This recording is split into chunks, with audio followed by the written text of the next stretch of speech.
C 341. Chapter 89 Gifts and Birth _ 2. We've found that when humans possess power similar to that of the gods, they too will feel fear, will also be afraid. Cohen told me this. Since gods and humans are differentiated only by power, as long as we have power, naturally there's nothing to be afraid of. Of course, they also gifted life to humans, but after the Great Flood, we had returned life back to them. What about the temple, then? What deity is worshipped there? Does he not need your worship? Seizing what seemed like a loophole, Hecate pointed at the temple shrouded in light and spoke. That is the temple of the Lord, and indeed he does not need the worship of mortals, or rather, if it were not for the miracles of the angels, perhaps the Lord would not care about our faith. But if we really speak of it, perhaps the Lord also has expectations of humans. Smiling, Nuo expressed his deepest feelings. The Lord's need for humanity is not for someone specific, nor is it for us to do something. He simply needs us to exist. He does not care about life or death, nor good or bad. As long as humanity has existed in the past, exists now, and continues to exist into the future, that is enough. The very existence of humans is what the Lord hopes for. God loves all people. This is the only explanation I have for it. However, his love stands at the end of time, a greatness mortals cannot understand. Not knowing what to say, even with Hecate's usually lively nature, she fell silent for a moment. Not needing faith, not needing sacrifice, just letting life flourish and eternally exist in the world. This is not so much a demand of the gods as it is a need of the world itself. Even the magic net, at the very least, needs people to use it so Hecate can draw strength from it. If there truly is such an existence in this world, then it must prove that he himself is one of the cornerstones of the world's existence. The power that he has would be unimaginable beyond any god's expectations. To draw strength from the existence of a living being, this is a realm far beyond the understanding of even the strongest divine power. Thus, the journey continued in silence. The sea breeze blew gently, bringing a slight moistness to the air. Soon, when they arrived in front of a wooden house, Nuo broke the silence. The city has just been founded, and this is the only kind of place to stay. If your highnesses need anything, you can tell me. It doesn't matter. I've lived in places not much different from this for many years. Returning from her thoughts, Hecate touched the book hanging at her waist. She took a few steps forward and pushed open the wooden house. The door creaked. We will stay here. But Mr. Priest, that gift you mentioned before, what is it? As her words ended, Selene also looked toward Nuo, intrigued, since the so-called gift seemed to be for the moon goddess. And this gift seemed to come from a prophecy, which is what Nuo had mentioned before, the Lord they worshipped. Although Selene did not know how she had caught his attention, curiosity inevitably arose within her. After all, staying with Hecate, she was unlikely to encounter any insurmountable trouble in the mortal world. This is it. Please take good care of it. Not surprised by Hecate's question, Nuo took a small box out from his bosom. The box opened to reveal two sparkling, translucent crystals. He picked up one of them and handed it to Selene, who hesitated for a moment before accepting it. What is this? The moment her palm touched it, Selene felt a familiar yet strange sensation. This aura was calm and gentle, resonating deeply with her. A moon. Across from her, Nuo spoke slowly, as naturally as if he were talking about an apple. The best gift for the moon goddess is, of course, a real moon. Quote. A moon. Spirit realm's seventh moon. Initially a bit puzzled, but with Nuo's explanation, Selene immediately recognized the source of this special aura. The foundation of the Seven Phases meditation method is the contemplation of spirit realm's seventh moon, something she knew all too well. This was indeed the key to the second crescent moon of the seven moons, or rather, it was a special godhood that had been materialized into substance, which the true God could contain.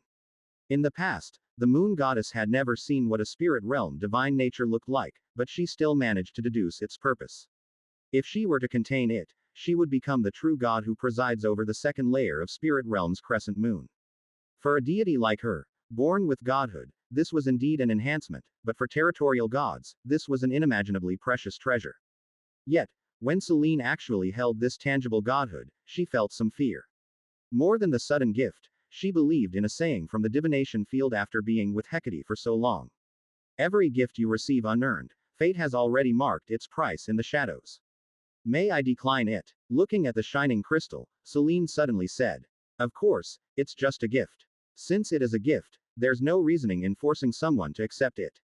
So, Your Highness, are you sure you want to give it up? Nodding, Nuo immediately asked. The angel who had delivered the prophecy had already provided an answer. The other party could refuse, and what happened afterward would no longer concern mortals. Of course we'll take it. Grabbing the hand that Selene held the crystal with, Hecate quickly agreed. The two goddesses looked at each other, and Selene also nodded in agreement. Seeing this, Nuo bowed slightly, as if to show them respect. C. 342. Chapter 89 Gifts and Birth _3. Now that the gift has been delivered, I will not impose any longer. From this day forward, this city shall always open its gates to you both. Dawn was breaking on the horizon, and the moonless night had finally passed. Helios, driving his sun chariot, brought light to the land, and on Mount Olympus, the divine king likewise felt the call of distant bloodlines. The fertility divine authority told him that his two children had been born there. Hera's dominion was broken, and Zeus wasn't actually surprised, for when Hecate used the power he once promised to lift Hera's dominion, the divine king had already sensed it and, in fact, was pleased to see it happen. Delaying the birth of his offspring was to appease the goddess best suited to sit upon the throne of the heavenly empress, not genuinely for the sake of who bore his firstborn. Gods do not die, nor do they need heirs. The firstborn is more of a symbolic title, and to the divine king, it hardly mattered who the mother was. Thus, when Hecate removed this shackle, Zeus merely looked forward to the true power of his offspring. Now, following the bloodline connection, the divine king fully discerned the innate divine authority of those two children. They were true gods, not demigods, of this there was no doubt, and that highly anticipated firstborn possessed the godhood of light, naturally endowed with the potential to wield formidable divine power. Light, that was ancient Titan god Thea's divine authority, and its presence in his firstborn not only brought a powerful deity to the divine court but also signified the diminishing of that ancient Titan god's power. Zeus felt immense joy witnessing this, his only regret being that this moment was not immediately known to all. If this were the second era, the miraculous signs of a god's birth would have already spread across the world, celebrating the arrival of this new deity, but in the third age, separated by vast distances, the divine king didn't even know the name of his firstborn son. And my daughter. Her power may be lesser, but it is enough. With focused perception, the sensation from the divine authority informed Zeus that, though his daughter was slightly inferior, her power leaned towards the wildness and chaos of nature, which was by no means weak. Just like the god of sun Helios, with sufficient faith, she too could break the innate limits of her godhood and step into the realm of powerful divine power. Perhaps I should prepare some followers for her in advance. After all, I don't have much time. That's settled then. Contemplating quietly and making his decision, Zeus prepared to pay a visit to Hera. He could guess that the heavenly empress needed his comfort to avoid irrational actions that might affect the growth of his children. However, at the moment when the deities' births concluded, the previously joyful divine king abruptly rose, his expression turning somewhat unpleasant as he looked into the distance. He couldn't actually see what was happening there. The only reason he could sense the birth of his children was thanks to the fertility divine authority and the bloodline connection. But as the guardian of oaths, Zeus suddenly discovered that the connection between him and his newborn daughter was partially severed by an oath. Although it wasn't an oath he had sworn and the bloodline connection still existed, the link between his daughter and Leto seemed to have been transformed by this oath, attaching instead to another being. Originally, Zeus wasn't in a hurry to meet those two children. Leaving them in Leto's care, he believed they would surely become loyal and aspiring deities to him, becoming powerful aides in his rule over the world. But if Leto was no longer responsible for raising them, the outcomes became uncertain. Zeus certainly did not trust in bloodline alone, and few among the gods did. Hecate, was it you? With a fluctuating expression, Zeus felt it was time for a serious conversation with the goddess who had once assisted him, but whose attitude remained elusive. C. 343. Chapter 90 Artemis and the Turning Point of Fate. Zeus had wanted to communicate with Hecate, and this idea wasn't born just today. In fact, he had planned to have a talk with the goddess of the magic net who controlled witchcraft, after gradually understanding the laws of faith's emergence. Today's events were merely a prelude at best. Of course, the reason he intended to have a talk, rather than directly issuing divine king's decree for Hecate to follow his commands, lies in Zeus' subtle dread of her. As the divine king, he was never one to repay kindness and return favors, and fate was the best proof of this. If not because Hecate was so special, how else would Zeus be so generous to her, even personally promising her the privilege to remain independent of the divine court. All of this was, after all, an act of courting and soothing the goddess of the magic net. Early on, before the feast to honor the victors after the epical turn, the divine king had initially prepared the control over a swath of starry sky as a reward for Hecate. Zeus had hoped for the underworld, but the goddess of the magic net didn't have any entitlement related to the underworld, and there was already the goddess of the nether moon and the river of vows in existence. Thus, the divine king settled for the vastness of the celestial space as a second choice. On one hand, this could express his intention to co-rule the heavens with the other deities, and on the other, the starry sky wasn't truly under Zeus' control. Even the presence of the moon goddess was much more significant than that of the nascent divine court. Allowing Hecate to go there, she could use the moon as a stepping stone, to create checks and balances with the ancient gods in the starry space, preventing any star god from deciding to follow the example of the ancient god of sun and attempting to become the master of the entire celestial realm during the formative moments of the divine court. The lightless celestial deity Koios was who Zeus was most wary of. Though this Titan principal god had been reclusive for a while, after all, he briefly united with Cronus in the last epic and launched a war to unify the starry sky.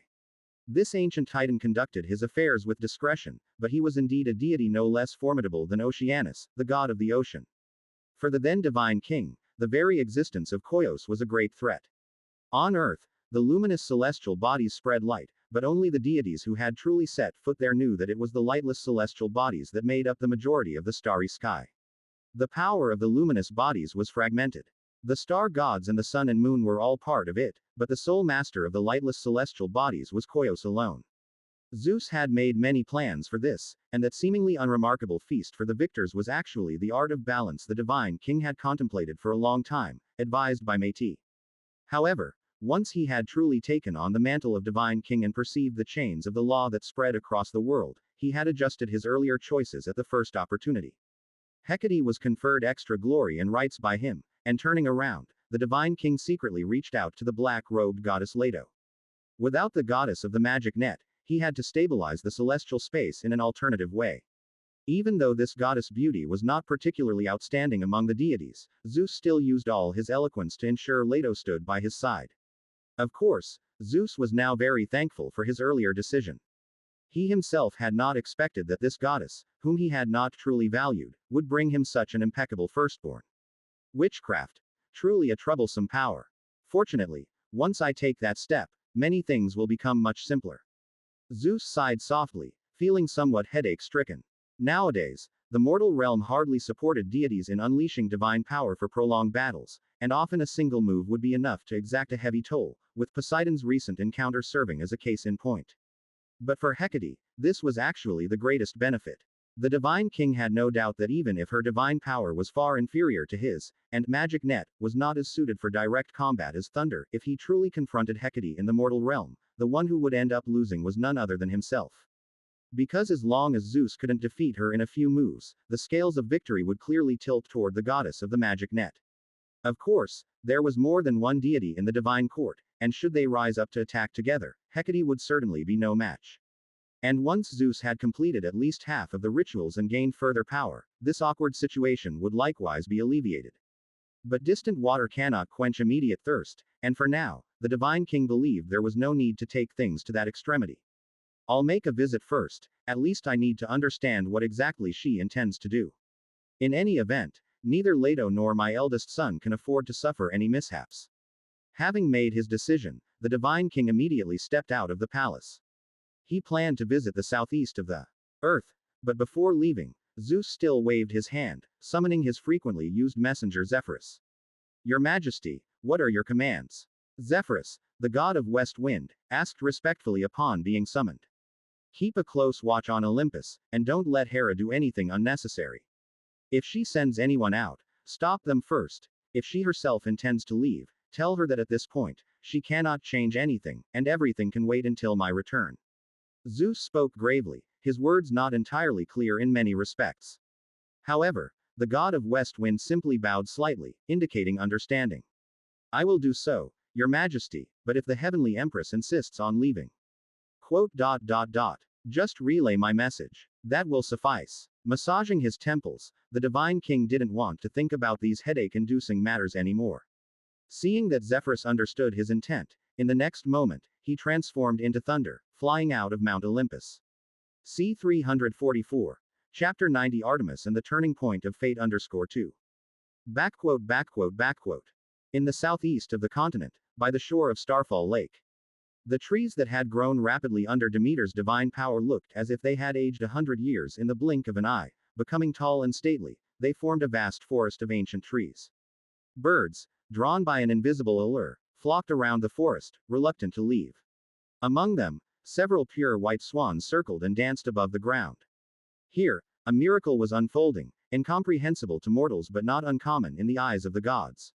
Although the siblings should have been born at the same time, the sister was delivering her brother.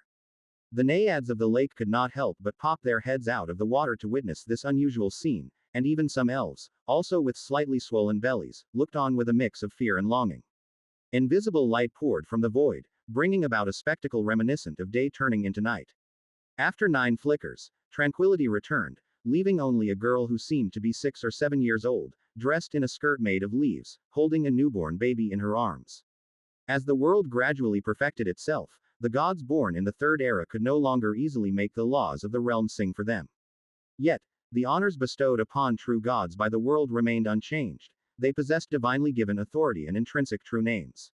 Artemis, master of the wilderness, goddess of hunting, of caves, mountains, forests, wild beasts, and midwifery, even bore on her forehead a silver crescent, constantly radiating an aura unlike the moon in the night sky, profound and mysterious. Apollo, the incarnation of light. He didn't have the extensive array of godhoods that his sister did, but merely being the embodiment of light was one of the highest forms of divine authority in the world. The light authority that had split from the ancient Titan god Thea took on an alternative embodiment within him. Even as a newborn, the infant Apollo unwittingly emitted a soft glow that healed the wounds Leto had suffered during childbirth. Even the surrounding naiads felt more vigorous, their previous weariness dissipating in an instant. As the eras passed, and even as Alfheim from the 9 realms integrated, the power of chaos, light, naturally grew, even if it were divided among many. The fraction that Apollo received was still enough to propel him into the domain of powerful divine beings. In that moment, looking at her son of exceptional birth, Leto felt all her prior suffering had been rewarded. Her gaze swept over the surrounding lifeforms, which, frightened by the goddess's look, quickly dispersed from the vicinity. After driving away the outsiders, Leto looked back at her daughter.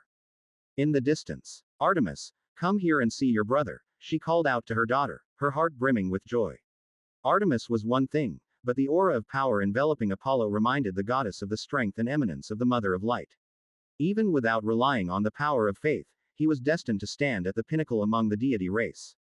In comparison, the fact that her daughter appeared to be a few years old as soon as she was born didn't surprise Leto at all. Just like another goddess yet to be born, who was forcibly constrained within the mother goddess by the laws, the girl did not cease growth. She drew strength and wisdom from nature and instinctively helped her brother into the mortal realm upon her birth. Taking a few steps forward, Artemis handed the baby, bound to her by blood, to Leto. Her bright eyes looked up at her mother, who returned the gaze with a gentle smile.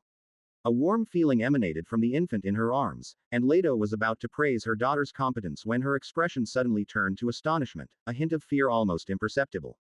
Mother goddess. Silence. The moment the girl looked up, Leto caught sight of the crescent on Artemis's forehead. The faint silver marking was starkly apparent, and the constraints originating from the Styx River revealed its true nature. It was the power of the moon. Though not abundant, its presence was visibly clear, reminding the black-robed goddess of an accidental encounter she once had at the edge of the stars. There, she had come across a particular broken fragment that harbored a similar power. Previously, Leto had not associated it with the moon because it was unlike chaos, true moon. Yet, the truth contradicted her initial thoughts. It was not only associated with the moon but had also, due to her fortuitous intrusion, transferred to Artemis in some manner. Leto didn't realize that her first impression had not been wrong. That wasn't the moon of chaos, but a remnant of the lunar deity from a world long destroyed. Attracted to the present by fate, it had come to a goddess originally predestined to be linked with the moon, who now had no chance of doing so, in becoming part of her power. It was meant to become a sacred artifact born alongside Artemis, but its fragmented and diffuse power was far from sufficient to transform into another form in just a few years and thereby be reborn. It had no choice but to slumber within its master, becoming one with her. Meanwhile, some of Artemis's inherent godhoods gradually transferred to the artifact, nourishing its form and further deepening the connection between them. For Artemis, this wasn't necessarily a bad thing. A sacred artifact born with a deity does not detract from the deity's power, and is entirely different from those forged later. When the artifact takes shape, all that belongs to her will return. But for Leto, this was true trouble indeed. C 345. 90 Artemis and the turning point of fate _3. The oath made by the Styx River cannot be violated. The moment it is established, it entwines itself around the swearer. Before this, neither Hecate, who made the request, nor Leto thought that the thing related to moon was an item. Their judgment was actually correct. It indeed was an item, yet this item had not yet been born. It was one with its owner, which meant that Leto had to face a reality. Her oath might become even more difficult to fulfill. This was not even an issue that could be resolved by sending the child away, for Artemis is a deity, and to the world, she belonged to no one.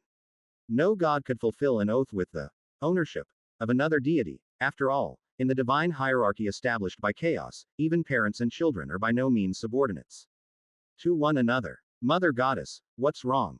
Looking at Leto, the young goddess was somewhat afraid, and somewhat confused. She just looked at the changing expressions of the mother goddess, stepping forward seeking comfort. Yet, seeing this, Leto took a step back. At that moment, her heart was filled with fear and indecision. She was about to become the first deity in chaos to break the oath of the Styx River, and before this, no one knew what this would truly entail. All gods knew the terror of the Styx River, and therefore, they were unwilling to test these unknown risks under the premise of having eternity. Perhaps the oath breaker would be shaken from their godhood, stripped of divine power, or suffer some kind of punishment from the Styx River. Leto knew nothing of this. Her godhood was already weak. Perhaps she would be completely stripped of everything, or maybe even fall into eternal slumber. No, it won't happen. Taking another step back, the goddess clutched the infant in her arms tightly. Amidst the extreme highs and lows, she had already somewhat lost her ability to judge. It won't. I still have Apollo to raise. He will bring me glory and status. Yes, he will make Hera pay for her actions. He will become Zeus's right hand, become the pillar of the divine court. As long as today passes, everything will be all right. Feeling the oppressive force of the oath weighing on her soul, Leto grew increasingly desperate. At one moment, looking at her daughter, bewildered, she suddenly bit her lip and extended her right hand. The power belonging to a deity was released without any restraint, and amidst the vibrations of divine power, Artemis passed out without any resistance. The girl, who had been in the mortal realm for no more than half a day, lay on the ground with a face still marked by incomprehension and doubt, unaware of what had happened or why her mother goddess had suddenly struck her. And before her, faintly, Leto locked onto the embryo of that divine artifact. The strength of the divine artifact was still tightly connected to the origin of Artemis. They were holistically one sacred entity. Feeling all this, Leto's face flashed with hesitation and regret, but in the end, she simply whispered. Quote. Don't blame me. This is perhaps fate. Your godhood was weaker than your brother's. Maybe it's not so bad to be a little more ordinary. Clenching her hand in the air, Leto grasped forcefully, and the embryo of the divine artifact that was still in development was forcibly taken out. Accompanying this, there was a violent turmoil from Artemis's body. Even in unconsciousness, she seemed to feel the pain, but faced with a true god who had reached their peak, the newly born her obviously had no power to resist. The next moment, the evil fruits of utilizing divine power followed suit. The backlash of the laws of the present world fell upon Leto, but the black-robed goddess couldn't care less at this point. She hurled the silver light she had extracted, allowing it to fly towards Hecate's location following the connection in the void. Subsequently, the force of the oath from the void instantly vanished, and the alert pressure on the soul also disappeared as if it had never existed. Leto gasped for air, her face showing a trace of relief from surviving a catastrophe. She had, after all, avoided the worst outcome, yet at this moment, the goddess felt somewhat lost. After a short while, she leaned against a tree trunk, staring blankly at the starry sky above her head, unsure of what she was contemplating, or perhaps she wasn't thinking at all.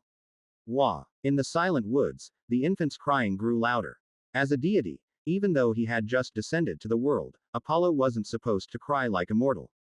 Yet as a naturally born deity, his acute perception allowed the young him to faintly sense the powers of the Styx River and the present world laws that had descended here one after another. Therefore, the newly descended divine child could only use crying to express his fear, and the increasingly loud cries finally brought Leto's attention back. Apollo, my child. Reaching out to hold the infant in her arms, the warmth gave her some consolation. Coming back to her senses from the emotional roller coaster, Leto finally realized what she had done. She had made an oath that was impossible to fulfill and then terminated it at the cost of her daughter's origin.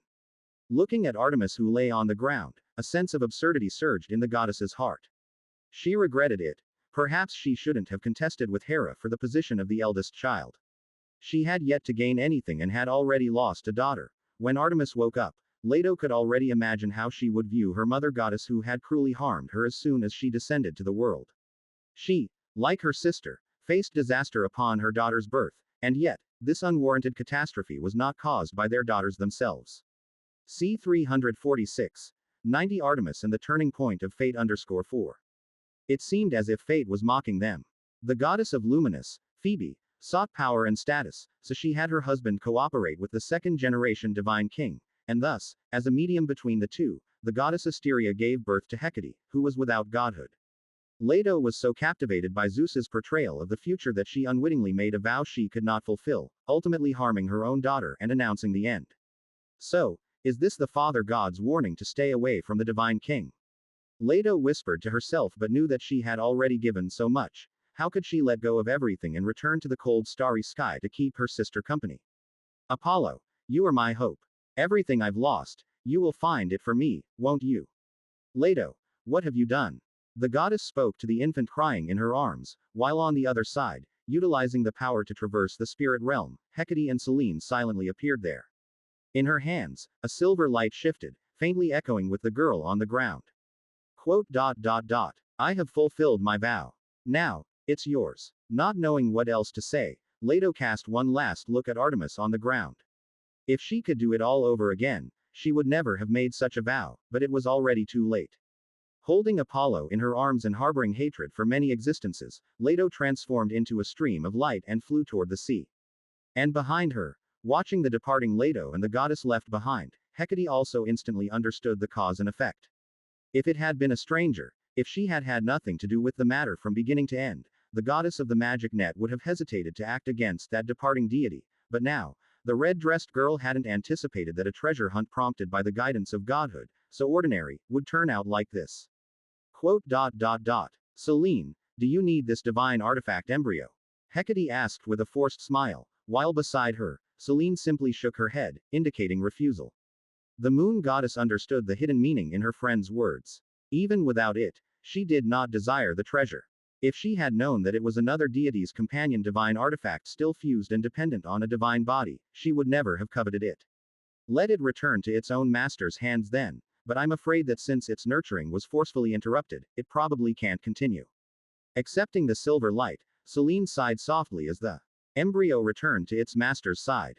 However, as the moon goddess had said, it merely circled around the head of its owner like a silver crown, never returning to its original position.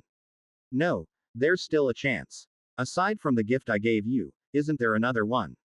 This was the first time Hecate had caused such a thing due to her own reasons, and although it wasn't her intention or her fault, seeing her actual cousin, a girl with a similar experience to her own past, the goddess of the magic net made a decision. She knew that Zeus on Mount Olympus would not be unaware of his daughter's birth, and he would certainly take action, but Hecate felt that, compared to the divine court, Cohen's city might be a more suitable place for Artemis to grow up. What she had, this unfortunate girl should also have. And the stone tablet she had once encountered by accident would be replaced by her and Selene. Perhaps in the future, the city could have a nickname. Call it Silver Moon City, how about that? Picking Artemis up from the ground, Hecate suddenly suggested. Struggling to keep pace with her friend's leap in thought, Selene, still reflecting on the girl's twisted fate, didn't understand how the other had suddenly come up with naming a city of humans. Let's call it that then, regardless of its official name. A nickname. Cohen will agree to it. The transparent portal emerged in front of them, and Hecate stepped through first. Seeing that her friend didn't want to say more, Selene promptly followed to leave. The secluded grove became quiet once again. No one knew that it was here, in this place, that siblings who should have been close took vastly different paths, one following their original destiny, the other towards a divergence. Perhaps it was also destined. Without today's change, there would have been another, for Artemis and the divine court were bound to drift apart. For tens of thousands of years ago, On a day when the illusory moon rose into the still vacant sky, becoming the only luminance of chaos's night, the fate related to the moon had already deviated from its original script, towards the unknown and miraculous. As for whether this was good or bad, no one knew. The marks etched in history would pass judgment on all this. In an exterior realm, the courtyard, central floating island. On the ground, in the center of a massive pit, a spring formed a small lake, and beside it, a magical tree bearing 8 branches rose about 100 meters tall. Hovering above the island, in front of a simple wooden house, the projected consciousness of the world serpent sat by a stone table, quietly viewing the scenes within a silver mirror. He was originally concerned with the whereabouts of the gift he had given, but even he had not anticipated that things would develop along such a trajectory.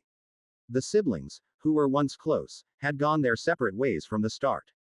So you mean to say, even this was within your expectations? Haha, that is truly far-sighted. Asmodeus had come here in response to the sudden changes in the Styx River, which had surged with such clear force for the first time, coinciding with the imminent awakening of the Mother of Demons. As the Lord of the Nine Hells, he could not ignore it. However, upon just arriving at the courtyard, the Lord of the Nine Hells had witnessed quite the spectacle.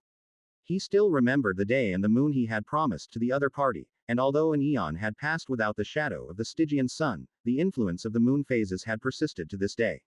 You are overthinking it. The nature of uncertain fate is change, and even as a so-called emblem of it, I would not know the direction of change. If I could really grasp it, then the supposed uncertain would be reduced to ridicule. In a soft voice, Laine waved his hand, and the round mirror before him dispersed. No matter how fate may change, the outcome is always determined by the strength within. Let Artemis write her own story. However, Silver Moon City is indeed a good name. Let's talk about you instead, Asmodeus. The first of the demon gods has descended, instinctively guarding by Moya's side, drawing from the wisdom and thought she brought from the present world, and the remaining 5 will not be too far behind. When each of them is born, the Mother of Demons will awaken, so now, are you prepared to face them? You're wrong. It should be, we, prepared to face them. Correcting himself, Asmodeus did not linger over past matters of the present world. How the moon fares was irrelevant to him. Zeus would eventually swallow the bitter fruit of his own troubles. By comparison, the first ever, and inevitably the most threatening, abyss invasion was the real challenge before him. There's only so much I can do. In the face of the abyss itself, only the purest clash of forces is the sole method of response. As for the rest, it's up to them. Gazing through the barriers of worlds, the Lord of the Nine Hells could see that on the upper levels of hell, certain preparations had long been underway. The matter of the demon gods will be dealt with by others, but dealing with my former sister is up to you.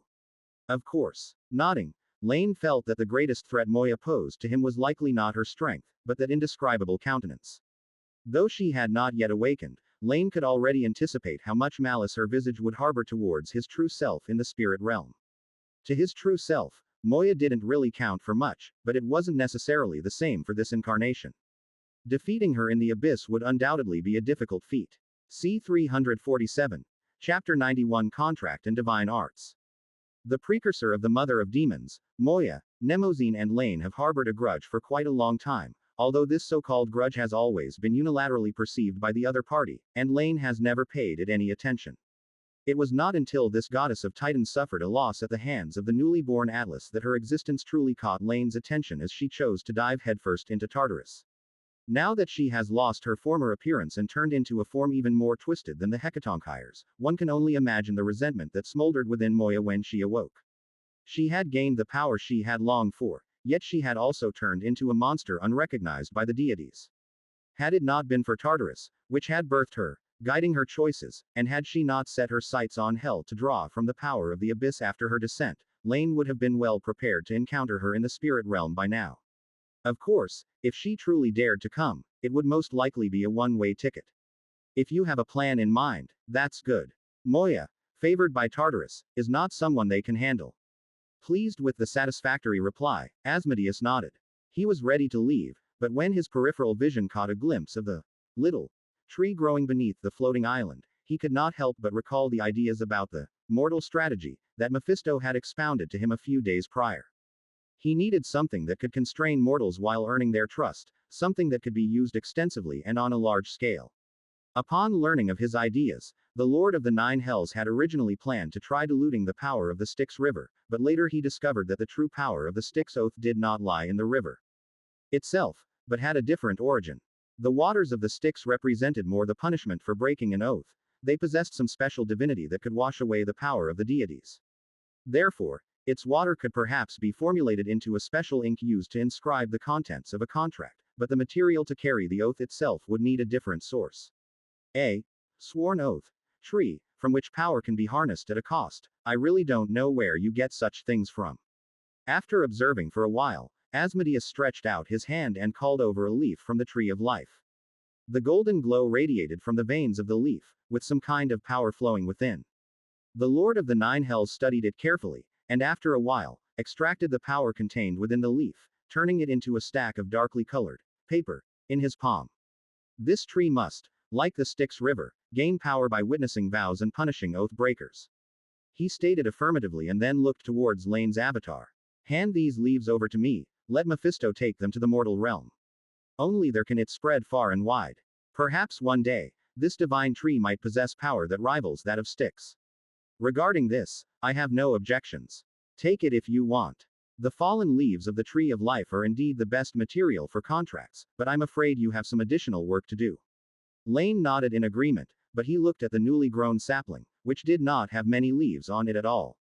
Leaves infused with power did not come from nothing, they required sufficient strength to support their growth. If relying only on the current ones, they were likely not enough for use. As you can see, although its nature is extraordinary, it hasn't grown long enough. If you want it to grow enough leaves, you'll need to provide it with more nutrients.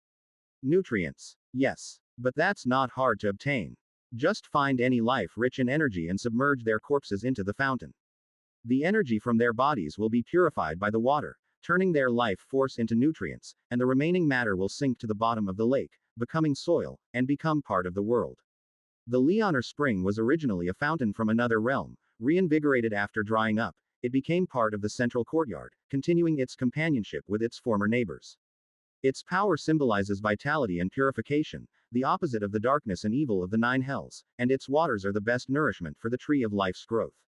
When it first arrived in the central courtyard, like the initial tree of life, Laine extravagantly allowed it to draw from the origin of the realm to achieve its first growth. But to continue to develop, it would need to find another way. The bodies of foreign life forms are excellent materials, as the alien energy within them is purified by the fountain water, their life force turned into nutrients, and the remaining matter settles at the bottom of the lake, becoming mud, a part of the world. Life, that's hard to find in the abyss. Besides the demon gods, there seems to be no other life here. In contemplation, Asmodeus looked at the abyss where the materialization of the outer world was becoming more evident, as if he understood something. Laine did not keep him in suspense but explained directly. There will be some. After suffering damage, Tartarus's instincts begin to mimic hell and the present world. Life is an important part of it, and even the materials have been prepared by someone for it in advance. The Lord of the Nine Hells knew what Laine was referring to. The materials were the flame kingdom that had merged into the abyss before. If it weren't for the incubation of the demon gods not yet complete, perhaps some primordial life born in flames would already be appearing here one after another. Let Mephisto figure it out then, offering the bodies of demons in exchange for contracts from this place. This indeed fits the very rules of this tree itself. C 348. Chapter 91 Contract and Divine Arts _2. At this moment, it wasn't just a matter of the contract, Asmodeus even received more inspiration. The Leonar spring could rely on the power of purification to accelerate the transformation of life from foreign realms, but the world itself could also do it, albeit requiring more time. Life born in one world inherently contains an extremely faint force, and if they die in another world, there's no doubt that it's a subtle form of weakening. One or two are insignificant, but thousands are quite substantial. When Moya awakens, the Nine Hells, direct theft of abyssal powers will cease. Then this method may become another way to strengthen oneself using the abyss. Perhaps the war between the two realms should continue indefinitely. As long as the victor is always me, that would be fine. Asmodeus mused to himself but didn't say it out loud. He turned and left. Seeing this, Laine smiled and dispersed his form, returning his consciousness to the body of the Ouroboros. The vast atrium fell quiet again, with only the water of the Leoner spring still flowing.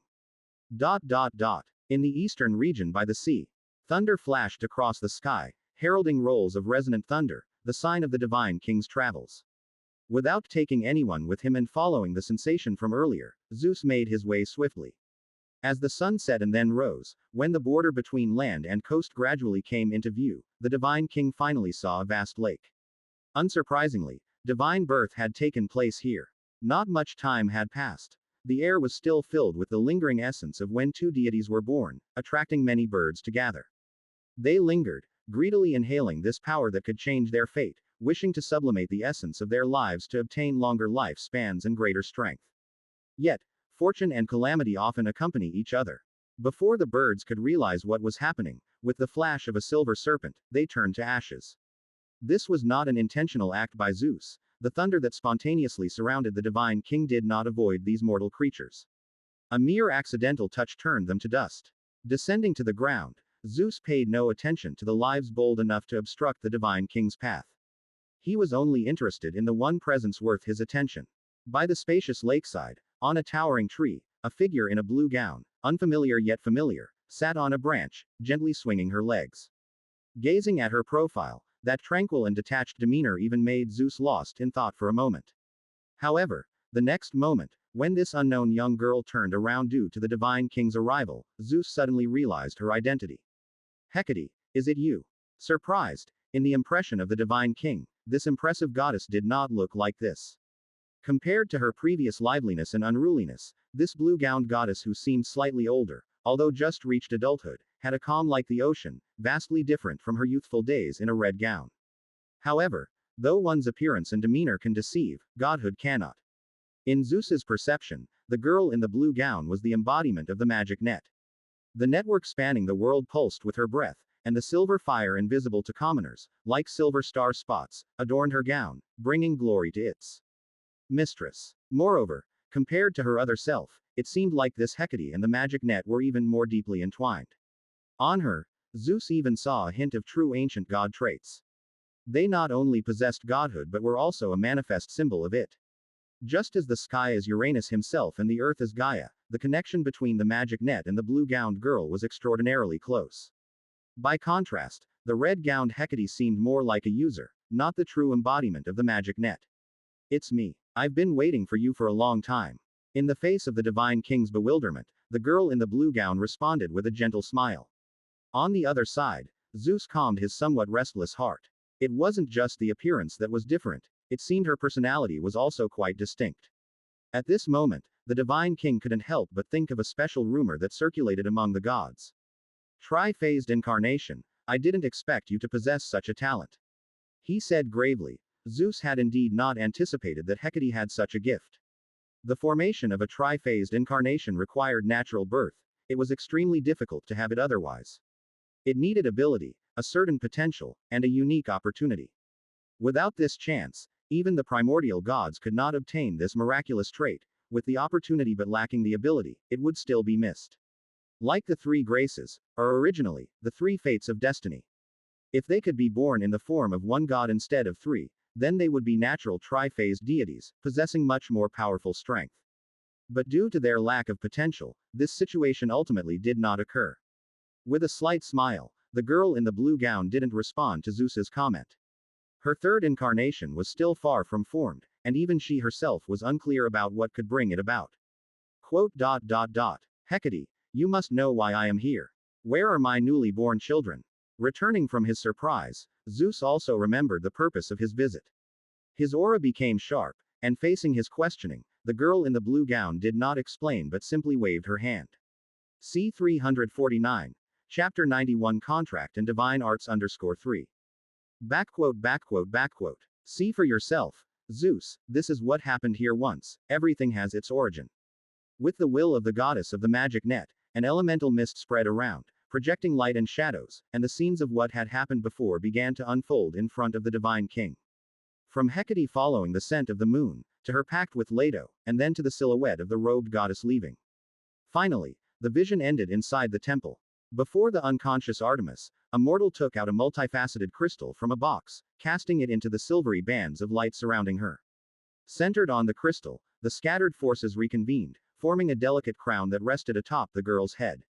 The new moon crown. Upon seeing its creation, even if only a vision, Zeus also learned its name. Like the sun, the original moon of chaos wouldn't change with time. It appeared in its phases to the eyes of earthly life because the illusory moon hung in the skies since antiquity had such power. But now, with the merging of the spirit realm's lunar phases and the residual power of a foreign moon deity, this divine artifact became a symbol of the crescent moon's changes. Moreover, it could command all beasts, dominate all spirits, and even the wearer would possess special privileges on the surface of the spirit realm. As the mist dissipated, the lakeside returned to its original state. The area fell silent for a moment, perhaps digesting all that had been seen. Zeus narrowed his eyes and asked lightly. So what are you trying to say? That you plan to leave my daughter in this city of sinners, letting her consort with mortals, separated from the divine court. His voice wasn't loud, but the dissatisfaction it contained was evident. Zeus had recognized the origins of these people, a group of bronze humanity that had escaped from death. They had gained the protection of deities from the spirit realm, so the divine king had no intention of troubling them further. The Sea Emperor was the main cause of their destruction. Let them contest with Poseidon's minions. However, leaving Artemis here was another matter entirely. To these humans, Poseidon surely was the prime cause of their ruin, but Zeus didn't think his own image would be any more favorable. Growing up in such an environment, it was almost predictable how Artemis would view him as her father, the divine king. Moreover, the original huntress goddess might only possess intermediate divine power, but with the new moon crown, her potential had risen once more. Given enough time, she could almost certainly become a principal god of Olympus with the help of faith, furthering his grand path. You can try to take her away. In response to Zeus's words, the girl in the blue dress replied with a smile. But I will stop you, as will the deities of the spirit realm who guided these humans here. If you truly wish to do so, I suggest you bring more people next time. She is my daughter, Hecate. She is inherently a member of the divine court. Frowning, Zeus responded gravely. At this moment, he appeared to be a decent father, yet there was no third person present, and both knew very well what kind of deity the divine king really was. Ha! Don't make it sound like I'm bullying you because of my position, Zeus. With a light chuckle, the girl in the blue dress's smile slowly faded. At this moment, she was like an ocean about to unleash gigantic waves, quiet yet unfathomable. You knew where Leto was, knew that your daughter was trapped inside her, yet chose to do nothing. That she would meet me and end up making this unintended vow, who is the real reason behind it? As the girl finished speaking, the aura of the divine king faltered slightly. Just as Hecate had said, Zeus himself was the biggest source behind the events unfolding to this point. In the realm of the gods, where power often trumped reason, when the powers of both sides were not overwhelmingly different, reason found its place to thrive. Thus, facing the girl's challenge, the divine king still offered an explanation. Perhaps, Hecate, in this matter, I truly was too influenced by Hera. But that was not my intention, and I hope you can understand. Enjoy new stories from MV Laine novel Bin. Offhandedly shifting the source of the problem to his queen of gods, Zeus seemed to realize that he would not be able to take Artemis away easily today. However, that could be discussed later, as no one knew how this child would view him when she grew up, and besides, he had another purpose for this visit. By the way, Hecate, I recall you once said, as the goddess of the magic net, you promised that anyone could use the magic net, whether good or evil, whatever form of life. I'm not mistaken, am I? Yes. Seeing the mood soften, the girl in the blue dress returned to her gentle demeanor. She leaned back against the tree trunk, stroking the long hair falling around her neck, and acknowledged his statement. If you wish to use the magic net, I have no objections. Just as the sun doesn't refuse anyone from bathing in its radiance, the magic net will not refuse anyone from using its power. So long as the user does not try to harm the magic net itself, the magic net will always be open to them. What if I want to use it to transmit divine power? Zeus asked, with an implied meaning. Quote. If it's pure divine power, the magic net will not accept it. The current law will also sense the divine power used as a medium through it. Raising her head, the girl in the blue dress realized what Zeus wanted to do. The mix of divine power and elements, that diluted special power, the divine king could sense it, so it made no sense for her not to. However, due to her possession of magic power, she hadn't given much thought to this weaker version of divine power. But now, it seemed Zeus had other ideas. Without magic power, Even if someday he learned what meditation was, Zeus was destined never to reach the proficiency of those adept in it. Thus, his attempt to find a power that could contend with witchcraft didn't surprise the girl in the blue dress. So, a power that isn't detected by law can be used, right? Nodding her head, in front of Hecate, Zeus slowly extended his hand, a pale golden energy flowing within his palm. It had some characteristics of divine power, but not as formidable as pure divine power. It was more akin to the gentler aspects of divine power and had eschewed the more destructive effects. Such power should not be rejected by the magic net. After all, it also has elemental presence in itself. C. 350. Chapter 92 Forbidden Fruit. Elements are a special kind of substance, both ethereal and corporeal, and they also possess excellent compatibility.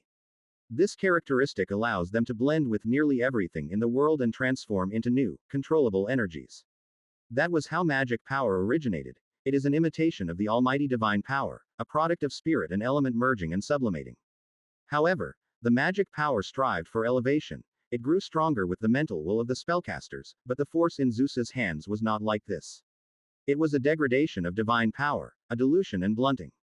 What determined its potency was the extent of dilution, and the proportion of divine power in it could never exceed 1/12. It seemed to be a limitation. Once the proportion of divine power was too high, the element could no longer maintain balance with it, ensuring that this special energy inevitably remained a step behind divine power. Yet at the same time, this dilution allowed it to escape from the hands of deities and be harnessed by other life forms. Zeus had conducted similar experiments before. He had allowed nymphs and wild beasts to merge with this energy he termed sacred power, and indeed, they could use it. Those with strong spirits and acute perceptions could hold more and pure sacred power. Those with weak spirits and dull perceptions could only control weak and diffuse sacred power.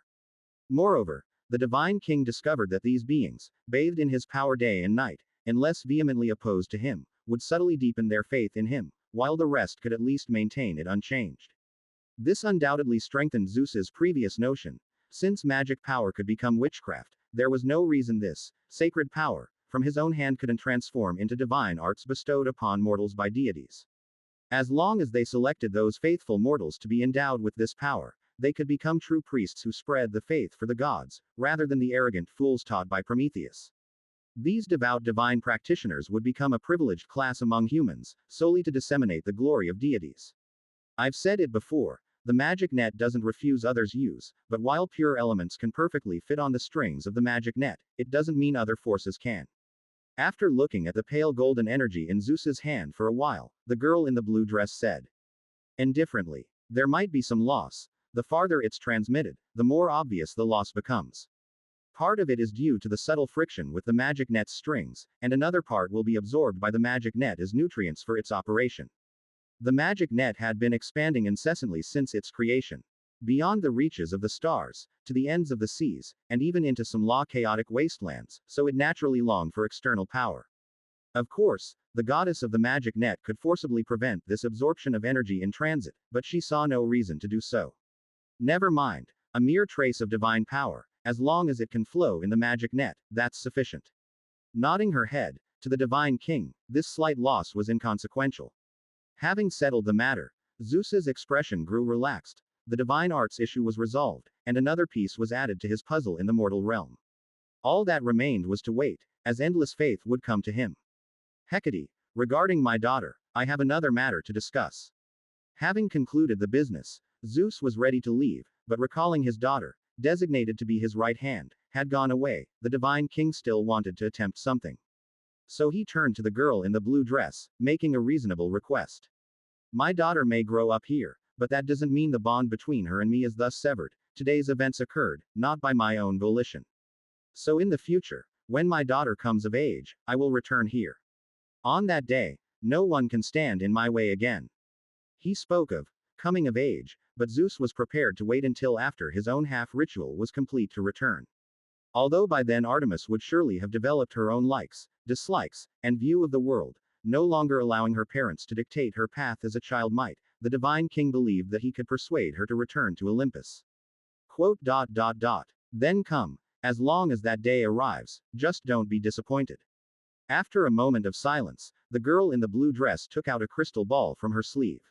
She looked at it while Zeus watched, puzzled, then nodded in agreement. Very well, Hecate, I will respect her own wishes when the time comes. He nodded in response. A royal ritual cannot be achieved through coercion. But whether through enticement or affection, Zeus believed that he could always fulfill his goals. Read latest stories on m_v Lay novel bin. Finally, he glanced toward the east, the direction from which Leto and Apollo had departed in the previous images. Before coming, Zeus had intended to bring them back to the Mount of the Gods with Artemis to prevent similar events, but now, he had changed his mind. Apollo, he would return to Olympus in a state of glory, but before that, he needed an adventure to deepen his reverence for his divine king. May our friendship endure, Hecate. And well, I must say, I still prefer seeing you as you are now. C 351. Chapter 92 Forbidden Fruit _2. Before leaving, he inadvertently uttered a remark, and then Zeus saw the indifferent gaze of the girl in the blue dress.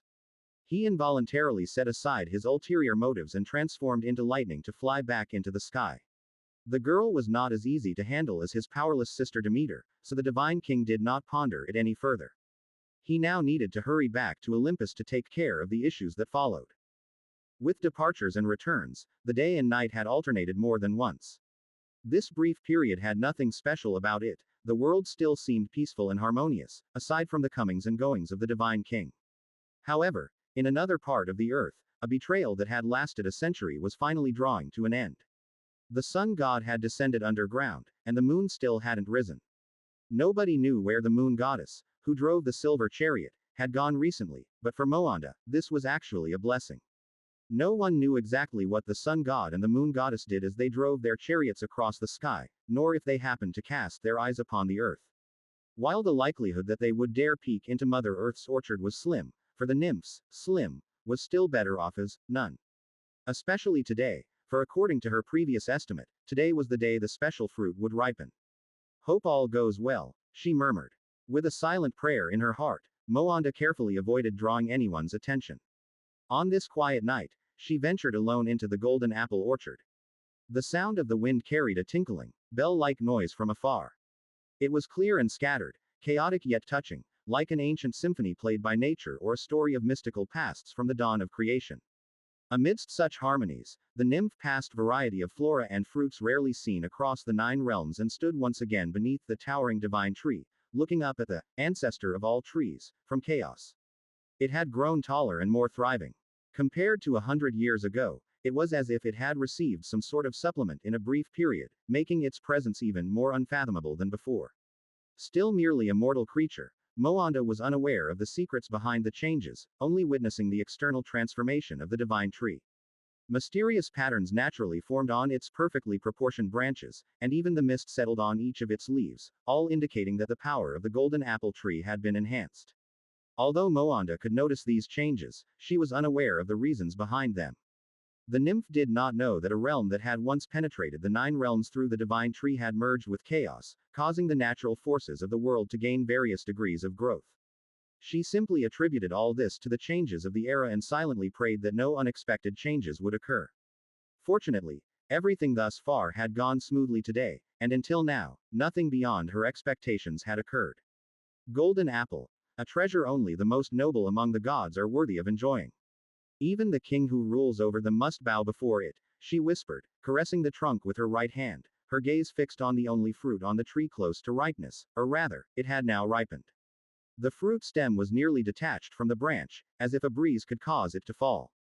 Of course, Moanda knew that was impossible. Without a command from Mother Earth, it would hang there perpetually, until Gaia needed it, or someone else plucked it. Shared possession. Twin birth. If you do not wish to grow in ignorance and become a mere plaything in Gaia's hands, then please bless me, she said. Her voice was calm, and although she knew the golden apple tree couldn't understand her words, Moanda still spoke to it.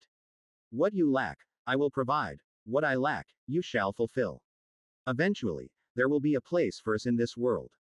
Nymphs will not be mere servants at the gods' beck and call. We will establish our own realm, like the cities of humans, the Mount of the Gods. Without waiting for a response, Moanda lightly pushed off the ground, effortlessly climbing the tree trunk. She felt a surge of invisible force sweep over her body, but ultimately she did not react. This was Mother Earth's legacy. If anyone else were performing this act today, they would instantly trigger the forces Gaia had left on the tree, but now, faced with an insider's betrayal, it proved ineffective. With nimble movements, Moanda touched nothing superfluous and soon reached the golden fruit. It was so beautiful, so radiant, truly a divine fruit not of the mortal realm. Taking a deep breath, the nymph reached out her hand. As she touched the exterior of the golden apple for the second time in her life, feeling its pure life essence, Moanda's heart settled. Without hesitation, she simply plucked it and brought it to her mouth. There were no surprises, no sudden intrusions by outsiders, or anyone else to stop her, and then engage in a struggle vying for righteousness and possession. Moanda thus successfully consumed the forbidden fruit. In a secluded corner of the orchard, near a heath-covered oak, the tree withered and then revived. On the branches of the golden apple tree, the life of the nymph surged and waned. With the fruit ingested, Moanda closed her eyes as if falling asleep, and then tumbled from the canopy. C. 352. Chapter 92 Forbidden Fruit _3. If there had been others here, they would have easily determined that the daring nymph had died in an instant. Her body had lost its life, leaving only the undecaying shell innate to elves. However, at this moment, Moanda's consciousness was otherwise. From life to death, and from death back to life, she felt as if she had relived the process of birth once again, and at a certain moment, the nymph felt she had touched a vast and great consciousness. The gap between them was so immense, like a grain of sand to a mountain, a drop of water to a river, yet they were also so similar and close, making Moanda feel such peace and beauty. Gradually, their consciousness began to intersect and fuse. Moanda felt herself growing stronger every moment, yet something intangible was being separated out. Stranger fragments of memories began to flood in, some pitch black, others warm and comfortable as if soaked in liquid, and even one interrupted in the process of gestation, planted on a high mountain by a goddess in a green dress. In just a brief moment, Moanda experienced tens of thousands of years since the birth of the golden apple tree, yet this vast memory brought her no sense of shock. Because it was so monotonous and dull, monotonous growth, monotonous fruiting, receiving no more attention than necessary, it lived a long life as still as dead water, stirring not a single ripple. Until this moment, when two real consciousnesses were born from its hazy instincts, everything changed. One was the outsider, who brought with it change and hope, the other shared wisdom, yet it was still naive and ignorant, the original entity. This is the authority of a god. Consciousness returned from the vague to the clear. Gradually, Moanda began to feel her own body again, and the new consciousness that was tightly adhered to her. But she couldn't concern herself with it, for with it came a sense of power she had never imagined before. She did not know how strong this surge of divine power was, for the nymph had never before felt the power of the gods. But at this moment, Moanda felt she could move heaven and earth. So this is the authority of a god. Following her instincts, with a single thought, the vegetation in the golden apple orchard revealed its most perfect self under Moanda's command in welcome of their master's rebirth. There was no sense of delay, as smooth as the movement of a natural deity, because she had not stolen the power of the golden apple tree, nor had she ascended to godhood in the guise of the nymph. She had merely made herself a part of it, entering a symbiosis with the existence called Moanda, through rebirth, making the golden apple tree uniquely one with her. To be even more precise, the Moanda born of the oak was dead. To any deity in this world now, only one conclusion could be drawn. She was a personality consciousness somehow born from the golden apple tree's breaking of Mother Earth's limitations, thus the divine tree had become a special elf. Just like the vast difference amongst territorial gods, though also a nymph, the golden apple tree was akin to a god. At this moment, Moanda fully realized that she was no longer her past self. The entire world revealed to her scenes she had not seen before. The trajectory of the law became distinctly visible. When she opened her eyes afresh and reevaluated the golden apple orchard, the power left behind by Gaia appeared no longer mysterious. It was a shackle and a warning, able to prevent any outsider from attempting to steal the treasures here, or to awaken Mother Earth prematurely in the face of irresistible forces, but all these arrangements were not so effective when facing the very fruit tree they were supposed to protect. Of course, even so, it was not easy for Moanda to leave this place. Sigh. Now that I have succeeded, I should leave quickly. Muttering softly, Moanda sensed her acquired authority. Gaia's power still covered this place, so if she wanted to avoid alarming Mother Earth for now, she had to find another way. Soon, the inherent authority of the golden apple tree was more clearly perceived by Moanda. It was born from the seed of all things, the first plant in the world, naturally possessing the authority of plants, the incomplete nature. But that alone was not enough to free Moanda from this entrapment. Because the most important thing was how to contain her new, main body. There weren't many things in this world that could allow the golden apple tree to move without harming its vital essence. Fortunately, the seed of all things did not come to this world alone.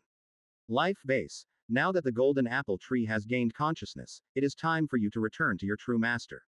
Gaia, to claim you, obliterated the potential transformation of the divine tree, but now, I am your rightful owner. With a slight tremor of her consciousness, Moanda silently sensed the location of the divine artifact. It shouldn't be far, placed in the Oracle of Delphi instead of Mother Earth to receive offerings, just so long as she. Startled, Moanda sensed that the life vase had not disappeared. However, at this moment, the reborn nymph suddenly discovered that the artifact did not seem to be in the Oracle. Within the Temple of Delphi, Moanda only felt the power left there by the gods, but not a hint of the divine artifact's essence. And the current location of the life vase. Looking at the empty space before her, and guided by a subtle connection, Moanda suddenly realized that the artifact symbolizing life seemed to be right before her eyes. Have you sensed it already? Well, it is true that you now have more rights than Gaia to wield it. And to think, I merely came to borrow Gaia's artifact, and I ended up witnessing this. This is truly beyond my expectations. With a faint laugh, the initial disguise dispersed, and Moanda finally saw the figure in front of her and the emerald vase in his hands. Or to be more precise, the figure had never concealed himself. He merely stood there, allowing all things in the world to overlook his presence. Perhaps cautious of Gaia's remaining power, the figure simply stood there quietly. He did not approach further, instead, looked with interest at the grandeur of the golden apple tree before him. Given the day's events, it was an eye-opening experience for him. Now, tell me, what were your plans after leaving here?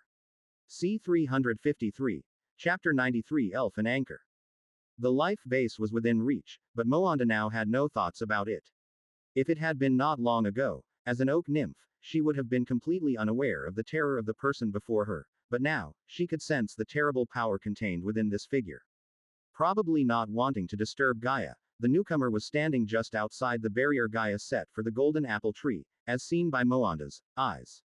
But she could also see that some insidious force had already enveloped the orchard, cutting off any connection between the inside and the outside. Next to the consciousness of Moanda, that hazy thought that had just acquired wisdom curled into a small ball, as if scared by this terrifying presence. However, facing such a situation, the elf was only startled for a moment, then immediately asked calmly. Are you the one who guided me to take this step? I thought it was the divine king of Mount Olympus before, but now it seems to be someone else. Indeed, for this moment, Moanda had anticipated it. That mysterious ancient serpent couldn't have appeared out of nowhere, it must have had its own agenda.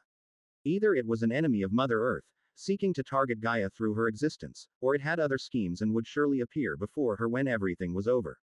Now it seemed to be the latter. Of course, one couldn't rule out the former possibility. Moanda speculated thus, yet under her gaze, the figure before her simply shook its head. You are overthinking, elf. Perhaps your existence is not as important as you think, and today's events have even less to do with me. This feeling of the cycle of life and death is undoubtedly Laine's doing. He must have been responding to Gaia's creation of life to match the trick I played. And you are just a lucky one who happened to be there. With the life vase of emerald green in hand, Erebus didn't take credit for this. Creating such easily debunked lies was totally pointless. After all, this elf who could betray Mother Earth didn't seem like the type to be grateful. However, looking at the rejuvenated golden apple tree before him, the Lord of Darkness settled one of his doubts. The fundamental reason Gaia was so protective of the orchard but blatantly placed the life vase in the oracle was that when she fell into slumber, the divine artifact that was born with her also became dormant, rendering it meaningless for others to take it. But now it was different. When the life vase changed owners, it also awoke from its dormancy. While this subtle change went unnoticed by most, Erebus, who had been waiting for Gaia's awakening, did not miss it. Yet rushing to Delphi, the Lord of Darkness did not get to see his sister. He had thought it was a sign of Gaia's awakening, but to his surprise, Mother Earth did not awaken, while the golden apple tree did wake up. At this moment, Erebus experienced a deeper epiphany about the world. Perhaps today's discovery was 70% due to his attention over this period, but there might also be a 30% influence of fate. The world itself hoped for the birth of more sentient life, and even without knowing why, the Lord of Darkness, who had yet to open his realm, undoubtedly corroborated from the sidelines that life holds special significance for the world. This made him give it 3 times more consideration. About clearing the remnants of the past before opening a new realm, the Lord of Darkness gradually had a vague idea, but that was not attainable at the moment. It required the right opportunity. But judging by the current state of the world, this opportunity would likely not come in a short time, so before that, Erebus decided to prepare the things he needed to do later in advance. Creating life was one of them. By doing so, when the time he needed came, he would be able to catch up with the progress of others in one step. At least, he couldn't be slower than that youngster hidden in the abyss. Now, answer my question. If I hadn't come, where were you planning to go before? Asking again, the tone of Erebus became slightly more severe. Even though his voice wasn't loud, Moanda could still detect the undeniable determination in it. Find exclusive stories on m_versus le-novelban.net. I was planning to go to Mount Olympus to meet the Divine King. He had been here, and it was on that day that I received this rare opportunity. Without concealing anything, Moanda chose to tell the truth. Before, I always thought he orchestrated all this, and then he locked up the god of meteorology in the abyss, just like with the Titans. So I plan to see if he has the power to stand against Mother Earth. If he does, then I am willing to stay on Mount of the Gods, serving the Divine King as do the other gods. Hey, you probably overestimate him. Although Gaia has weakened beyond recognition, and her authority does not excel in combat, it is still not something he can deal with. With a scoff, although at the beginning of the new era, Erebus too had entertained the idea of making friends with Zeus, but that was predicated on him at least showing the power and abilities that Cronus had. However, at least from the new king's performance in the last century, the Lord of Darkness saw no such potential in him. Of course, maybe it was too soon. Cronus took a long time to change his fortunes, so for now, Erebus chose to wait and see. Come with me. Since you are now the owner of the life vase, indeed there is a place I could use you. C 354. Chapter 93 Elf and Anchor_2. She spoke faintly, as Erebus calmly announced his decision. Just right. You are an elf, and so were they, although they have died. Even if there are gaps between worlds, there should still be some similarities. But why should I leave this place with you, and what do you have to guarantee that I won't be chased by Mother Earth? Even understanding the gulf between them, facing the demand of the Lord of Darkness, Moanda still asked this question. Staying here meant facing the awakened Gaia, yet the one before her did not seem like a force for good. If leaving one danger was only to enter another, then what was the point of it all? Guarantee. Hey, the Styx rivers bind on me is negligible, and there's nothing else I can offer to make you believe. But in this world, everything can be fake, only interests are true. Unruffled by Moanda's skepticism, the Lord of Darkness simply placed some special information into the life vase in front of her. This wasn't manufactured information, but more like a memory that seemed to be engraved in the fabric of reality. After finishing, Erebus spread his hands open, gesturing for her to take it. After a moment of hesitation, Moanda still accepted the artifact that symbolized material life. Life and plants fitted so well together, or more like plants were, in fact, at the convergence of nature and life. When the artifact merged with the trunk of the golden apple tree, nourished by its prime liquid, Moanda felt her already formidable power become even more extraordinary. Like sun and light, these interrelated powers could easily produce an effect where 1 + 1 was greater than 2. But with increased power, Moanda became even more aware of the unfathomable strength beneath the thin frame of the man before her. Dispelling some wishful thoughts, the elf began to read the information that had been sent. After a while, Moanda came to a realization. She knew what he wanted her to do. You're right, everything can be fake, only interests are real. Understanding her own value, the elf finally let down her guard somewhat. As long as she was of use to him, she at least wouldn't face the worst outcome.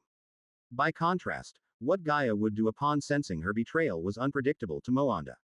Because in her eyes, Mother Earth was capable of anything, even if it would be harmful to both of them without any benefit. Good. Then follow me. I will conceal the traces of your departure and lead them in another direction.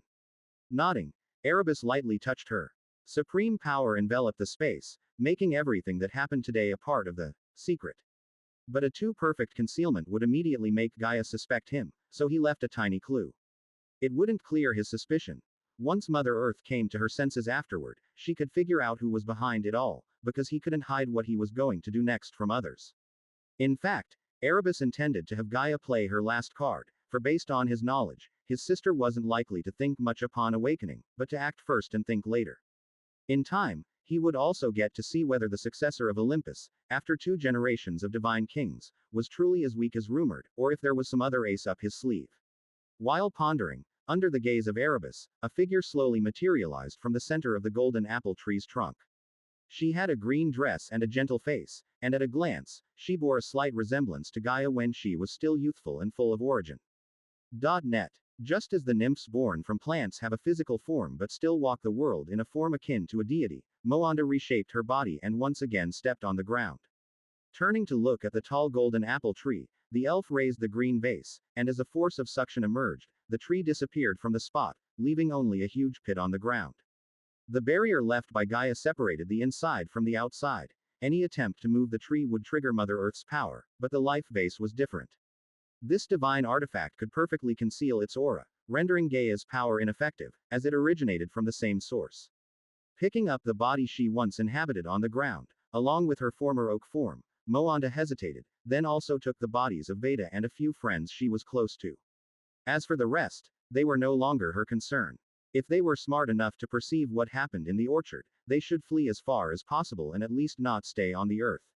Otherwise, when Mother Earth awoke, the elf did not think Gaia in her fury would distinguish whether these nymphs were innocent or not.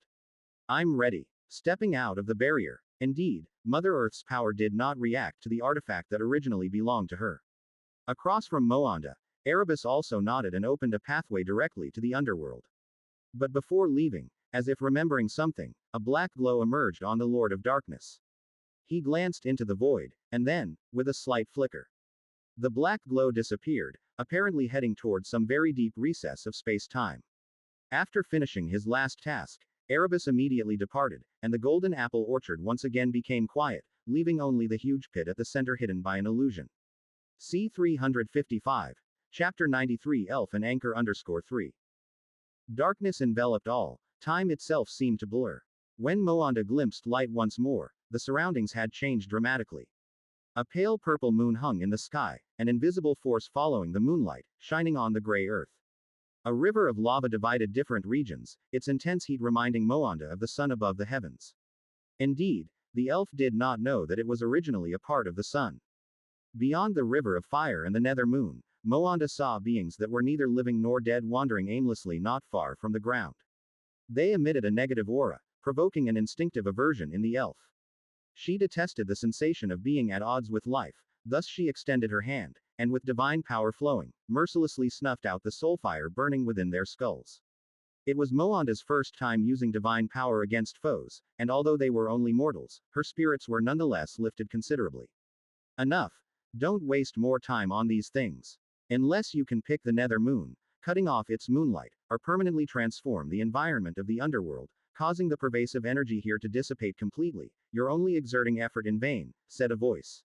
From the shadows stepped Erebus, casting a casual glance at the lives that had turned to dust. Although he too found these mindless, fearless creatures bothersome, under the nether moon's radiance, their birth was endless. Compared to the wraiths transformed from the corpses of earthly beings, these naturally born wraiths were nearly infinite. The density of the underworld's essence in an area and the strength of the nether moon's light often decided their numbers. If their number increased too much, they would starve to death. If too few, they would multiply again. Over a sufficiently long period, their total number always maintained a dynamic equilibrium. These creatures are not important. Now, begin your task, instructed Erebus with a light wave of his hand. Instantly, from across the boundary dividing the underworld and the realm of lightlessness, the area that seemed to consume everything, several beings flew out. Some were tall and handsome but carried dark powers in their bodies, some were robust with skin as pale as corpses, their hair and beards pitch black. Of course, there was the most special one, a giant egg wrapped in flesh glowing with a sinister red hue. Upon that flesh, Moanda felt a chilling sensation. She even had the feeling that the flesh was watching her. Although this was only a faint premonition, it made the elf subconsciously step back. You might lack experience, but that's all right, these are ready-made templates. Using your inherent authority, as an unusual deity, this shouldn't be difficult for you, said the Lord of Darkness, his gaze lingering on the giant egg for a moment before moving away.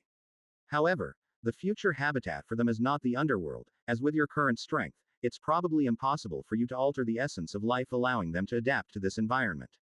Fortunately, their original homeland has also come through, situated between the earth and the underworld. Therefore, you only need to make some slight adjustments, which I think you should be able to accomplish, he said calmly. I understand. But this egg, what do you want me to do with it? Asked Moanda. Find your next adventure on m_versus le-nobleman.net.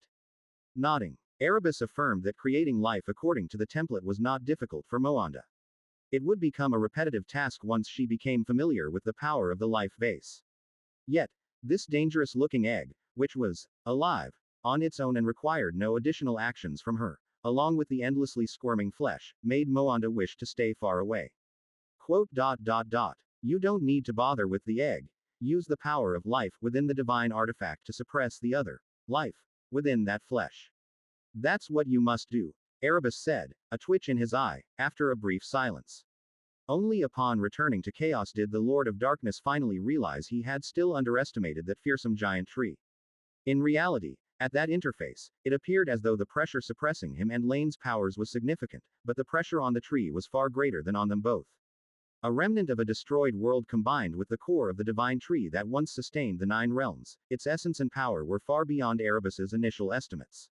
Even now, back in his own domain, he had not been able to completely erase the persistent force on his left hand, which clung like a malignant tumor. He could either take more time to erode this force with a certain immortality property or resolve it in another way. Luckily, this was chaos, and with the life-oriented divine artifact, utilizing the absolute nature of divine authority, Erebus could still solve this problem. I will do it. So, is this where I will live from now on? Moanda asked. With another nod, even if it was just using the divine artifact to suppress the flesh, it shouldn't be too hard, so Moanda didn't hesitate any further. She looked around, and although the life vase could hold her essence, now that the golden apple tree was no longer a seed, it could no longer stay inside indefinitely. She needed a place to replant this divine tree. C 356. Chapter 93 Elf and Anchor _4. And the underworld is probably the least suitable place for planting vegetation, apart from the abyss. Let's pick that spot, Svartalheim, the dark nation of the Otherworld. Once these lives are created by you in the future, let them thrive there first. You can also make this vast underground world your territory. With a casual gesture, a pathway opened. In theory, the underworld, a realm unto itself, could only be entered and exited through a single portal, where the Styx River flowed, yet this clearly wasn't a limitation for Erebus. Especially those wraiths, do not let them occupy the underground for that so-called Hades. It's best to keep this naturally dark place ownerless. Listening to the words of the Lord of Darkness, Moanda looked towards the opposite end of the passage. She didn't like the environment over there either, but she had no choice. The earth was Gaia's very body, and no matter what, she couldn't possibly plant the golden apple tree on the surface. Moreover, this underground space might not necessarily be a bad spot for her. Although Moanda and the consciousness of the golden apple shared the body, and she shared wisdom with the other sharing its body and strength with her, there was, in fact, still a gap between them. Just as that consciousness still needed to learn and grow, for Moanda, the divine authority shared by both ultimately still favored the other. But seeing this underground world, previously undiscovered, Moanda began to conceive a method to change this situation. Gaia once created all sorts of plants in the world, but that certainly didn't include this lifeless underground realm, so if she could also create new plants here, it would not only help her familiarize with her power but also bring into the world plants that were uniquely her creations. I understand. Those wraiths. I don't like them either. The matter of creating new plants would have to wait until she had a better grasp of the underground world's environment. Tidying up the corpses of the lives from the surface, Moanda carefully lifted the giant egg and then entered the pathway opened by the Lord of Darkness. For better or worse, that place would be her new home for a considerable time to come. The figure of the elf disappeared into the portal and then vanished altogether. While watching her leave, Erebus closed the temporary portal. He was in very good spirits now. Creating life was secondary. The resolution of something that had troubled him for a long time truly made him feel that his prior efforts were meaningful. Elements were not solely his to possess. Taking more or less of them didn't make much difference. But speaking of it, the magic net is indeed an interesting thing. Shaking his head gently, Erebus turned and returned to the realm of lightness. He wasn't Gaia and couldn't walk the world day in and day out like her, not to mention that, if it weren't for having things to do, he truly didn't wish to venture out often. After today, his next outing would probably be when his dear sister awoke. A seat among the audience on Mount Olympus certainly couldn't lack his presence. The spirit realm, fifth layer. In the chaotic and disordered interface, nothing had a fixed form, only black mist roamed incessantly among the illusory stars. However, in contrast to the past, a small interface composed of positive energy and faith had taken root here. Half of it, embedded within the fifth layer of the spirit realm, anchoring the surrounding chaotic space-time significantly, while its other half extended into the outside world, maintaining some temporal spatial connection with the stars. If one observed carefully, they would see beings emitting light moving in and out, seemingly constructing this homeland in their own manner. Seven Hills Paradise, although currently only 2 layers of its outline had just been built by the reincarnated celestial clan, limited by the scarcity of the power of faith, it indeed existed and even provided some blessings akin to those of a territorial god. Of course, these blessings were now dispersed because the future Paradise Mountain didn't yet have a ruler in name.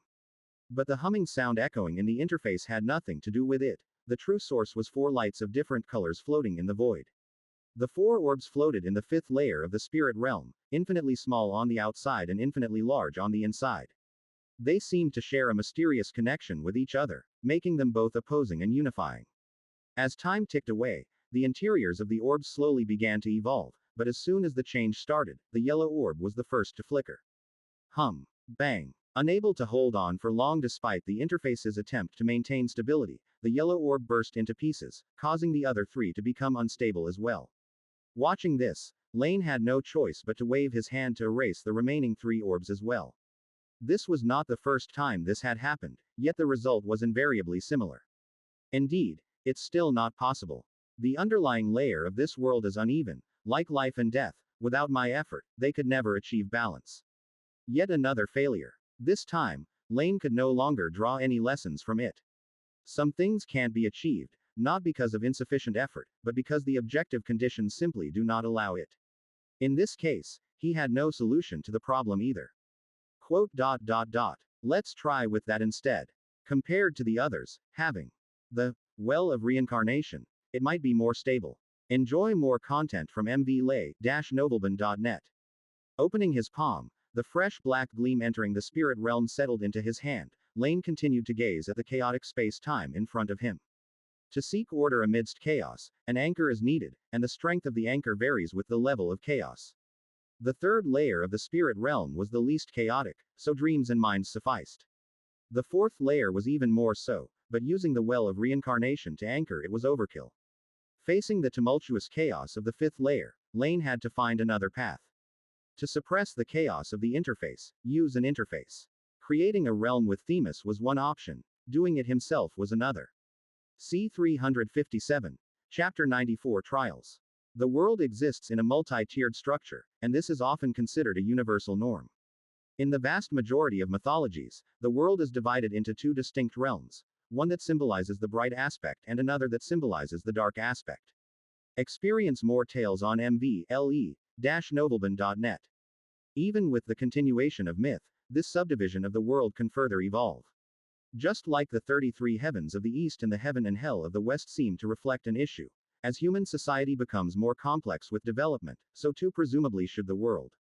A multi-layered structure facilitates its internal growth and the stability of the world itself. Therefore, what Laine did previously was actually similar. He attempted to create an inner layer, at the center of the fifth layer of the spirit realm, composed not of faith but purely of elements, while realms constructed from emotions, faith, and some elemental power, like the 7 Hills Paradise, became part of the outer layer, nestled on the periphery of the fifth layer of the spirit realm. With an inner and an outer layer, the chaotic spacetime was anchored in a 3-dimensional ring shape, thereby enabling this layer of the realm to support life activities, even life as transcendent as that of the celestial clan. However good the concept, it failed from the start. The inner layers, Laine envisioned should have been 6 in number, with the elements earth, water, wind, fire, spread out in 4 directions, categorizing the vast majority of elemental powers. Those hard to categorize were divided into positive energy and negative energy, 2 pure energy realms based on their tendencies, placed in the upward and downward directions, respectively. The 6 planes form a 3-dimensional diamond surrounding the core of the 5th layer of the spirit realm, sustaining the spacetime of the realm and corresponding distantly to the future outer layers. In the future, kingdoms of the deity born and the illusory stars would be interspersed among them, forming the complete 5th layer of the spirit realm. While the idea was sound, when it came to actualization, Laine discovered it was utterly unworkable, not only because the spirit realm did not possess control over elements other than fire, but also because the underlying logic of the world dictated it so. Just as life and death are not balanced, neither are earth, water, wind, and fire equal. A cycle with clear disparities could not be constructed unless Laine could find a way to make the 4 elements transform into one another, maintaining balance as life and death do. This was not entirely impossible.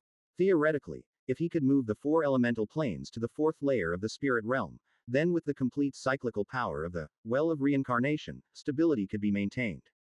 But since Laine intended to establish the elemental planes to perfect the 5th layer of the spirit realm, how could he possibly make that choice? Compared to that, the transition between positive and negative is easier to balance.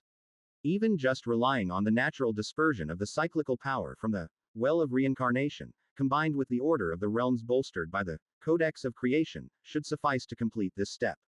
After pondering for a moment, Laine finally gave up the idea of accomplishing it all at once. It seemed that in order to sort out the order of the last 2 layers of the spirit realm, it had to be done bit by bit. With a gesture, the dark glimmer in Laine's palm spread out, falling below him, where the very manifestation of the world's negative energy was taking place. At the same time, the inherent negative energy within the spirit realm also gathered, evolving into a small realm constructed purely of energy. The corresponding positive energy, on the other hand, settled above Laine. However, compared to what was below, it seemed quite sparse. This was not just because the spirit realm itself did not deeply involve positive energy, but also because in Chaos World, although life was powerful and death weak, on the whole, the negative actually outweighed the positive. Even the number of primordial gods clearly displayed this. There existed 2 primordial gods of night and darkness in the world, while day and light had only one of powerful divine power, a goddess of daylight who was even conceived by the substance of the former, making the disparity quite obvious. Although the developmental progress of the world had somewhat compensated for this inherent disparity, it still existed. So when the gathering of positive and negative energies was complete, after only a short moment of stability, the glowing orb emitting positive energy started to tremble slightly, seemingly unable to bear the burden, incapable of opposing the negative energy realm below it. But this was after all within the spirit realm. Seeing the nascent positive energy realm on the brink of collapse, Laine, as before, drew on part of the power of samsara and the power of the realm. And just as he had anticipated, after flickering violently a few times and under the subtle influence of the nascent 7 Hills paradise in the distance, the newly born energy realm finally stabilized. However, it seemed that Laine needed to spend more years here until the forces of both sides were brought closer by the cycles, after which he could entirely leave them to function on their own. Phew, what a hassle. Heaving a sigh, but feeling that his spirituality symbol had become a bit more complete, Laine still found it all very worthwhile. The spirit realm is the embodiment of his power. The scope of the spirit realm's coverage and its overall strength are manifestations of the spread of spirituality in the world. In his estimation, even without other gains, the mere perfection of the remaining layers of realm each would suffice to bring an increase in symbolic stature equivalent to 1 level. The same applied to other realms. If the Lord of the 9 Hells could find a leader with enough potential for each layer of the 9 Hells, perfect the natural emergence mechanism of demons, and even allow the main forces of different layers of hell to cooperate, then his power would also rise, thereby escaping his current state at the bottom of greatness. But the foundations and magnitude of hell are vastly inferior to the spirit realm, so such an increase wouldn't be as high as Laine's. C. 358. Chapter 94 Trials_2. After finishing up the task at hand, he finally relaxed a bit. Maintaining the stability of the negative energy interface required his presence, but it was not too energy consuming, so Laine finally had time to pay attention to what had just happened. Of course, he kept an eye on everything that happened in Mother Earth's orchard, it's just that the nymph called Moanda didn't much concern him. As Mother Earth's maid and the guardian of the Golden Apple Orchard, her only use was to serve as a tool, a means to avoid Gaia's arrangements left in the Golden Apple Orchard. Beyond that, her worth was as a teaching material. After all, if she could stab Gaia in the back, she could betray others. Though Laine was not particularly afraid of betrayal from his subordinates, he was more interested in the original consciousness of the Golden Apple Tree than in keeping such a person around. Moanda herself didn't notice, even assuming that her transmigration was supposed to be this way, but in actuality, since she saw the entire process of the Golden Apple Tree's existence from the beginning, why then didn't the consciousness share its memory with her, leaving her so naive and confused? Everything had a reason, for this memory exchange was unilaterally blocked. If the memory exchange had occurred normally, the nascent consciousness would have been tainted by Moanda's complex memories and become an existence similar yet different from her, which was not what Laine wanted to see. So, he blocked it unilaterally, allowing only her spirit to awaken, and then let her rest peacefully within the body of the Golden Apple Tree, sharing everything Moanda saw and perceived, yet untouched by her thoughts. Under these circumstances, what she could learn from Moanda, this teaching material, was her own affair. Strictly speaking, the other was the original consciousness of the Golden Apple Tree, just like a born deity. Laine helped awaken her wisdom and continue the growth interrupted by Gaia, which was certainly feasible, but to go further and directly do something to her was beyond his power. However, speaking of which, I thought that Elf would seek out Zeus, or even come to me in the end. Bumping into Erebus was indeed a bit unexpected, he mused. Shaking his head, Laine was slightly surprised but quickly became indifferent. The inherent will of the current era favored the existence of more intelligent life, so exerting some subtle influence was possible.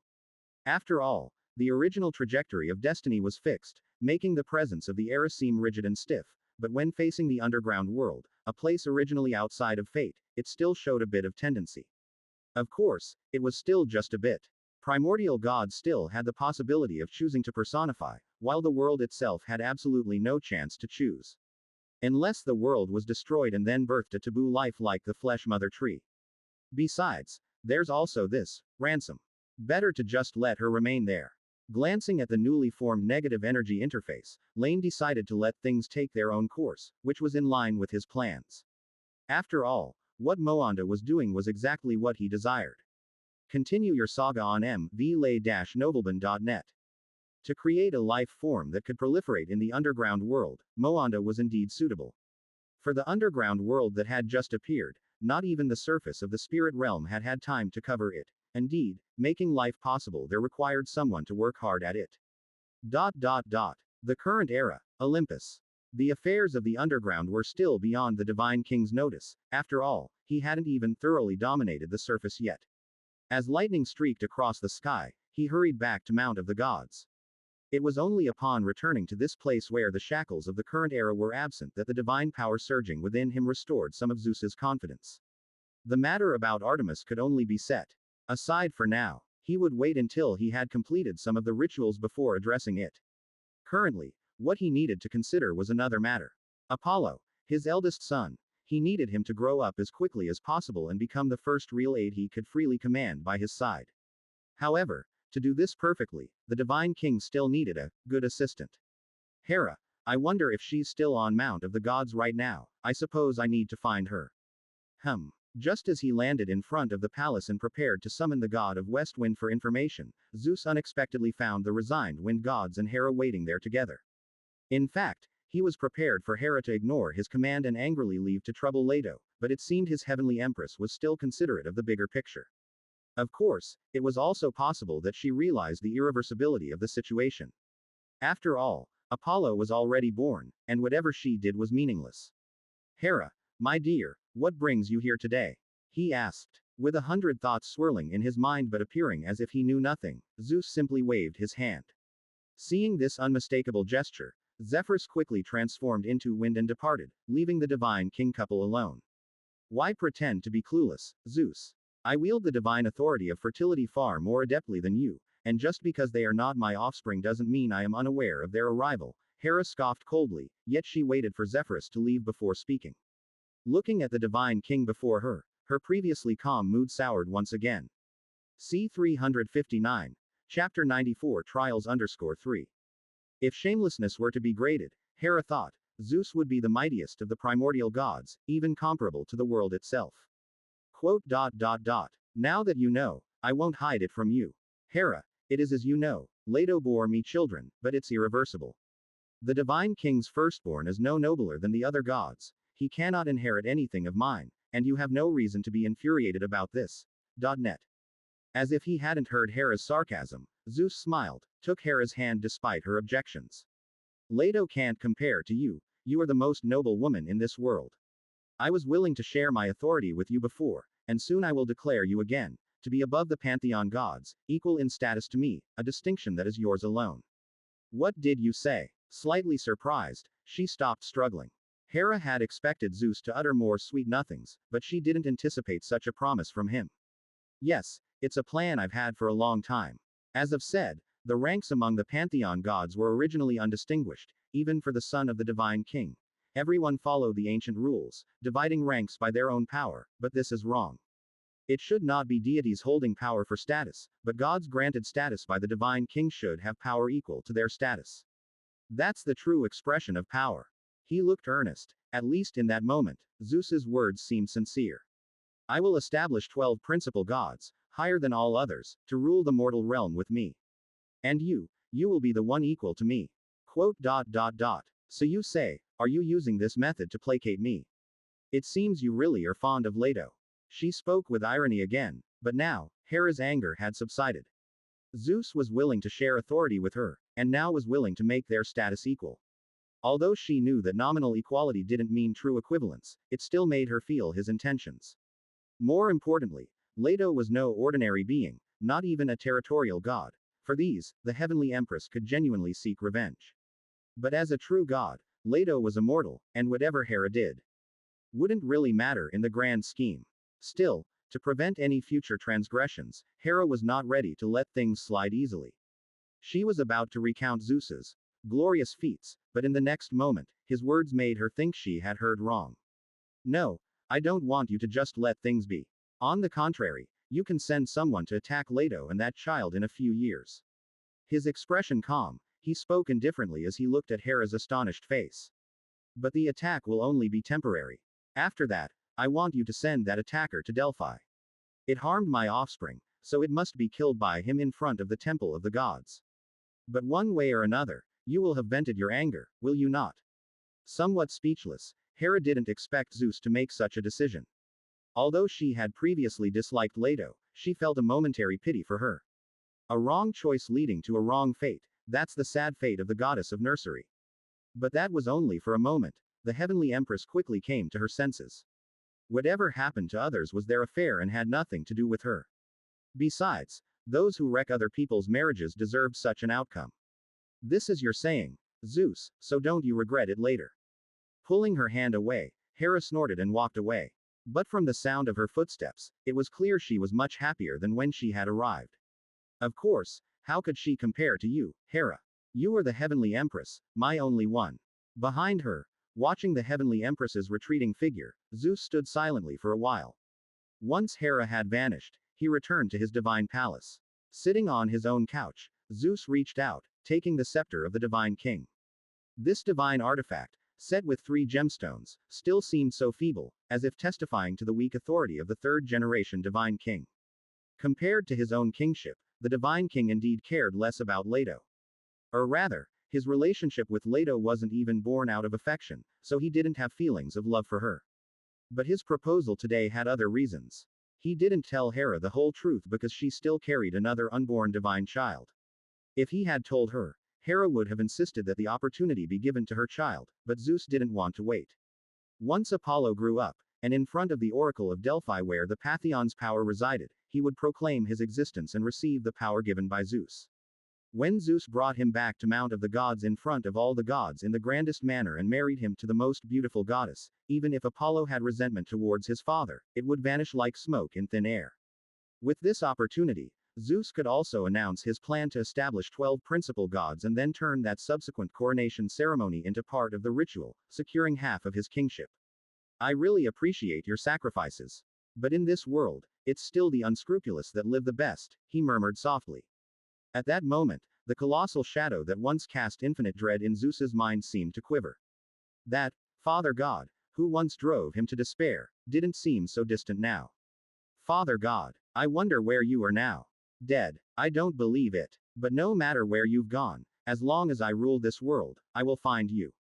Then I'll tell you that not only have I learned what you taught me well, but I'll also return it to you. And Gaia, mother of all gods, every change in the divine king involved you.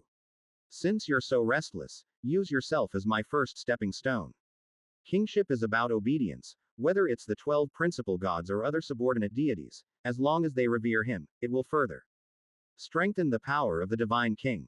Now, Zeus no longer feared the awakening of his grandmother. Perhaps her awakening was even a good thing. As time flowed like water, and the mortal realm remained uneventful, time hurriedly passed since the birth of Apollo and Artemis. C. 360. Chapter 95. The Island of Lemnos. Since the flood wiped out civilization, and the mortal realm was in turmoil, countless springs and autumns have passed over the land. To the deities, this wasn't an excessively long period, but for humans, it had already become an era too significant to ignore.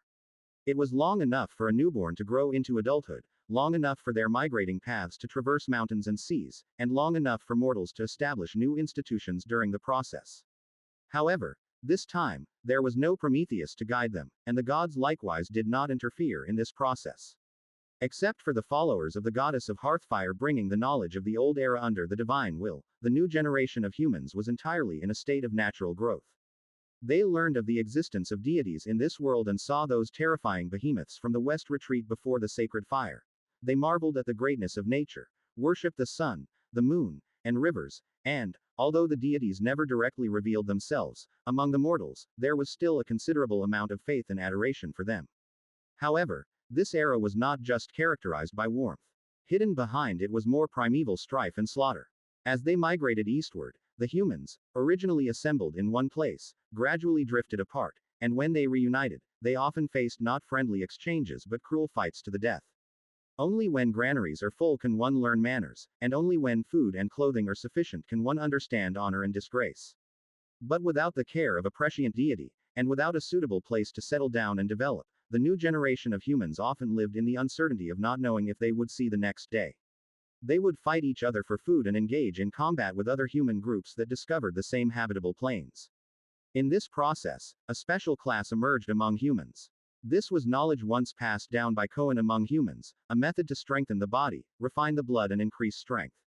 It was brought to humans by the followers of Hestia, along with the knowledge of the old era, and during the entire migration, it sparked an unparalleled burst of inspiration in different human tribes.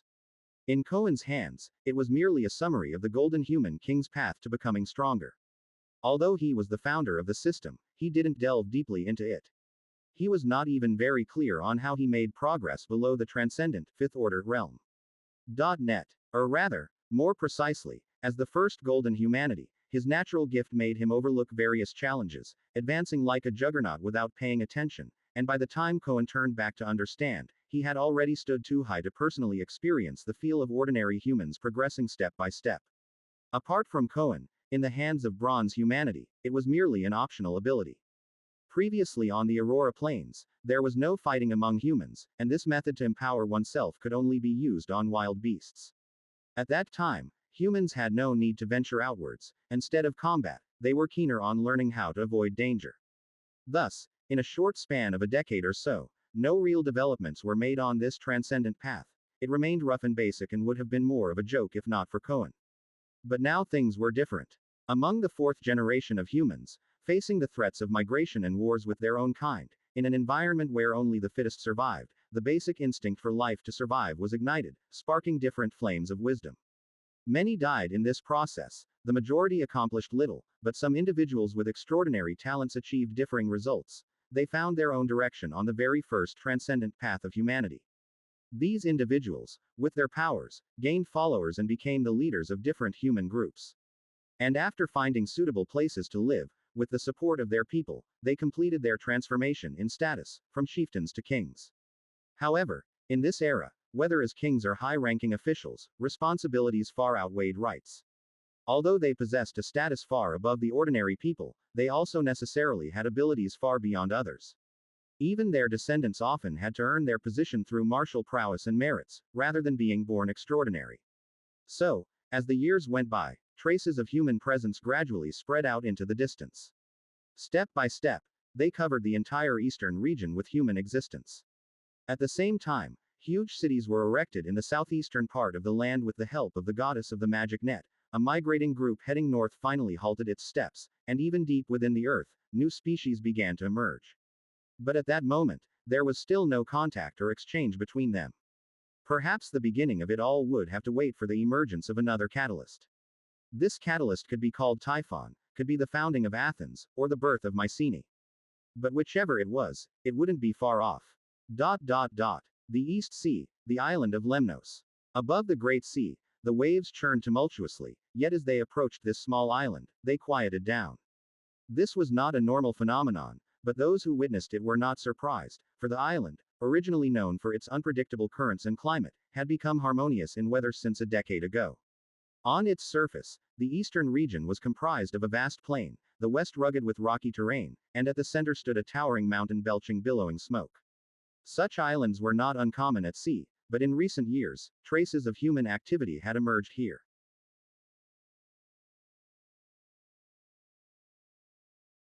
C361. Chapter 95 The Island of Lemnos _2. They sowed their seeds there, built their cities there, and even had the objects of their worship and belief, which lent this originally ordinary little island an air of civilization. Ding. Ding. Clang. Stay connected with M versus L, E-novelband.net. Sparks flew as the hammer and iron collided, creating a thunderous noise. In an open space, a short and ugly smith showcased his skill, while hundreds of humans gathered around him. Unlike the deities or even the nymphs who served them, there was no mockery or contempt for the smith's appearance among these humans. Instead, they showed respect and excitement, learning the smithing techniques displayed before them. This was the sea, different from the land, where the people who lived here had never experienced migration or the threat of other creatures. Sea beasts did not fancy the land, and the rulers of the sea didn't wish those lowly creatures to harm the just thriving humans. Thus, the vast islands were often enjoyed solely by humans, who built cities and engaged in fishing or farming upon them. Of course, when avoiding the threat of other life forms, these humans also faced the more capricious natural climate. Be it storms or tsunamis, any could wipe out their homes in an instant, and what's more terrifying was the volcano that stood upon the island.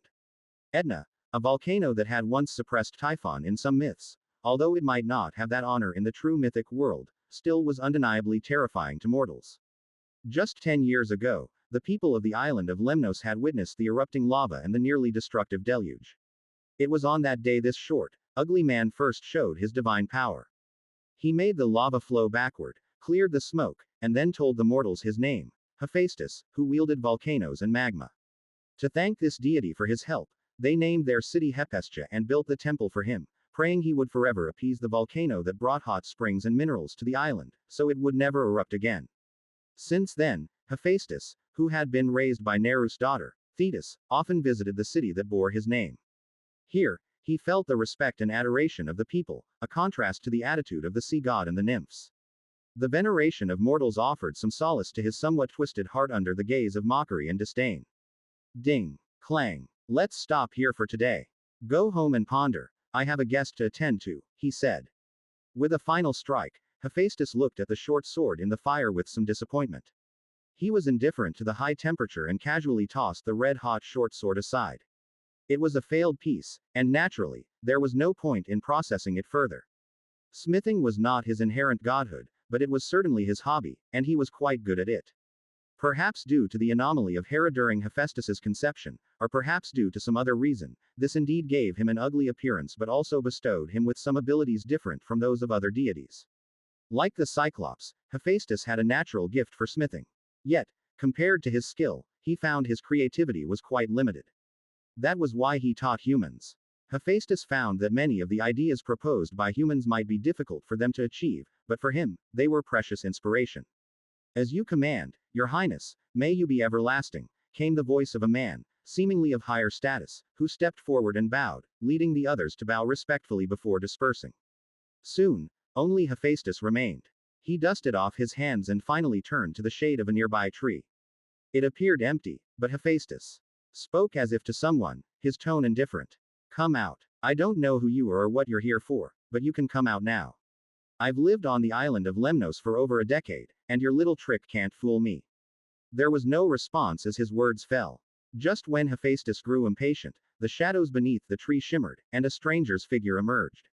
The arrival seemed embarrassed, apparently not expecting to be caught spying. He had concealed his form with the manipulation of light and come to the island rumored to be inhabited by a deity, only to witness the smithing process of Hephaestus. The young deity was so captivated that he had failed to realize he had already been spotted, which made him somewhat embarrassed. Meanwhile, the appearance of the stranger caused Hephaestus's expression to darken. He was a handsome, tall young man with golden hair, confident and full of fighting spirit, the complete opposite of Hephaestus. One born to shine in light, the other discarded at birth. Even though he didn't recognize the stranger, it didn't prevent the revulsion he felt at that moment. That's why he preferred the company of humans. After all, Hephaestus was a god. He could ignore the humans' beauty and vigor, as they would eventually age. But now, the one before him was also a deity, which made him subconsciously feel repulsed. C. 362. Chapter 95 The Island of Lemnos _3. Quote. I am truly sorry, Your Excellency, but I did not intend to spy. It's just that your skill is so exquisite that I forgot to reveal my form. Apologizing sincerely, Apollo spoke from the heart. He noticed the other's changing complexion, but the young deity still thought it was due to his own rudeness, making him feel even more embarrassed. In fact, I came here specifically to inquire about a matter. Your behavior hardly matches your looks, stranger deity. No more excuses, we have nothing to discuss. Hephaestus dismissed the apology without a second thought in a cold voice. Faced with this, Apollo furrowed his brows slightly but, considering his purpose for the visit, he steeled himself. I apologize once again for my actions, but Prince Hephaestus, I also hope you can understand my feelings and listen to the injustice I have suffered. Before I was born, my mother goddess and I were persecuted by the heavenly empress, who prevented me from descending to the mortal realm so her child could be born before me. Her schemes failed, and I eventually arrived in the mortal realm, but this only made her even angrier. A serpent of immense strength was sent by Hera. It guarded the land and forced my mother, stripped of her divine power, to wander the seas raising me.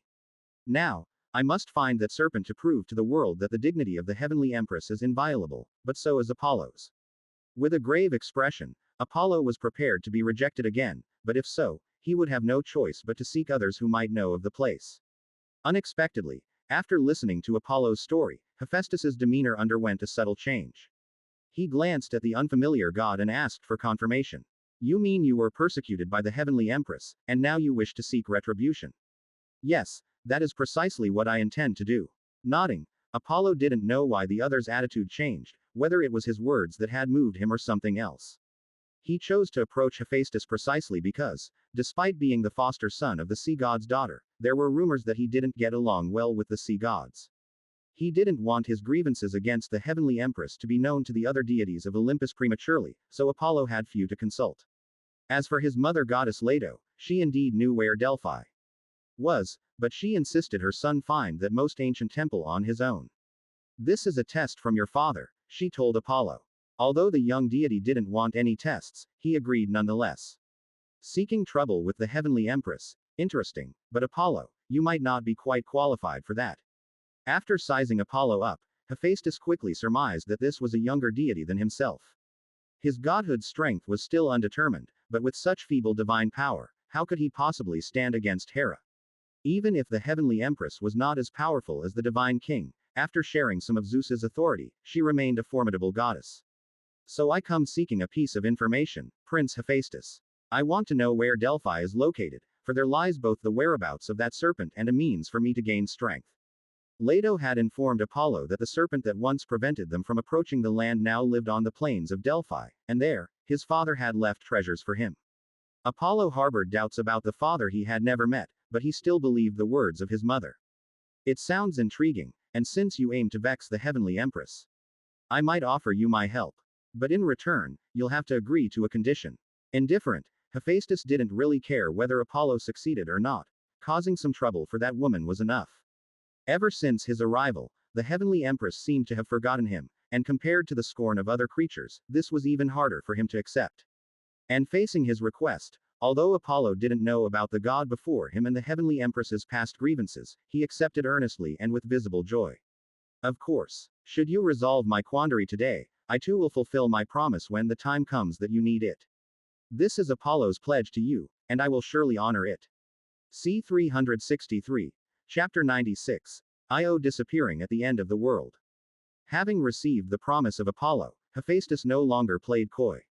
He gave a detailed account of the terrain in different parts of the earth, the location of Olympus, and the oracle of Delphi beneath the Panassus mountain range. These were all things his foster mother had told him, and in fact, Hephaestus had never been there himself, but this was enough for Apollo. Net. Now that he knew where his destination lay, the young deity solemnly thanked him and once again assured him. Prince Hephaestus, I will remember your assistance today, no matter what. On the day you need me in the future, I will fulfill my promise and do my part. Let's hope so, Apollo, but you may leave now. The earth is vast, and finding Delphi based only on my description is no simple task. Nodding, Hephaestus's demeanor was still rather unenthusiastic. Though they had a common goal for the time being, he still didn't care to linger any longer with this handsome, radiant deity. To such an obliquely dismissive gesture, Apollo paid no mind, thanking Hephaestus and choosing to leave immediately. Perhaps he will succeed, who knows? Watching the direction in which Apollo had departed, Hephaestus shook his head. He wasn't optimistic about the other's chances, yet he didn't believe Apollo would come to any harm, for after all, he was an immortal true god. Picking up his hammer, Hephaestus began another bout of forging. His skills were not yet finely honed. In comparison to the Cyclops, while he possessed the same natural talent, he still needed ample time to practice. At least for now, he could not treat godhood as a material to craft a true divine artifact. Of course, what Hephaestus wanted was never a divine artifact. He merely hoped that one day, he might create imposing substitutes to cover for his unsightly and diminutive appearance. Elsewhere, having left the island of Lemnos, Apollo began his journey to find the Delphi temple. Much like the heroes of future human generations, he encountered many different people along the way and did many deeds. There were injured humans, hospitable river gods, malevolent demonic monsters, and nymphs being chased by wild beasts. He used his warm light to heal human wounds, solved a problem for a river god by killing a hydra that had been lurking upstream, slew demons coveting his bloodline, and helped the nymphs drive away strange beasts. To repay Apollo's help, an elf that had sprung from a birch tree gifted him a silver bow. Said to be the creation of Titans, it possessed extraordinary power, becoming a treasure Apollo treasured greatly. With its aid, the journey for the young deity became much smoother. With the bow's support, more strange beasts perished under his arrows, and many mortals were saved thanks to him. As he progressed, the name, Apollo with the silver bow, began to spread among the territorial gods and mortals who had survived the flood. Gradually, they became aware of a deity bringing light, healing wounds, and willing to help others, searching for the oracle of Delphi, intending to slay a wicked serpent there. Though no one knew the origin of this god, nor had he ever spoken of his lineage, both humans and gods alike blessed him, hoping he would achieve his goal. All this was observed by Helios, who steered the sun chariot across the sky, and he reported everything to the divine king who was closely watching it all. He didn't like Apollo, because unlike others, the god of sun immediately recognized the other's divine authority, the power of light. Just as his father, Titan god Hyperion, had his dominion diminished, Apollo had split the light of his mother, Theia. But dislike as he might, with the mother of light having withdrawn from the world and himself about to ascend to great divine power, Helios suppressed such subjective feelings, dutifully reporting Apollo's deeds to Zeus each day without doing anything unnecessary. After all, there was no direct conflict between the two at the moment, and Apollo remained the son of the divine king. Helios couldn't conceive any reason they would be adversaries. So along the way, he has helped numerous human migrants who haven't yet settled down, restored health to the injured and ill, and thus they regard him as a protector of their travels and a deity of healing. Zeus asked Helios, who had just finished his day's duties, while standing before the palace of the divine king in the evening. Yes, your majesty. Nodding, perhaps emboldened by his impending ascension, Helios appeared quite confident. He looked at Zeus and offered a suggestion. Do I need to prevent his interactions with humans? His current location is not far from Olympus. If he is allowed to continue, it might lead to a repeat of Prometheus's old tale. Speaking of the foresighted Prometheus, Helios initially mentioned him casually, but his tone suddenly paused. In that moment, the god of sun suddenly remembered the warning the other had given him below the great maelstrom of the East Sea. You need not worry now, but if another deity capable of driving the sun chariot is born in the future, you must be careful. Could that being be Apollo?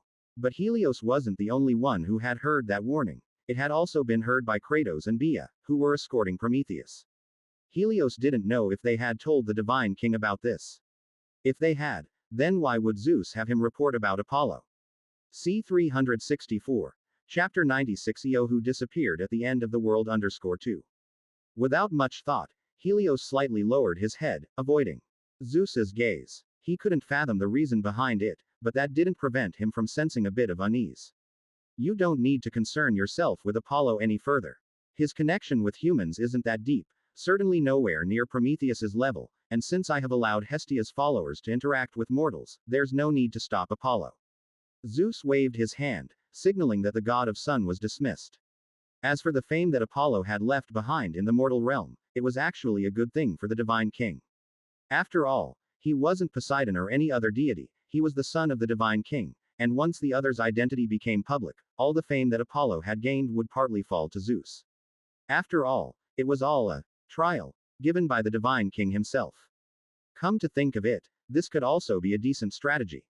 His eyes brightened as he watched Helios's retreating figure. Zeus suddenly realized that Apollo's behavior could be further extended. The other was at least a god, so even if he was his son, the achievements would not all be credited to the Divine King, for it's not unusual among the gods for offspring to surpass their parents. But if he could have some demigod progeny, or merely descendants with divine blood, that would be different. Moreover, for those humans who had already established steady dwellings, Zeus was considering how to spread his faith. His previous idea was to stage a divine revelation. A storm would suddenly arise, torrents of rain would fall, and mortals would be at a loss. Then someone who had received a revelation would step out, suggesting that everyone should pray to the great king of the thousand thunders. Your next read awaits at mvle-novelban.net. Afterward, he would go through various tribulations, and finally, Zeus would descend a miracle, granting them the power of divine arts. It was an inspiration he got from Hestia's followers. Feeling somewhat envious of the humans' piety, the Divine King wanted to replicate it. Everything would come from the mortals' own pleas, not from his initiative, a quite good idea indeed. But now, the Divine King suddenly realized he had another method. Not only was it useful, but it also appealed to his own wishes. If work and hobby could be combined into one, that wouldn't be a bad thing. Perhaps making the kings among humans into descendants with my divine blood would be a more permanent solution. He cast a glance at another splendid palace, the divine palace of Hera. Zeus could already anticipate her reaction, but it hardly mattered. He would give it a try, and if it proved effective, only then would he really start his plans after Apollo returned. As for how the first experiment would turn out, that was not the Divine King's concern. If the subject were a god, he might need to consider the perceptions of the other deities. But for a mortal, whatever he did, the gods would, at most, find him somewhat ridiculous without any further thoughts. A single whim from Zeus could be a disaster for mortals, but for the gods, it was just another topic of casual conversation. Perhaps because Zeus hadn't shown his true formidable power for a long time, the other deities gradually became less hesitant to discuss matters relating to him, like the once Métis. The gods lamented that Hera's progeny had already been born, and although not yet grown, his sharp godhood undoubtedly indicated his distinction. Yet, Métis did not leave behind any offspring of her own, and even the god of the ocean and his spouse didn't seem to care much about her. And such is the Divine King's history of infidelity and Queen Hera's anger, which seemed to have become an old tale. Previously, it had been confined to discussions among the gods, but unexpectedly, this time, Zeus had turned his attention to mortals. Near a newly established human city-state, the Divine King once again did what he does best. Inachus, the king of Pislacius, the monarch who led his people to clear the wilderness and establish their home, had a beautiful and captivating daughter. Her name was Io. Although she did not possess a transcendent physique but only that of a mortal, her beauty was such that it could move the hearts of deities, a graceful and alluring figure. Yet, as with every such woman recorded in later myths, her beauty did not bring her happiness but instead brought calamity. Zeus came to the mortal realm. He wielded his authority to gather the clouds, shielding away the gaze that Helios might have cast from his sun chariot.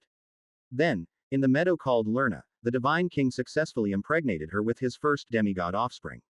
His experiment was a success. As Zeus's bloodline was conceived in the body of the royal human, he felt a faint connection beginning to form. But this link was still unstable because Io was only a princess, and this was just a common city-state among the new generation of humans. He still had more to do. He needed his progeny to become the future ruler of this human city-state, to make this descendant with divine blood a clear sign of divinely sanctioned kingship. Starting with him, the future of humanity would see more rulers bearing his lineage, and the divine king's presence would penetrate every corner of human society. One day mortals might even equate Zeus with king, thus achieving his grand endeavor. But although everything seemed well conceived, this was after all just a trial. Faced with the raging Hera, Zeus still chose to take a step back for the moment. C. 365. Chapter 96. Io disappearing at the end of the world _3. News of Apollo's deed would soon reach Hera, and before that happened, Zeus did not wish to provoke his queen of gods too much. The divine king took a step back, and facing Hera, there was only the helpless mortal princess. From this moment on, the curtain rose on Io's half-life of suffering. The princess of Pyslacius was transformed by Zeus into a cow with his increasingly proficient sacred power, in order to escape Hera's gaze. But Io did not know. In fact, Zeus did not expect this to fool the other party, he was simply using this method to soothe the heavenly empress's fury. If he had acted as if he did not care in the slightest, indicating to Hera that she could deal with the mortal he had chosen at will, then the heavenly empress would have nowhere to vent her anger. But his attempt to conceal Io's presence, easily uncovered by Hera, gave the heavenly empress a sense of victory, allowing her to indulge in the identity of a winner, diminishing the impact of another betrayal of marriage by Zeus. Thus, around the existence of Io, a ridiculous struggle unfolded between the divine king and the heavenly empress. Zeus turned her into a snow-white cow, and Hera pretended to be oblivious. She praised Io's outstanding appearance among the herd, then claimed her for herself, and ordered her to be strictly guarded. The former princess was henceforth to feed on sweet grass and drink polluted water, and even failed to recognize her father Inachus when he came looking for his daughter, only to immerse herself in pain day in and day out. The divine king was reluctant to admit defeat, so he sent his confidant once more to kill the guards and secretly set Io free, allowing her to regain her freedom. But this was still just part of the struggle, as Zeus had even forgotten to turn the human princess back into her human form. So, shortly thereafter, Hera captured a tsetse fly, baptized it with divine blood, and commanded it to relentlessly pursue Io. Thus, the princess who still had not returned to human form continued to flee desperately and helplessly across the world, forever unable to escape this unmerited calamity. Hera was finally satisfied, feeling that her wisdom had triumphed over the divine king, and that the mortal had received her due punishment. Zeus also got what he wanted. He successfully appeased his heavenly empress and avoided more turmoil at this critical time. As for Io, even though she really was beautiful and had once provided him with a pleasant evening, this did not compel the ruthless divine king to spare her a single glance. There are many mortals. Io was not special. Once Apollo returned to the Mount of the Gods, Zeus would naturally find another beautiful woman, to spread his bloodline among the kings of humans.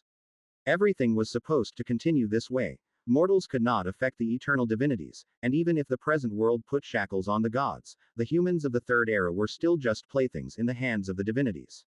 Yet fate is so wonderful, even the beings that stand above the mortal world cannot truly glimpse the trajectory of its operation. So, one day, under the starry night sky, as the ancient Mother Night awoke from within a flower petal and looked outside with boredom, she saw, above the vast ocean, at the edge of the world, a snow-white little cow dodging the tsetse fly that was closing in behind it. She leapt forward as before, each time trying to put a greater distance, but this time was somewhat unusual. Net. Because with that leap, her figure simply vanished into thin air above the sea, without leaving the slightest trace. Whoosh. A rift tore open in the void, behind it the eternal night sky and the resplendent stars. Nyx stepped out, and the profound East Sea inexplicably quieted down. Under the shifting veil of her black dress, the goddess's expression showed a hint of surprise. So, where did she go? Curiously observing her surroundings, Nyx reached out her hand, and the nearby space-time began to warp. The laws of the present world reacted faintly to the primordial god's violent actions, but she paid it no mind. Mother Night's power surged forth, meticulously investigating every inch of this void. She was looking for a space-time tunnel, or something else akin to an interface, like the remnants of the fallen Nine Realms, but the results were disappointing. There was nothing here, everything was so ordinary, as if everything she had seen before was but an illusion. However, that was impossible. Under Nyx's gaze, even the beings that control the divine authority of space-time, at the very least, would allow Mother Night to realize that all of this was man-made and not given by heaven. Heavenly given. The investigation yielded nothing, but Nyx's interest only grew stronger. Behind everything that seemed normal lay something utterly unexpected. No one could disappear silently in front of her, even in the spirit realm. She had just been unable to enter, not unable to find. But now, the facts were in front of her, and Nyx had no idea how the cow, obviously transformed by someone, had disappeared. She's human, so she must have a soul, right? Interesting. With a curve of her lips, Nyx stretched out her hand and directly knocked on the door of the spirit realm above the sea. The next moment, the portal opened from the void, but this time, the other side of the door was the fifth layer of the spirit realm. Standing amidst the chaos of space-time, with the illusory stars as a backdrop, Laine put down what was in his hands and looked confusedly at the rare visitor who was stepping forward. C-366. Chapter 97 On the Banks of the Nile River. Backquote. Within the fifth layer of the spirit realm, phantasmal stars twinkled faintly.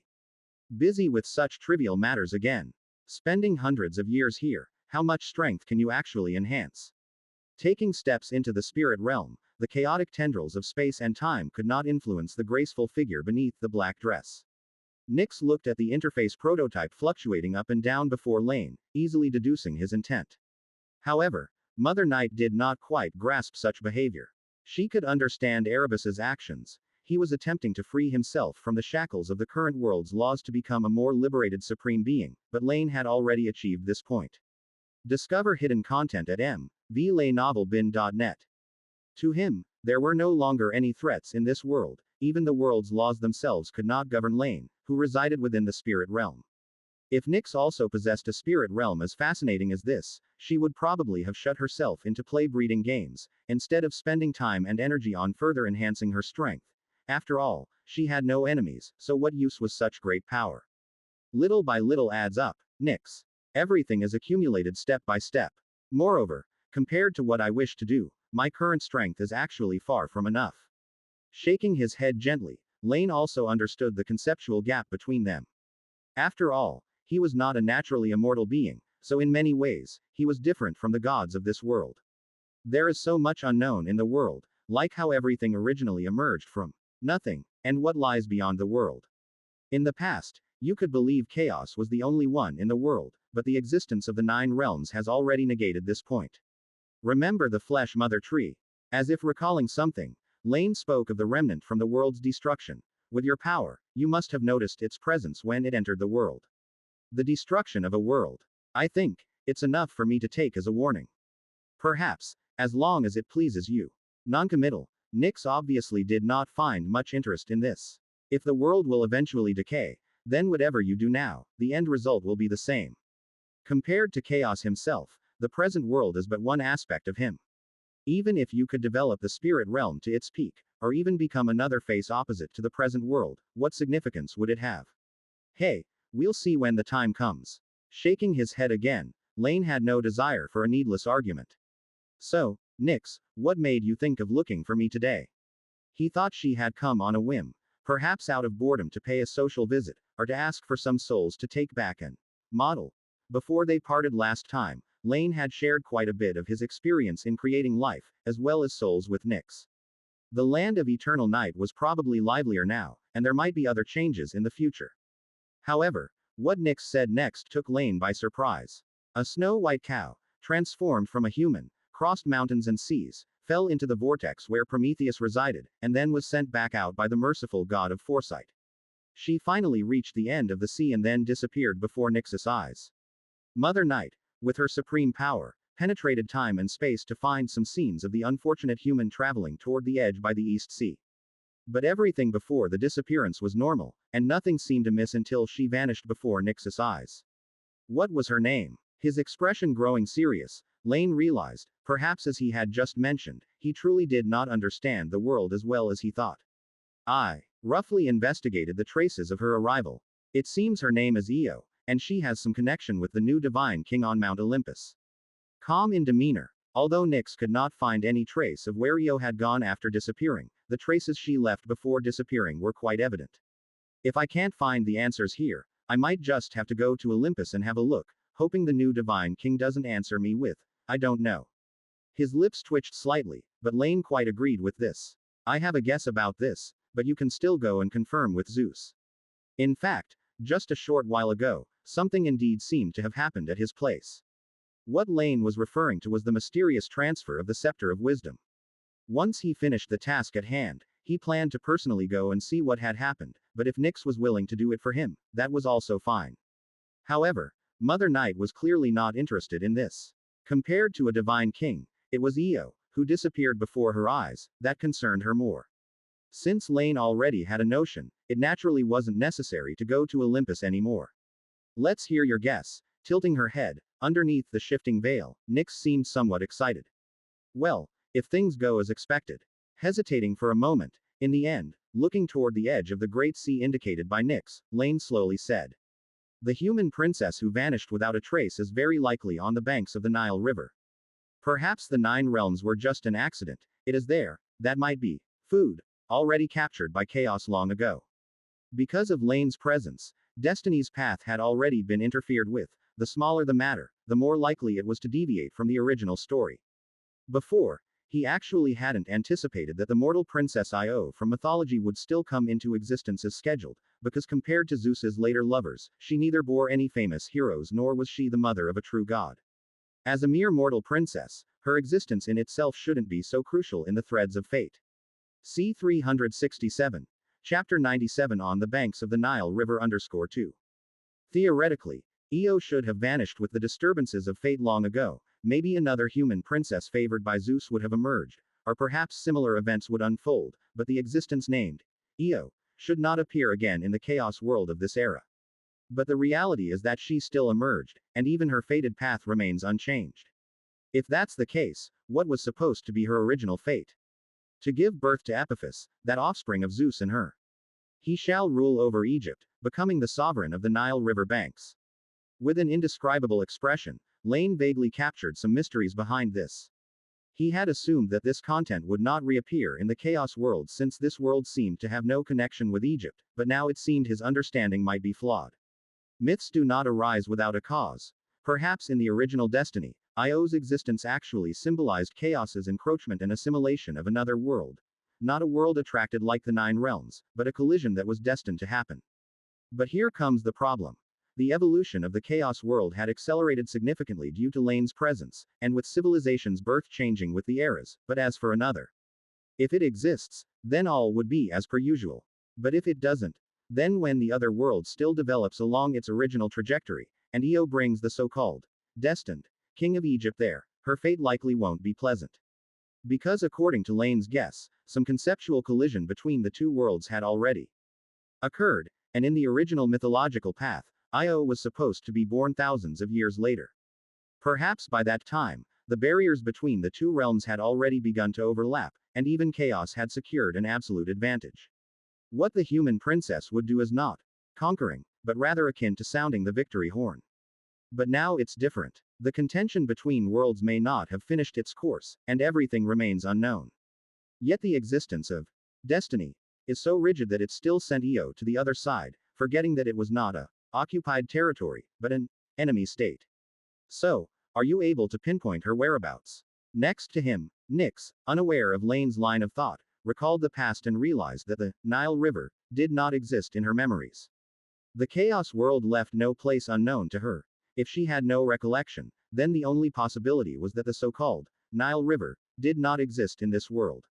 This resolved her confusion, as indeed powers of the world realm could evade her scrutiny. As for why Laine knew these secrets beyond the world, she found it natural. This ancient god, born with the world, has always been so unique. No one knows what truly happened before all creation or what he had truly done. I'm afraid I cannot yet. Shaking his head and noticing Nyx's somewhat displeased face, Laine slowly said. The distance between us is too far, and we are likely separated by a barrier of worlds, but don't worry, there'll be a chance later on. When the monstrous beast repeats the attack on Olympus, and the gods scatter and flee, if everything is as I have conjectured, this is a part of Chaos's destined fate, a trajectory for devouring worlds that it has long established. Then, if we follow them when the time comes, we might find the place Io went to. But Nyx, even if you are not equivalent to your original self, can't you really see the trajectories of fate?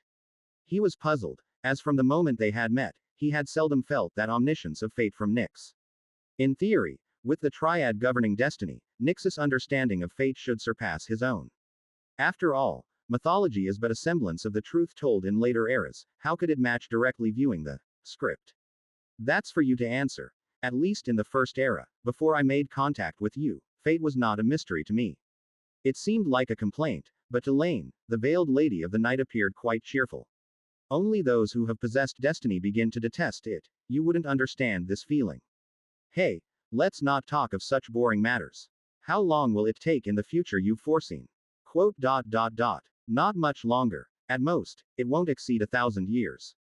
By Nyx's side, listening to her meaningful sighs, Laine reaffirmed his choices even though he did not know what she had witnessed in her original destiny. Not to prophesy oneself, not to willingly confine oneself to the restraints of fate, then whatever happens, everything is possible. Then let's wait. 1,000 years isn't long. Stretching languidly, Nyx glanced over the desolate fifth layer of the spirit realm. There was nothing of interest here, she decided to return to her own place. But before leaving, as if remembering something, she turned back curiously and asked. Since you are now interested in that world, what do you plan to do? You won't simply be watching the play like me, will you? Of course not, and besides, Nyx, it's not your first day knowing me, what I plan to do is quite obvious, isn't it? Calmly, though he had just learned this unexpected news, Laine had clearly made up his mind. Discover hidden content at mvlaynovelbin.net. One world, one far weaker than chaos, a complete, independently existing world. C368. Chapter 97 On the Banks of the Nile River _3. This gift from the endless void. If it can be consumed by them, why can't I? With a light leap, her mind fell into a haze. When Io regained her senses, she suddenly discovered that a whole new world had appeared before her. The land was covered in green, and in the distance lay vast rolling sands she had never seen before. A wide river rippled with waves, watering the land on both banks, bringing vitality to the great desert. The sky seemed to have become narrower, and if she had been a demigod with divinity, she might even have noticed that the laws that constructed everything were no longer the same, but this had nothing to do with Io. She couldn't see that much, and the changes in the world didn't have such a significant impact on her as a mortal. She simply realized all at once that the gadfly which had been relentlessly pursuing her was now gone, and even her own body was inch by inch returning to its original form. The hooves turned back into hands and feet, her dress covered her body, the power of the deities from the foreign realm dissipated, and Io had reverted to her former self. Ah, creator of bronze humanity, forethinker Prometheus, whether or not it was you who helped me, I am thankful for your blessing. Under the blue sky and white clouds, gone were the mooing sounds, the girl's clear voice had returned to her. She didn't know why she had come here, nor why she had transformed back, but she credited it all to Prometheus, the kind deity who was bound beneath the eye of the sea, enduring suffering. By chance, she had fallen into the sea's eye, where she met the deity of old. She told the forethinker about the brief history humans of her time understood, and in return, Prometheus told her about the real world. Finally, the forethinker blessed Io, wishing her liberation, and sent her out from the sea's eye. Now, the princess was infinitely grateful to the ancient Titan deity, she had finally escaped the painful abyss. But her joy was fleeting, and as the excitement of finally regaining her freedom faded, and she looked upon this unfamiliar place, Io couldn't help but feel an onset of sadness. She had lost her father, her homeland, and was alone in this place. All that accompanied her were the moon, stars, and the bloodline of the brute within her womb. Discover hidden content at mvlaynovelbin.net. Loneliness and helplessness surged into Io's heart. She was all alone as far as the eye could see. O gods, whoever you may be, please answer me. How can I return to my homeland, to see my father again? Falling to the ground, Io prayed to all the deities she could think of, yet she received no answer. Thus the girl sat desolately on the riverbank, gazing hopelessly at the ceaseless flow of the river. The vast river brought both life and death. Just as water is the source of life, it can also bring cataclysmic disaster. For a moment, Io even entertained the thought that perhaps it wouldn't be so bad to end her life right there. Perhaps my birth was a mistake. This world contains only pain. Maybe death is the ultimate destination for everything. Standing by the riverbank, Io softly closed her eyes, but as push came to shove, she felt fear. No, you cannot die. Suddenly, she heard someone speak. Why not? If I can't decide my fate, can't I decide my own life? She exclaimed loudly but then realized something. There was no one else here but her, who then had just spoken to her. Io turned around sharply, and at the edge of her vision, she saw the source of the voice. At the boundary between the yellow sand and the greenery, a girl seemed to embody all the beauty of the world, approaching her. The harsh sun did not wish to harm her and thus arranged for clouds to just block it in the sky. The branches of trees did not want to hinder her, parting to create a path with the help of the wind. The pure deity walked barefoot on the damp earth, and where she passed, flowers bloomed and fragrance wafted through the air spontaneously. Quote. Who are you? Are you a deity? Have you come to save me? She stood rooted to the spot, but soon a look of joy appeared on her face. Io looked at the girl, who was about the same age as herself, and asked expectantly. I swear, no matter which deity you are, if you can help me return to my homeland, I am willing to spend my life spreading the tale of your greatness. However, the figure in front of her just shook her head.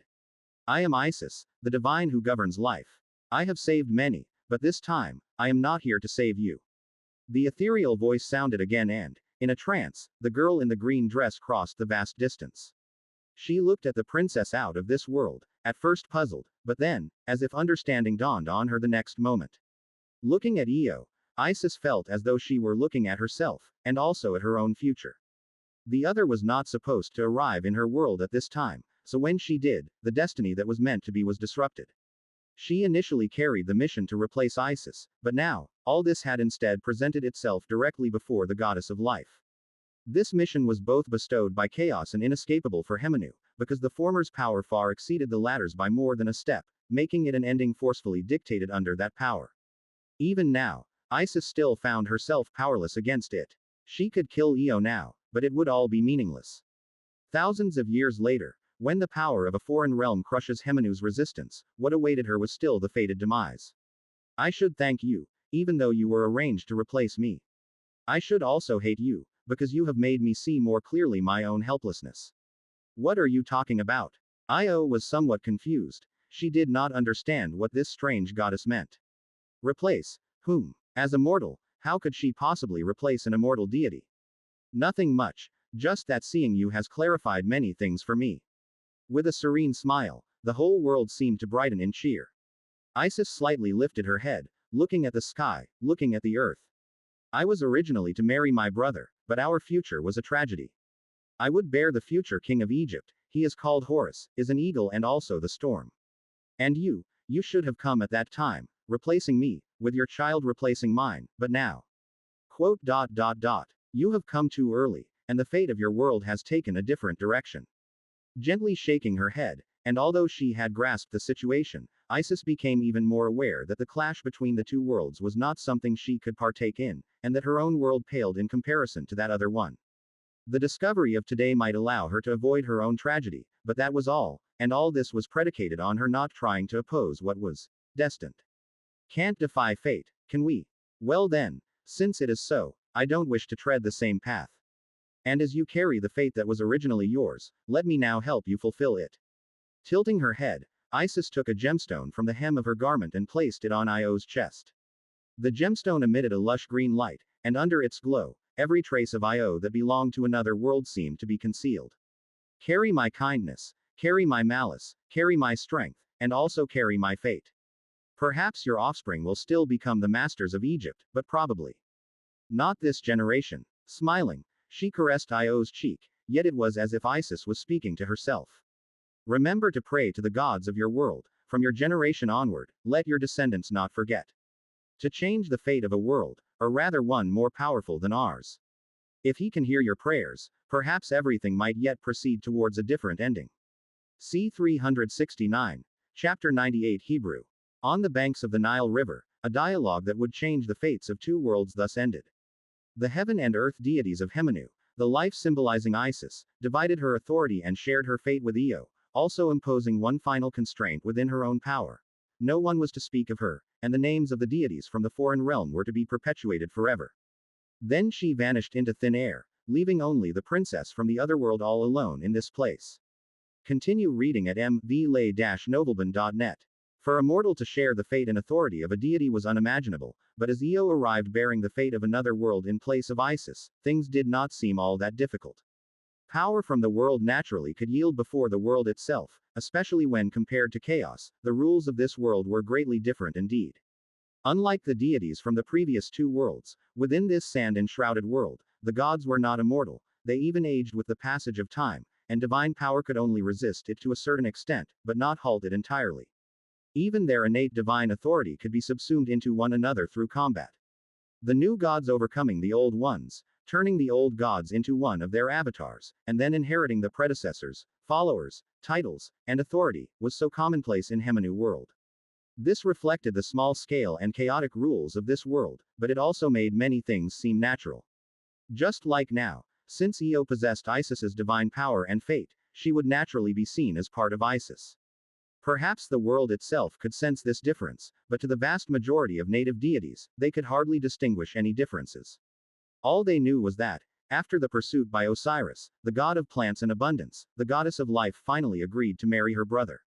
Although Isis seemed to have changed her appearance, character, and even often spoke odd words, none of this was taken to heart by the gods.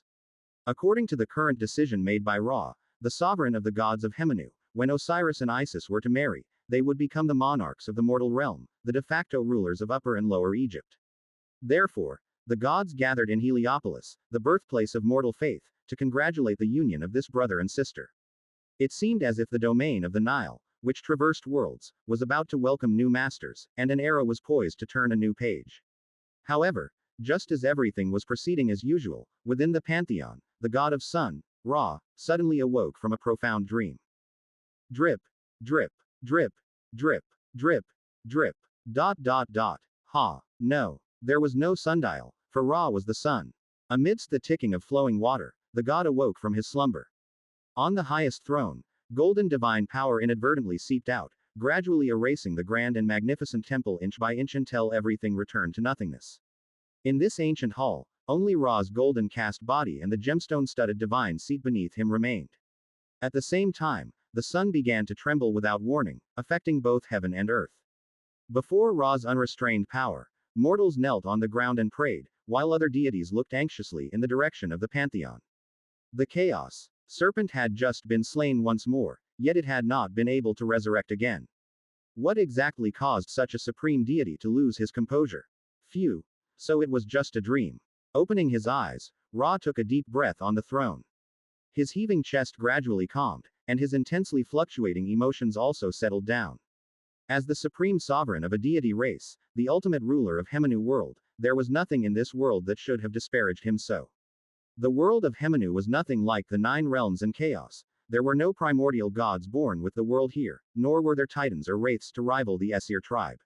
Even the world's own facets only flashed by during creation, leaving no further imprint in the world. In this realm, Ra Autumn, who had defeated the former god of sun, Autumn, making him an incarnation of himself, was the sole supreme being. Even the eternal world-ending chaos serpent, Apep, could only be repeatedly slain by him. But at this moment, when he reopened his crimson golden eyes, what filled them, aside from majesty, were puzzlement and a concealed unease lurking within his subconscious. Quote. Such a strange dream, is this some revelation from Hemenu to me? Remaining still on the throne for a little while, after a short time, Ra waved his hand. In silence, a transformation occurred, the external sun returned to normal, and the power that had inadvertently spilled out was retracted by him. At the same time, like the rewinding of time, the shattered temple restored itself inch by inch. Or more accurately put, it was a kind of rebirth. After dealing with these trifles, sitting on the lofty divine seat, Ra couldn't help but recall his previous dream. However, what puzzled him was that the dream, which had made him wary and fearful, was now a blank. He simply could not remember what he had dreamt at all. The only remnants in his mind were warnings, seemingly telling him that something terrifying was approaching, and its harbinger had already arrived. Quote. A joke. What in this world could possibly oppose me? C. 370. Chapter 98 Hebrew_2. Even the world itself must submit to my power. Rising from his throne, supreme power surged around him. Ra's golden eyes emitted a glow, bringing everything in the world into his view. Mortals kneeling on the ground, gods celebrating a marriage, plants and animals, and even the serpent, slowly reborn amidst the tumbling chaos on the flip side of the world. Everything was under his control, there were no exceptions. Having defeated the previous son, he naturally wouldn't give successors a chance, and now, in this world, there was no existence that could stand against him. He was the sole master of all worlds. His gaze swept across the land, and Ra was quite pleased with the human realm that belonged to him. Even though his power had reached such heights, this world seemed a bit too small for him, but that was a regrettable limitation.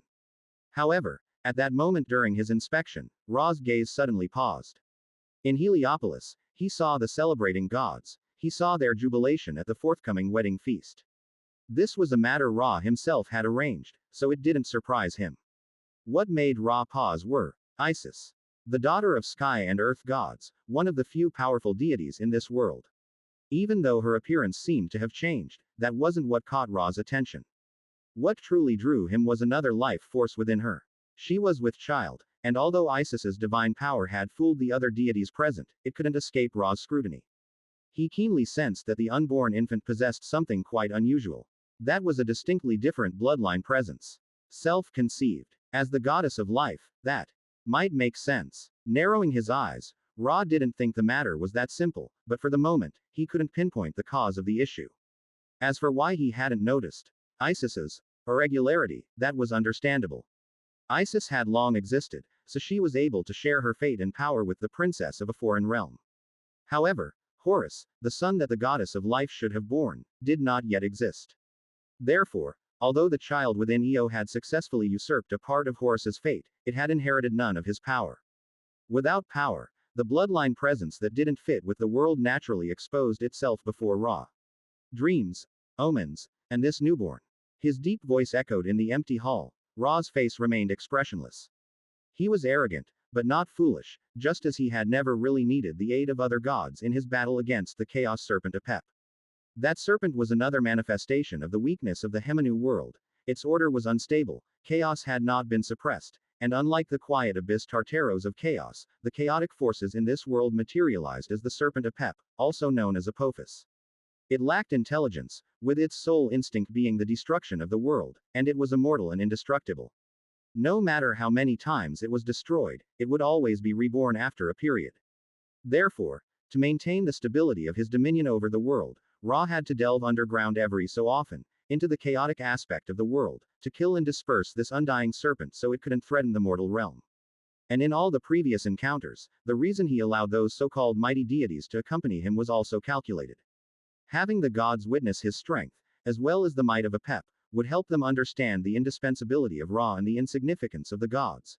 At the same time, he could gauge the strength of the other gods in battle, not giving them a chance to surpass him. The gods of Hemanu aged, even though Ra had already touched upon a higher boundary. He grasped the essence of the sun's rebirth, renewal, and could avoid aging in other ways, but that wasn't a reason for him to be careless. So, whether the newborn had issues or not, he had to ensure it would be a non-issue. So now, it was time for him to make a choice. Kill him, or consume him. No. That's pointless. He's still too weak. I can't even see the potential for him to grow strong. Two mighty pillar gods giving birth to an entity without authority, that is indeed laughable. But perhaps, that's what makes him special. Still expressionless, Ra did not wish to resort to such a simplistic manner of eradicating this menace, because although Hemanu's gods could devour each other, there was also a trait. Devouring a weaker being would only diminish one's own power. It was better to maintain one or two of the most powerful godhoods rather than assimilate all into one. Therefore, in the current world, there were virtually no deities left worth Ra's consumption because, in this world, apart from the primordial water symbolizing the origin of all things, the sun was the supreme and only. Moreover, Ra highly doubted that if this unborn child truly symbolized a threat, consuming him might not avert the disaster. He needed another solution, one more appropriate. Your next journey awaits at mvle-novelban.net. Perhaps I can consider the issue from another perspective. He can die, but this threat, it still needs a successor. I need a visible threat, not one that's hidden. And his uniqueness, it comes from his bloodline. C 371. Chapter 98 Hebrew_3. After much deliberation, feeling the bloodline essence that clashed with the world, Ra finally made his decision. Seated upon his throne, he looked toward the place where the marriage was to be held, and then he spoke out loud. Shu, come to me. In the next moment, Ra's voice reached the ears of every deity in the world. All the deities heard the supreme god of sun calling for Shu, and she immediately utilized her authority over wind and air, transforming into an invisible fluid as she rushed toward the pantheon. Respected god of sun, may I know your command? Stepping into the pantheon and encountering the god of sun who had just released his presence, Shu was filled with various conjectures. Perhaps the chaos serpent had undergone some new change, or perhaps he intended to bestow blessings upon the newlyweds, both possibilities. Yet, the words that followed from Ra made her widen her eyes. Shu, go and convey my decree, let it be known to all gods and humans. The firstborn of Isis is guilty, and she is guilty by association. After giving birth, she shall age like a mortal, and her offspring will do the same. But death is not the end of their sin, it shall stretch through their bloodline, never to cease for eternity. High upon his throne, Ra calmly announced the death of a powerful deity and the birth of the sinners. That sinner, his bloodline must not end, yet it should not prosper. His descendants shall suffer hardship, becoming servants to both the high and low of Egypt. From this moment until the end of time, this is my final judgment as Ra Autumn. This was not a request, nor was there any room for negotiation, this was the authority of a supreme being in his world. In the past, it was not unheard of for deities to defy Ra's will to some extent, but they all knew this was only because the god of sun did not truly care about those trifles. He might possess the fierce aspect of the sun, yet he also had the gentleness of the great day, and often did not only employ his power to achieve his ends. Now, feeling the unreleased supreme authority of the other, Shu understood Ra's resolve and will regarding this matter. Who would have thought a wedding about to be held would turn out like this? But why is this so?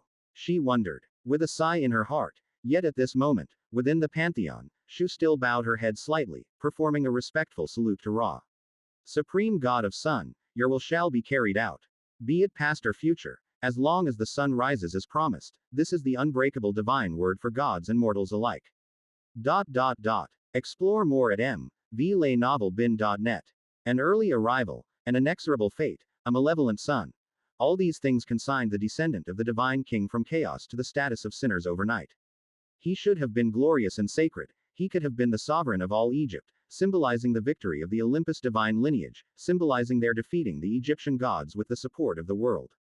But now, all such prospects had turned to dust, never again to come to fruition. In this land wrapped in yellow sand, he was doomed to live here as a mortal. Devoid of the glory and status that a demigod should have had, he would spend his life in mockery and pain instead. Even though his fate had been altered, his bloodline was still destined to continue in Egypt forever. Since the supreme Ra needed this extraordinary bloodline before him, they had neither the possibility to leave nor a chance to be extinguished. Of course, in this world where life existed only on the banks of the great river, there was nowhere for them to go anyway. As the descendants of the divine king's son were forsaken by the gods worshipped by the Egyptians, as they fell into servitude and slavery, they could only place their hope in those unfamiliar names, the diminishing and aging Isis, who longed for a response from the unknown deities, even when she still lived and spoke their names, but never heard back. As time flowed like water, generation after generation perished and another rose in succession. Gradually, these people struggling for survival on the banks of the Nile River had forgotten their past, forgotten their history. They did not know why they had been condemned, but the worship of these unknown deities became a part of their culture. In ancient legends, their ancestors had traversed distances unimaginable to both gods and humans, coming from a land of milk and honey to the basin of the Nile River. They multiplied and suffered here, while their former home was beautifully peaceful and serene. Thus, they called themselves passers, transcenders, in memory of their origins and in anticipation of a day in the future when they could return to their ancestral home along the road their ancestors had taken, to a bountiful land where they could live freely. They adopted this as their name, replacing the term sinners. Gradually, even the local Egyptians began to refer to these God-forsaken people by this name. However, they did not recognize the so-called passers as such, nor did they accept their supposed ancestors and culture, so they simply took its transliteration as the name for the sinners. And the transliteration of passers is called Hebrew. C. 372, Chapter 99, Burnt Offerings and Clay Tablets. Separated by vast distances, separated by the void between worlds, no one knew everything that had happened in the Hemanu world. On Mount Olympus, the king of all gods had long forgotten that human female Although still young among the deities, compared to humans, Io was just an insignificant detail in his lengthy life. Now, with the seasons changing, time passing, he focused all his attention on Earth, on Apollo who was about to reach Delphi. For Gaia was soon to awaken, and the throbbing from the Earth was growing increasingly intense. Only when both Apollo and Aphrodite had returned to their places before then, could Zeus's sovereign ritual be half established. By that time, he would initially possess power surpassing that of all gods, confident enough to confront Mother Earth on Olympus. In such circumstances, the existence of Io had, naturally, long been forgotten by him. However, the world was not limited to Olympus, just as humans were not restricted to the new generations. While the divine king's attention was all on the present, in the north of the eastern continent, shortly before and after Apollo's approach to the plains of Delphi, a true holocaust took place, a type that hadn't been seen since the birth of humankind. A blood sacrifice was made to the gods, and the gods accepted it. Perhaps it was fate, or perhaps it was an unintentional glimpse into destiny, but just as Laine had once predicted, Andy was eventually taught by the world what reality was, and was forced to face its true nature. See 3-36. But fortunately, due to a moment of indecision in the past, he had lost the best possible outcome, but there was still a slightly less favorable one left. Around the makeshift altar built of earth and stones, dozens of people gathered here. They lit bonfires, tied captured wolves to the altar, and then stepped back a bit. Experience exclusive tales on mvle-novelban.net. Under their watchful eyes, a burly middle-aged man held a dagger of a familiar style. He walked step by step up to the altar, locking eyes with the sacrifice's fierce gaze revealing its underlying panic. Peef. A woo. The next moment, the sharp dagger mercilessly stabbed into the back of the wolf. Hot blood poured out, causing the bound wild animal to let out a painful howl. It struggled desperately with its limbs, but without the ability to resist, bound as it was. The scene was silent, with birds seemingly reluctant to approach the area. Only the rustling of the wind through the leaves and the breathing of the crowd accompanied the howl of the wolf. SS's. With the second knife, expressionless and swift, Colin cleanly sliced off the wolf's left paw. The wolf's paw fell to the ground with a patter. Colin bent down to pick up the bloody limb and then threw it into the fire in front of him. Amidst the crackling sounds, he and the spectators watched as it gradually turned to char. A woo. The fire burned as the blood continued to seep from the sacrifice's wounds. As the blood ran dry, the howls grew weaker, and the fearsome predator on the makeshift stone and earth altar slowly lost its breath. But under everyone's gaze, Colin didn't rush to the next step, he just continued to lock eyes with the despair in the eyes of the dying wolf. The wild beast's eyes reflected Colin's silhouette. Through the animal's gaze, he seemed to experience its agonizing pain. No, it wasn't just seeming. An invisible connection linked them together, and in that moment, Colin felt the sacrifice's despair and weakness, the sensation of life ebbing away, as if it was happening to himself. However, he just twitched the corners of his mouth and had no other reaction. Over a long enough time span, one can become accustomed to anything, pain included. So Colin simply watched quietly until the sacrifice's last drop of blood drained, its body stiffening on the rack. Peef. For the final step, Colin reached out his hand. He gouged out the eyes of the wolf's carcass and arranged them on a small silver plate.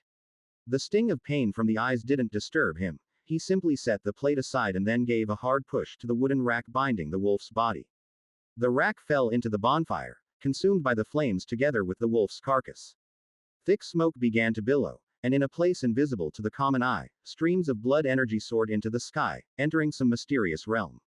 At the same time, a force that seemed to have been enveloping the crowd dissipated, and a sense of genuine relief flooded the hearts of everyone present.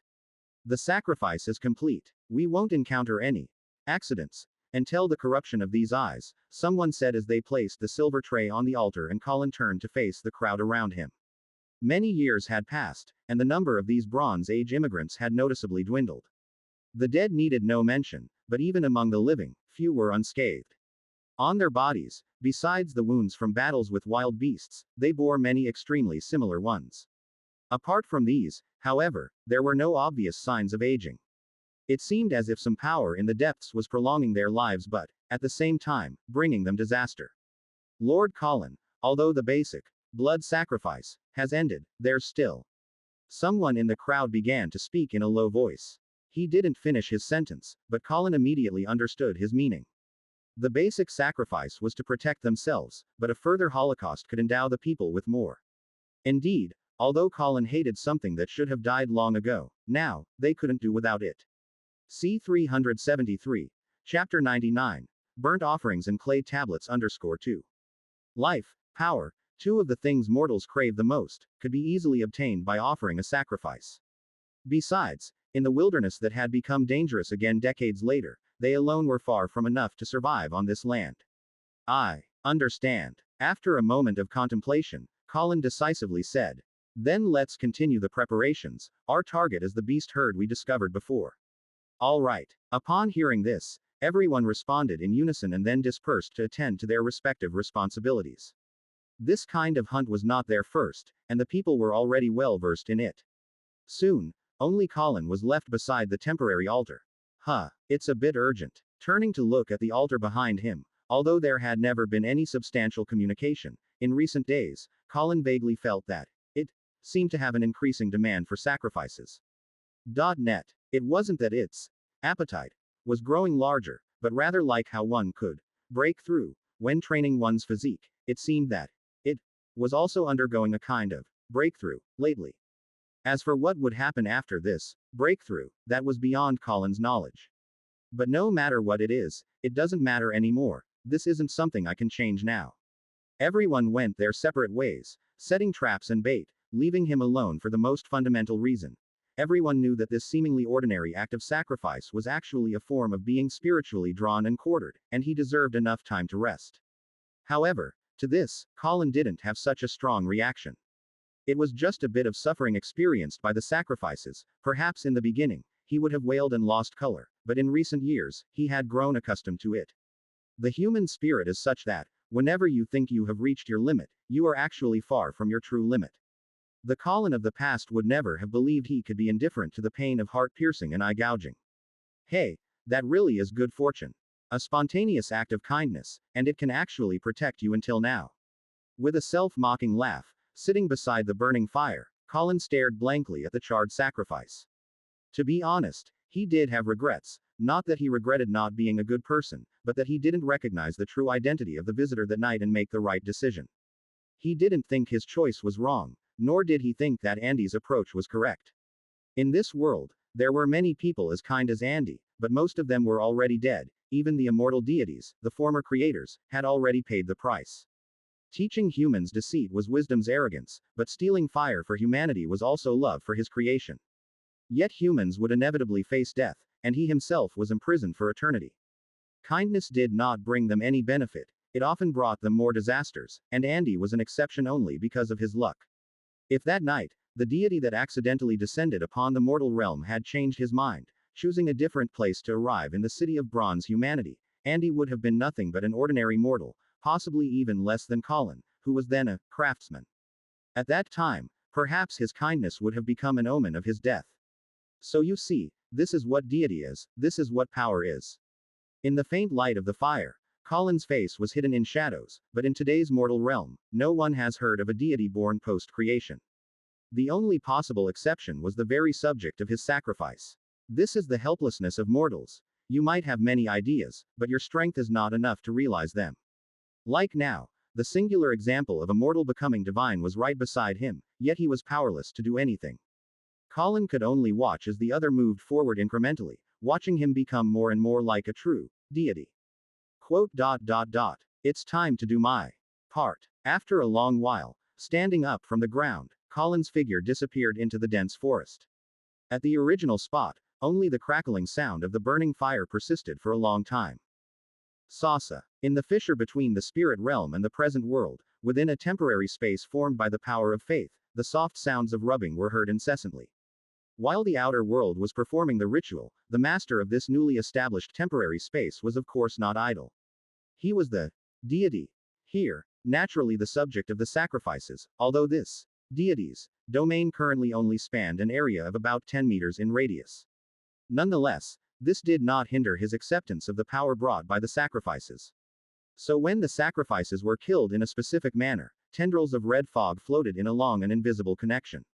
They permeated the surroundings, tinging the space red, and in the center, the fog condensed to its extreme, faintly forming the shape of a person.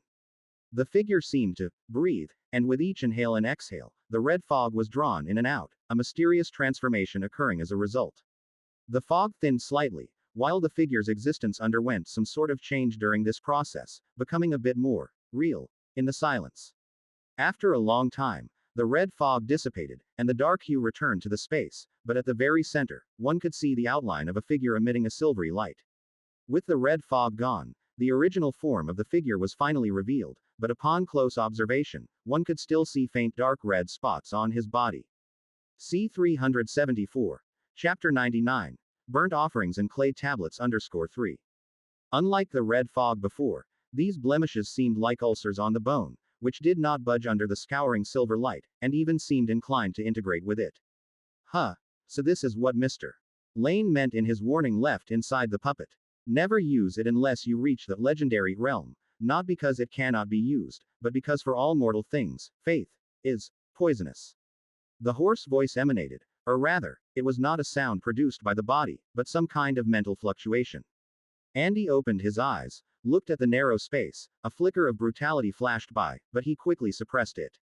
He had already kept himself as far from faith as possible, just like those fears and awe originating from the bronze humanity, he had not absorbed them from the beginning but stored them instead. Even now, they were merely used by Andy to build this tiny illusory space, anchored upon the vast expanse of the spirit realm, serving as his temporary domain. But some things are irreversible. When he was killed without having stepped into the transcendent domain, some choices became inevitably unchangeable. After waking from the pain of being killed and the brief revenge, Andy realized a problem. He could not go on like this forever.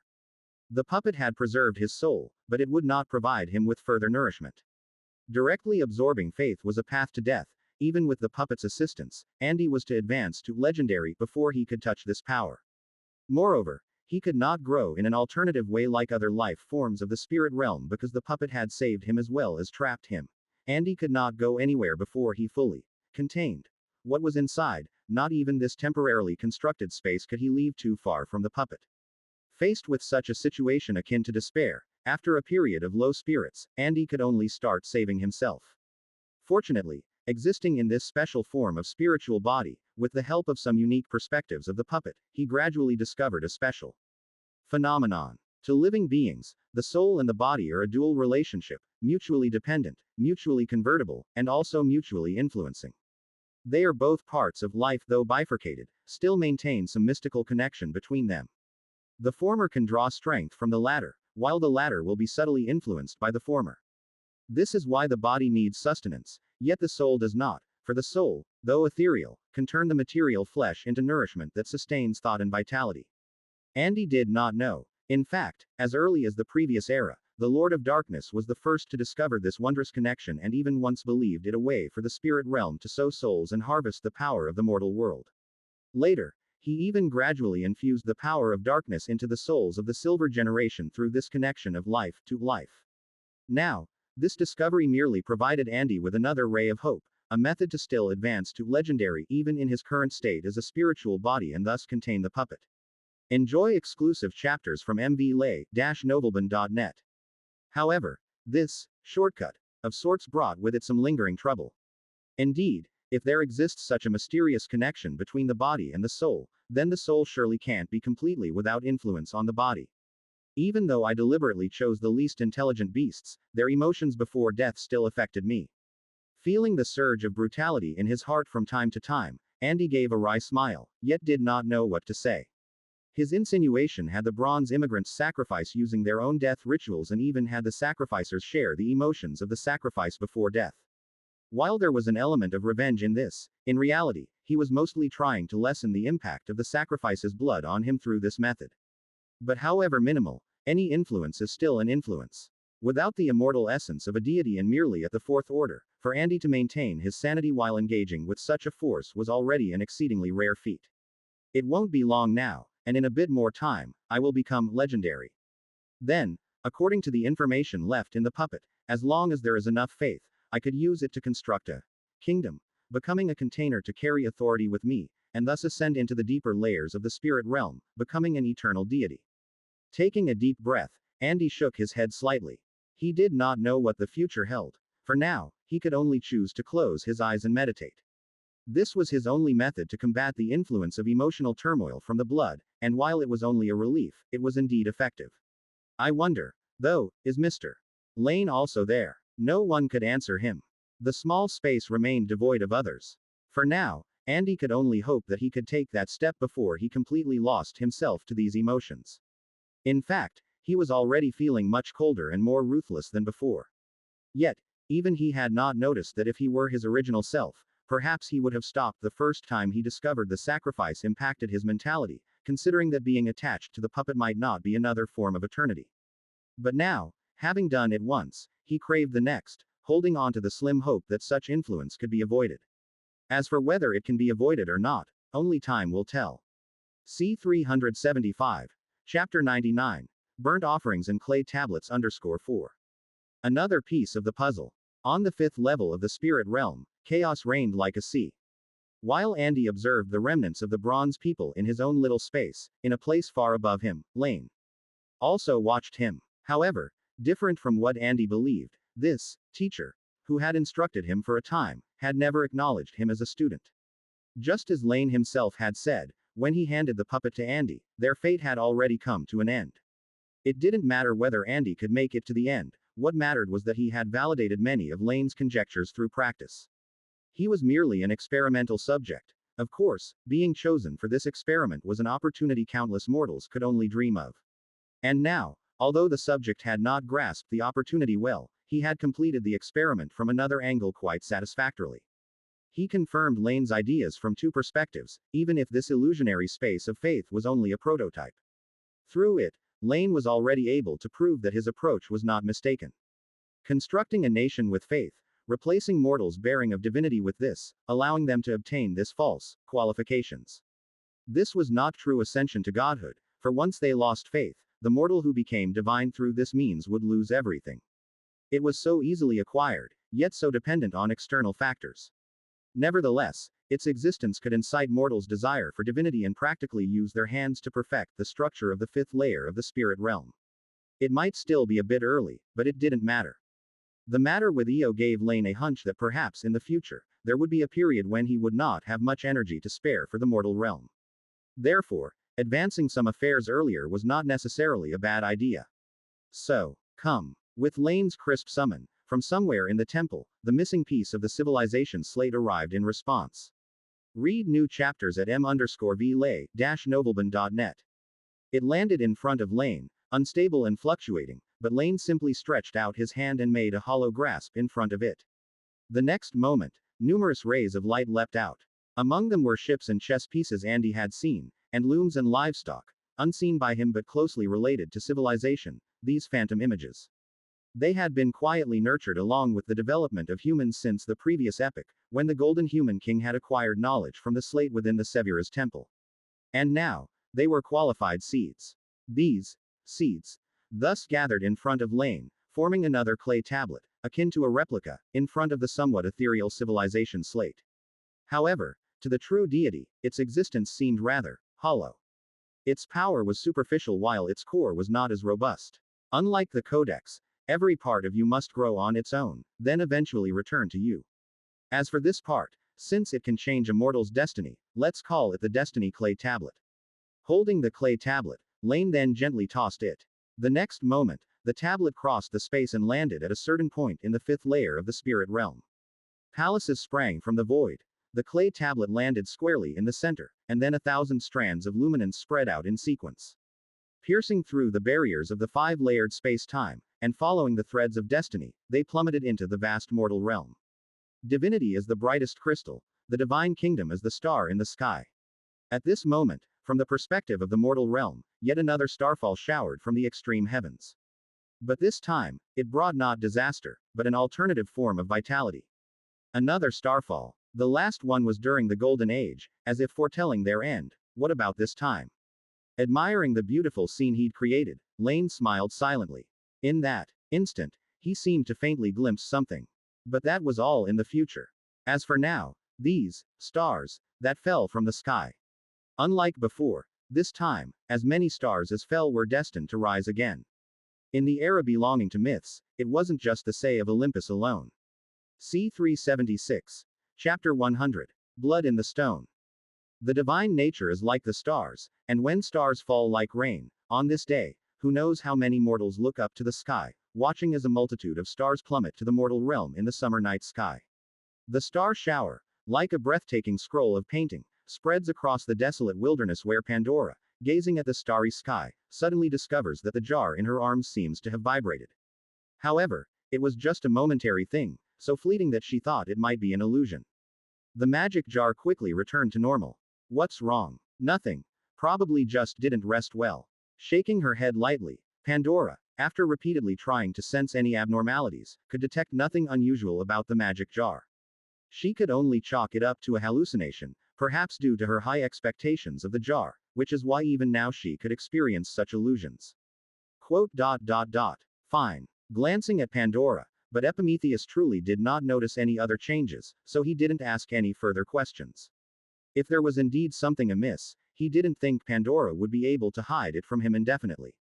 From the very moment she was created, she wasn't endowed with such superior abilities. If there were any accidents, he was bound to find out sooner or later. The tremor of the magic jar was real, of course, but it indeed had nothing to do with Pandora. It was the fate of the creatures on Earth, yet it had no connection to her. She had once prayed to the magic jar for godlike immortality and godlike strength. The divine nature could grant the latter, but clearly not the former. Hence, they bypassed Pandora and also bypassed the original gods of the earth. Some of them landed on certain beings, whether on land or sea, whether they were nymphs, wild beasts, or certain territorial gods. Many more fell into corners, waiting for the arrival of their rightful owners in the future. No matter where they landed, these keys to power under some influence chose fitting owners. They might not be strong, they might not be wise, but at the very least, they were beings capable of keeping secrets and holding some aspirations for further advancement. Silently, the course of fate slightly shifted once more. It's just that now, the gods on Mount of the Gods had no knowledge of it. Because today, the divine king had summoned all the gods, they therefore gathered together. According to Zeus's words, he would announce a major event today.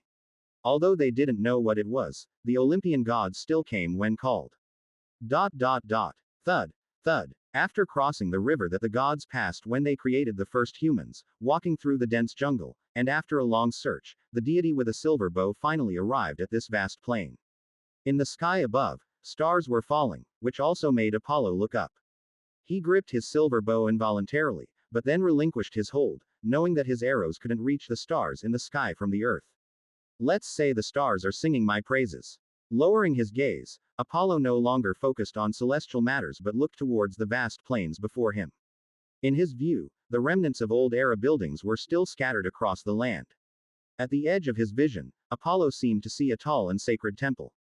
With just a glance, he was certain that it was the place he was seeking. The Temple of Delphi, the world's ancient and most venerated oracle, the site that hosted the most numerous and powerful deities. Here, almost all the gods who had ever been active in the world had their statues, and its main hall was the only place that specifically worshipped a primordial deity. According to Leto's instructions before departing, Apollo knew that what he sought was there. But before that, he had another task to accomplish: to prove his valor with the blood of the python. Even setting aside their differences in authority, the same divine power in the hands of different deities could produce different outcomes. Like Queen Hera, whom Leto regarded as an enemy, though her domain was not in warfare, she remained the most extraordinary among all goddesses. It's like a performance, fulfilling the task given to me by the one behind the scenes, then collecting my reward from him. So be it, let's perform, at least this is what the mother goddess wants to see. In silent contemplation, Apollo turned around. The temple was not yet where he was to go, the serpent with divine blood wasn't there. It was in the Panassus mountain range. Even across a great distance, Apollo sensed its presence. Net. As he grew and began to wield the power befitting a deity, the python that he once deemed insurmountable no longer seemed so fearsome. The serpent also seemed to realize this and had retreated deep into the continent and hidden its tracks long before Apollo came knocking at its door. But now that he had found his target, the outcome of the battle could be anticipated.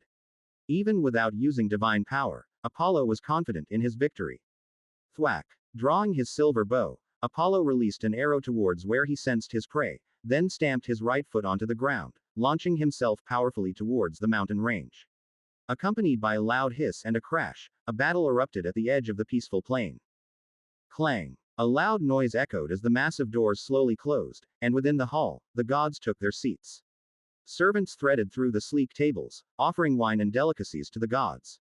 Today, they heeded the divine king's summons, once again setting aside their affairs to convene. Yet true to the nature of divinity, regardless of whether the meeting was serious or not, it didn't disturb their enjoyment of life. However, hearing the sound of the doors closing, still many a deity cast glances in that direction. Although the previously damaged spots had been fixed and looked no different from before, many couldn't help but look there when they passed the doorway earlier. C 377. Chapter 100. Blood in the Stone _ 2. Zeus, who had witnessed everything, did not say anything. The gods have revered the primordial gods not just for a day or two, much like the reason no deity is willing to venture to the underworld, aside from its barrenness, is because it is wrapped in the essences of numerous primordial gods. Gods, too, revere a mightier force, which is only natural. Of course, this is also why he tirelessly pursued power. Divine King, may I know why you have summoned us gods today? Is there something you wish to announce? I hope it's not that there's a problem with the faith laws that were just established. As the god of sun, Helios took his seat. He glanced around the hall, noticing some different arrangements. Read the latest on m_v_lay-nobleman.net. His divine power was on the verge of breakthrough. For him, the most desired change was to have no change at all. Moreover, as a Titan deity born in a previous era, even to this day, Helios was not quite accustomed to the Olympian god's sense of time.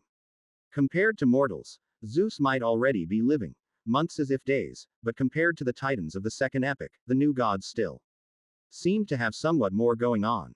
Of course, Helios could understand Zeus. After all, Cronus had not had so many relics from the previous epoch at the beginning of his reign. But understanding was one thing. Looking at the transformed temple, Helios still continued to ask. And these 12 chairs? Divine King, whom have you prepared them for? At this moment, as usual, the Divine King and Queen of Gods were seated at the highest place, far above where the other gods were seated. That was not unusual, but aside from that, there were 12 distinctive chairs arranged on both sides of the Great Hall, hovering in midair, forming a circle around the entire palace. For a while, the other gods also turned their gazes toward Zeus.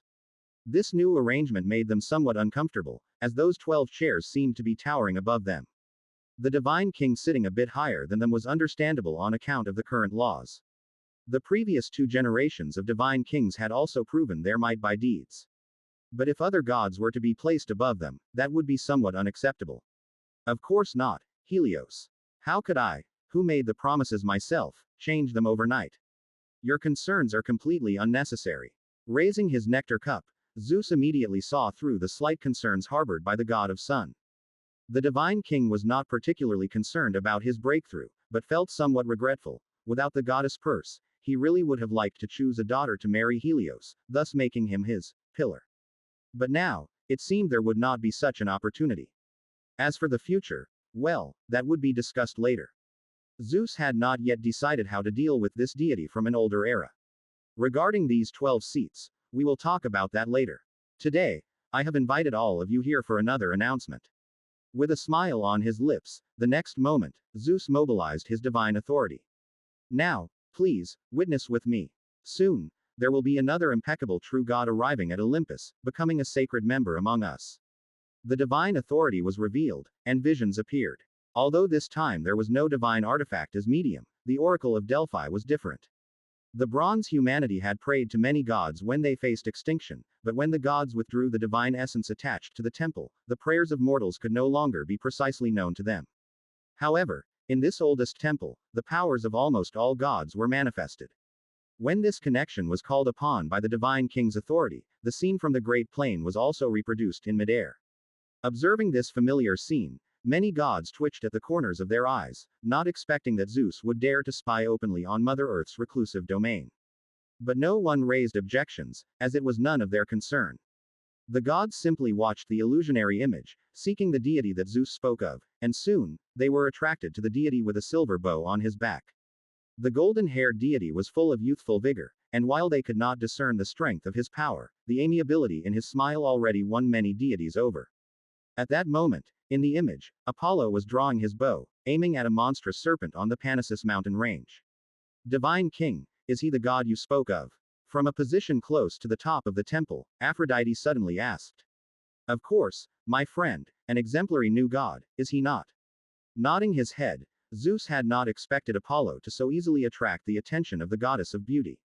Moreover, it seemed that Aphrodite had a rather good impression of Apollo, which made the divine king think that his plans might not be difficult to accomplish. HMPH. Just as the thought arose, it was interrupted by a cold snort from the side.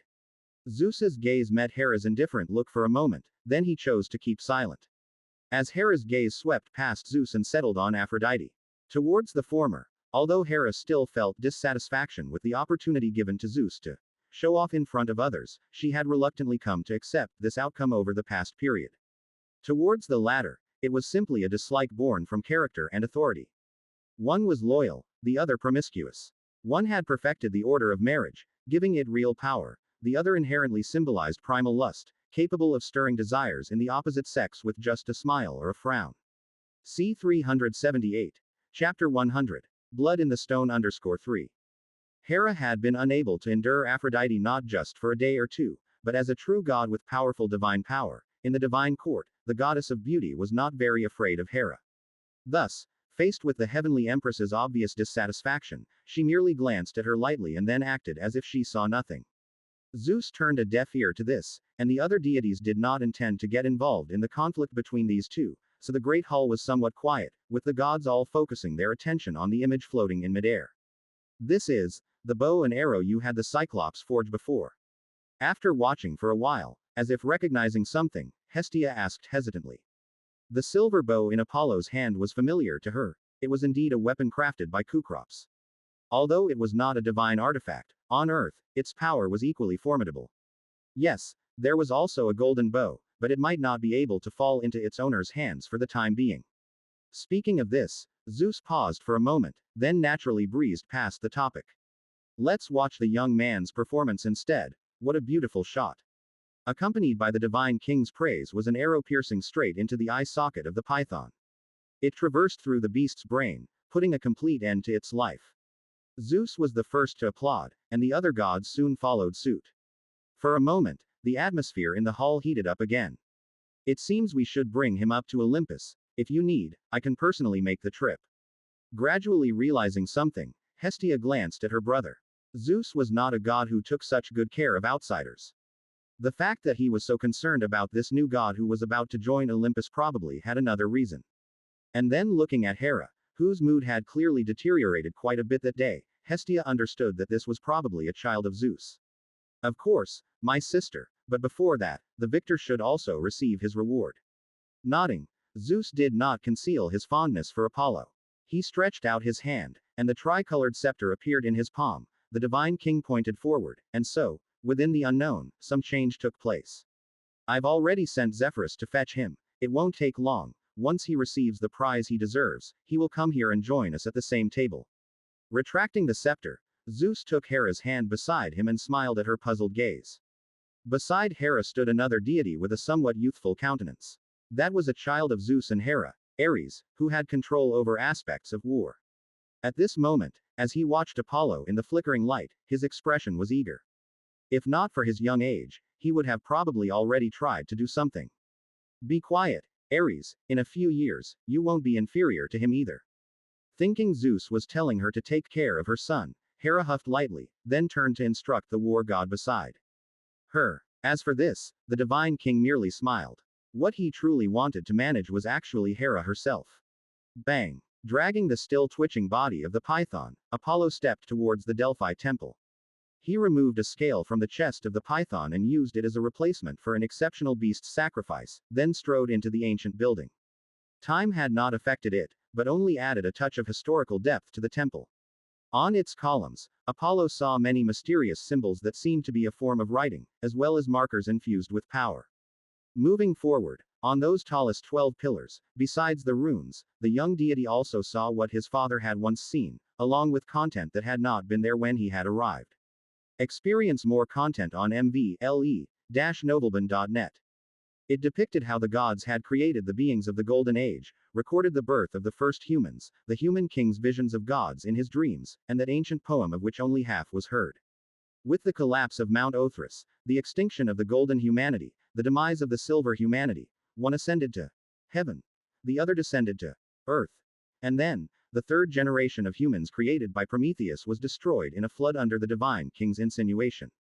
Without any concealment, the pillars displayed the past history. Apollo silently read them over and then continued towards the center of the temple. The content described here was different from what he had heard along the way, but certainly, the records of this sanctuary were more credible than the rumors among mortals. Ignoring the passages leading to the various side halls, Apollo finally arrived at the heart of the temple. Spirit Lord, Mother Earth, and Divine King. Looking at the spot for the chief sacrifice, Apollo recited the three existences Leto had told him about, yet the sight before him brought some confusion. At this moment, one position on the three floating stone platforms at the high altar was conspicuously empty, the place symbolizing Mother Earth had nothing, making it look particularly jarring. How strange. Although surprised, Apollo was not well acquainted with this ancient primordial god. Perhaps things were meant to be this way, so he just placed the sacrifice on the altar, showed his respect to the three divine beings, and then moved forward. Leto had told Apollo that his father had left him a treasure here, which could grant him the world's most supreme power in a single leap. Although the young deity did not like the father god whom he had never met, nor did he want to accept this gift, seeing Leto's hopeful eyes, he had still agreed at the time.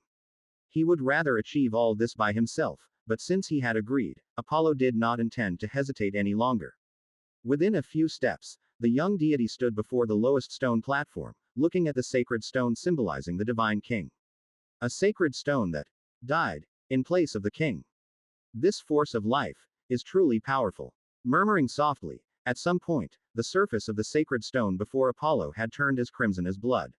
Even wisps of gold and red mist were entwining above it, exuding a terrifying yet enticing aroma.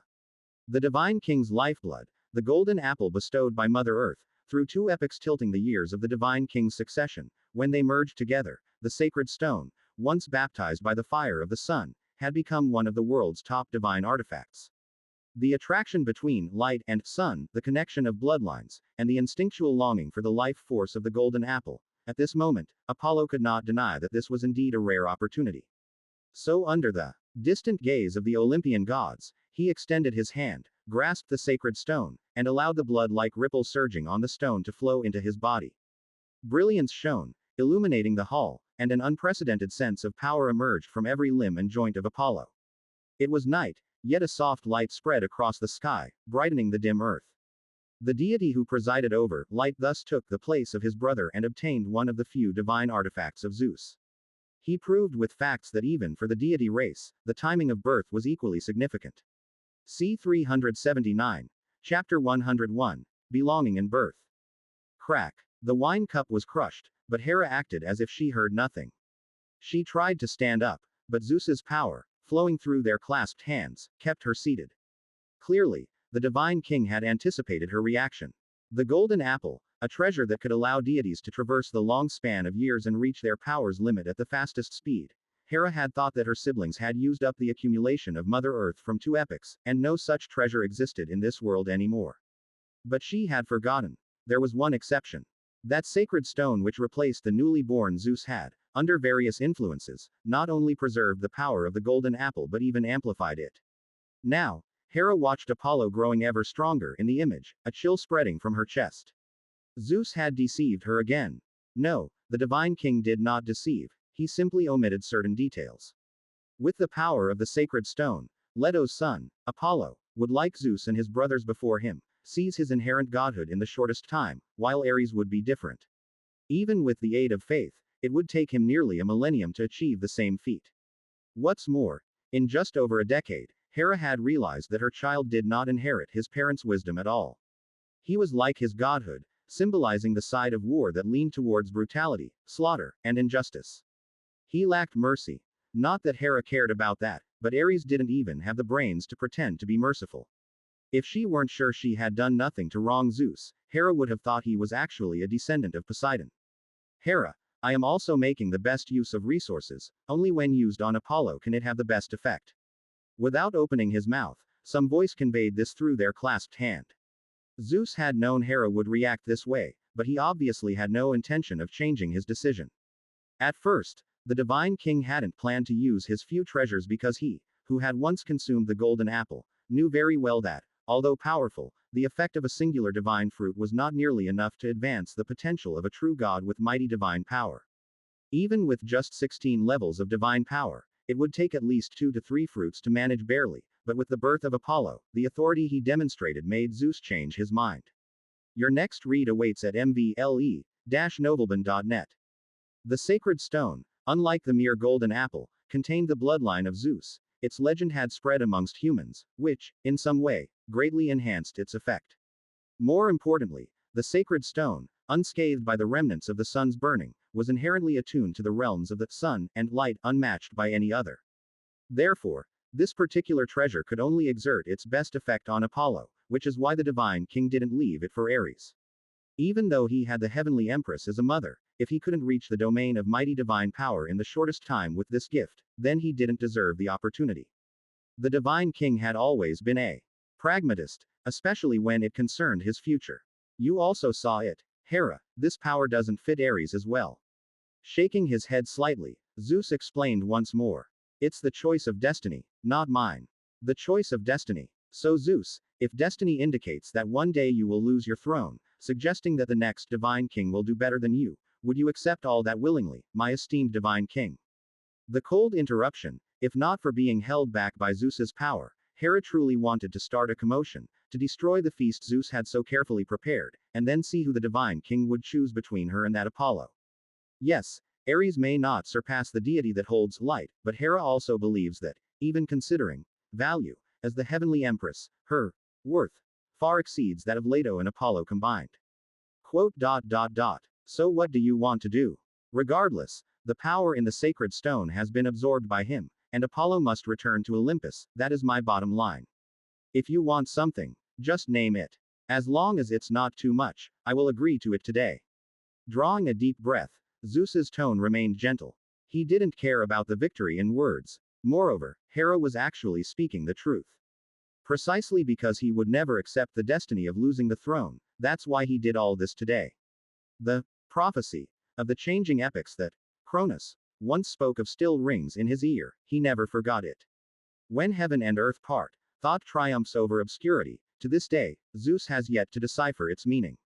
But as the divine king, he has a premonition that it's not just an empty threat, but an actual destiny. However, what Zeus didn't know to this day is that it was indeed destiny, only this time, it wasn't the destiny of this world bestowed upon the divine king.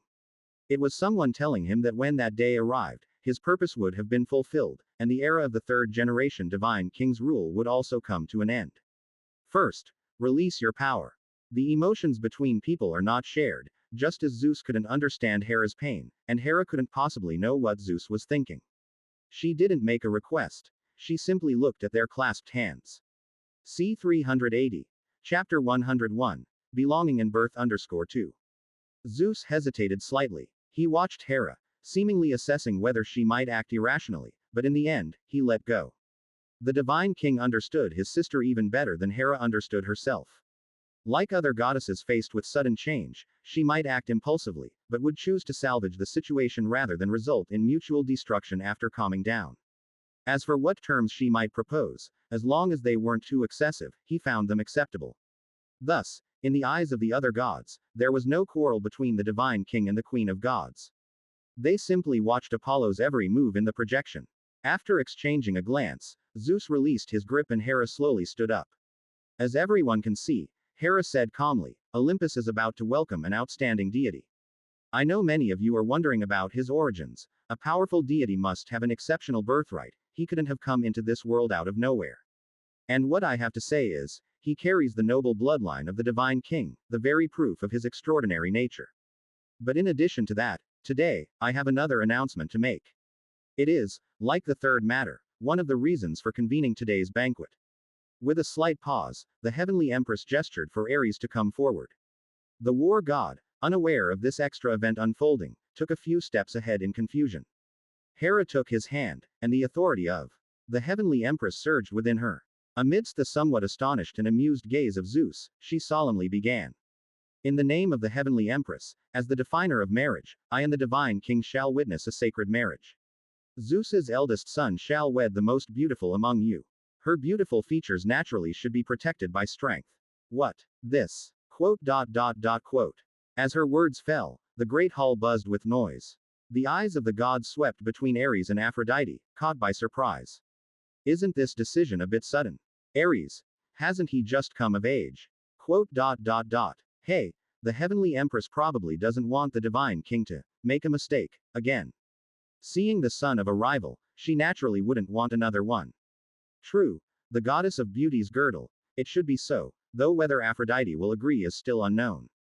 Once the statement was made, all the gods engaged in discussion, but next to Hera, Zeus felt relieved. Hera's decision was somewhat unexpected to him, but not troublesome. He had intended to marry Aphrodite to Apollo, but that was only from a rational standpoint. A powerful divine power should match with another.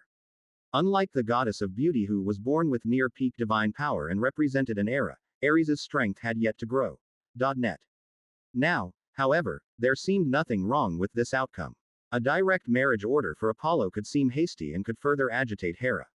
Now, the definer of marital order wished to restrain the unrestrained goddess of beauty. The heavenly empress aimed to eliminate potential rivals. The mother wanted to find a dazzling wife for her child.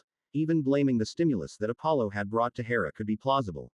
As long as his own purpose was achieved, Zeus didn't care who was to marry Aphrodite. Therefore, he conspicuously expressed his astonishment and surprise before rising amidst the various looks of the gods and added with some helplessness. Yes, that is also a decision we made earlier. As grandchildren born of the Heavenly Father's lineage, Aphrodite, you surely wish to fully integrate into Olympus, do you not? In the Great Hall, Ares was ecstatic, the unexpected windfall leaving him thrilled. He had long harbored secret admiration for the goddess of beauty. The other party, Aphrodite, after a brief bout of anger, calmed down. Without considering other factors, Ares did indeed fit the shared mortal and divine standard of rugged beauty. As the embodiment of love and beauty, excluding her instinctive aversion to marriage, Aphrodite even felt this wasn't a bad outcome. But she didn't want to agree so readily, feeling powerless to refuse when the divine king and queen of gods were united, yet she still made some attempts. His power is not yet strong enough, Aphrodite asserted. Marriage, perhaps, isn't quite suitable. With his current strength, he's also inadequate to protect me. Then let's wait until Ares possesses power that matches yours, and then complete this marriage. I believe that day won't be far, right, Zeus? Taking a step back, but with her words, Hera decisively sealed the deal.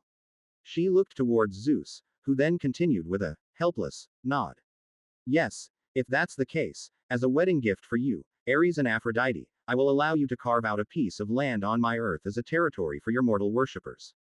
You will receive their faith day and night, to grow swiftly and become a robust pillar for Olympus. I will, Father. Surprised by another windfall, Ares stepped forward, kneeling on one knee to express his gratitude to the divine king and queen of gods. Though Hera's son, he was born too late to have shared in the division of faith among the gods, but now Zeus's promise suddenly granted him the qualification to enter. C. 381. Chapter 101. Belonging and birth _3.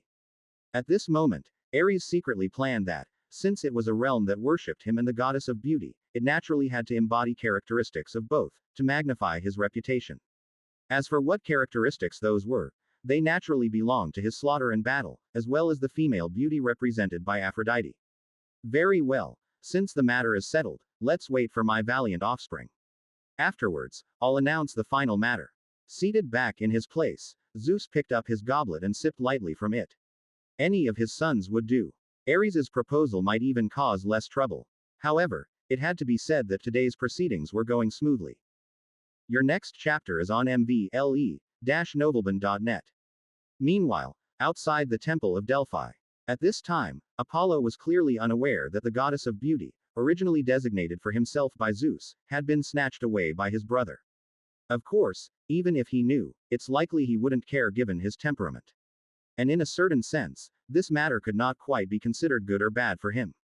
Now, standing in front of the great doors of the temple, Apollo was acquainting himself with his newfound power, experiencing the sudden change in his divine strength. Perhaps due to the sacred stone's uniqueness, he even felt an emerging connection with the sun, though it was still night, and he could not fully grasp that link just yet. However, this was merely an initial exploration, and without lingering too long, Apollo opened his eyes and looked towards the half-empty sky. There, an unmistakable presence was circling and dancing. The visitor had been there for a while, evidently waiting for him. Honorable Prince Apollo, I am Zephyrus, the god of the west wind. By the divine king's command, I have come to invite you to feast at Olympus. The voice carried on the breeze and arose by Apollo's ear. Seeing that the young deity had finally noticed him, the god of the west wind revealed himself. Then, Prince Zephyrus, please lead the way. Showing no sign of surprise, Apollo simply nodded. The python was only an afterthought. It was the queen of gods from Mount Olympus who had brought all this to him. Yet, compared to dealing with a beast, obviously, he couldn't rely solely on his bow and arrows to solve this trouble. If he didn't intend to contend with the divine court itself, then he must go within it, which was also Leto's wish. So now, he was prepared to ascend to the Mount of the Gods to claim the status and glory that belonged to him. Clang. The doors swung open, and when Apollo entered the temple, the gods who had been talking while waiting turned their gazes towards him. With the spatial barrier gone and the new deity stepping into the hall, the power that was difficult to control due to its recent growth spilled forth. Near him, nymphs turned pale, incapacitated by the mighty aura. Apollo, my child, the gods have been awaiting you for a long time. With a smile on his face, seeing another pillar supporting the ritual before him, Zeus could swear his smile was truly genuine. Out of the love for his home and his outstanding eldest son, he felt an even greater preference for him. Take your seat. I have commanded the Titans to erect a palace for you. From now on, that shall be your residence here in Olympus. Apollo, son of Leto, pays his respects to your majesty. He bowed slightly, yet his back remained straight. The young god immediately noticed the divine king and queen of gods seated at the highest place, their swaying golden crowns and thrones displaying their status. However, Apollo remained silent. Because, being new to the place, he was not yet familiar with the affairs of Mount Olympus and was not ready to make any rash decisions. Besides, mere words held no meaning. It wasn't with words that the heavenly empress had hunted him, but with a brute release of a monstrous beast. All right, my child, no need for such formality. In time, you will take pride in being a member of Olympus. Next, we have the final matter for today. Noticing Apollo's self-introduction, Zeus simply ignored it. This minor issue could be left for Hera to handle. Perhaps even fate was aware of the impending changes. At this moment, Zeus felt his spirit clearer than ever before. The divine king's authority trembled slightly upon him, as if instinctively sensing that something was about to alter it. After Apollo had taken his reserved seat, under the gaze of all the gods, Zeus finally spoke of the day's most important matter. Honored deities, ever since the world begun, we have witnessed the reign of three divine kings. I often ponder what it was exactly that caused the first two to lose their thrones. Zeus's gaze swept across the crowd, and the airborne thrones lit up slightly. The gods were somewhat surprised. They didn't understand why Zeus would bring up this topic. Weren't the reasons for the downfall of the first two divine kings due to fate and power? However, seated on the throne without expecting an answer from others, Zeus immediately expressed his own perspective. Some say it was a result predestined by fate. Others feel they lacked truly invincible power, but in my view, it was because they were unwilling to share their authority with the other gods. Oh, those ancient and proud deities, they who received the grace of the world, believed themselves to be the rulers of all, thinking they could govern all with their sole strength. They couldn't even tolerate their own progeny, thus tormented them, imprisoned them, but I am different, I would never do such a thing. C. 382. Chapter 101. Belonging and birth _4. So what are you going to do?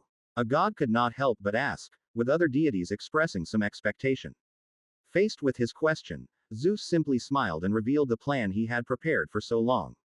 I have heard that the number between heaven and earth is most complete at 12, hence the heavenly Father and Mother Earth bore 12 titans, and the initial divine king was thus born. However, Uranus failed to comprehend the will of the world, oppressing his own children, disrupting the order of all things, and for this, he ultimately met with the evil fruit fate had to offer. My father god, powerful Cronus, equally failed to grasp this, which is why, under fate's guidance once more, I achieved the ultimate victory. To take this as a lesson, I shall not emulate their actions, on the contrary, I will appoint 12 principal gods to share in my authority and glory, ruling together over all spirits with me. I believe that with such outstanding gods from amongst the 12 standing with me at all times, the rule of the divine court will be unshakable forever. In the future, the position of principal god may require a more complex selection process, but now, I believe that the true gods of immense divine power in our divine court are worthy of such a position. This is all that I propose. Does anyone oppose this decision? As his words ended, silence fell over the assembly. No one knew why Zeus suddenly wanted to share his power, nor if he truly learned from the reign of the two former kings, but they lacked the reasons and the capacity to object. Apart from the goddess of law, honored by the divine king as the judge, and including Apollo who would eventually assimilate the full power of the sacred stone, there were only 6 of immense divine power in the divine court. Unquestionably, they would not oppose their own honors, and how could the other deities dare to refuse the will of the divine king at such a time? No opposition meant acceptance. Beholding this scene, Zeus felt a surge of emotion.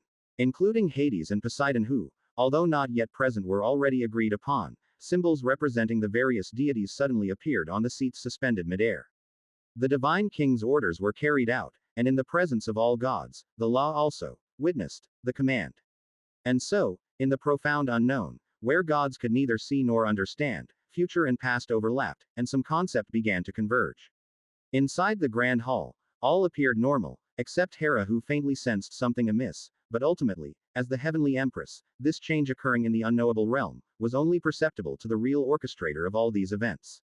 It was incomplete because the 12 principal gods were not yet fulfilled. But it was sufficient to exist. As core deities, Zeus and Hera were not missing, and the divine king's authority was authentic and unfeigned. Like the abyss that birthed 6 demon gods, or Cronus who fathered 6 divine children, and just as the male and female titans were arrayed opposite each other, this shadowy reflection into the source sea set the gears in motion, and a covert vibration began to sweep across the world.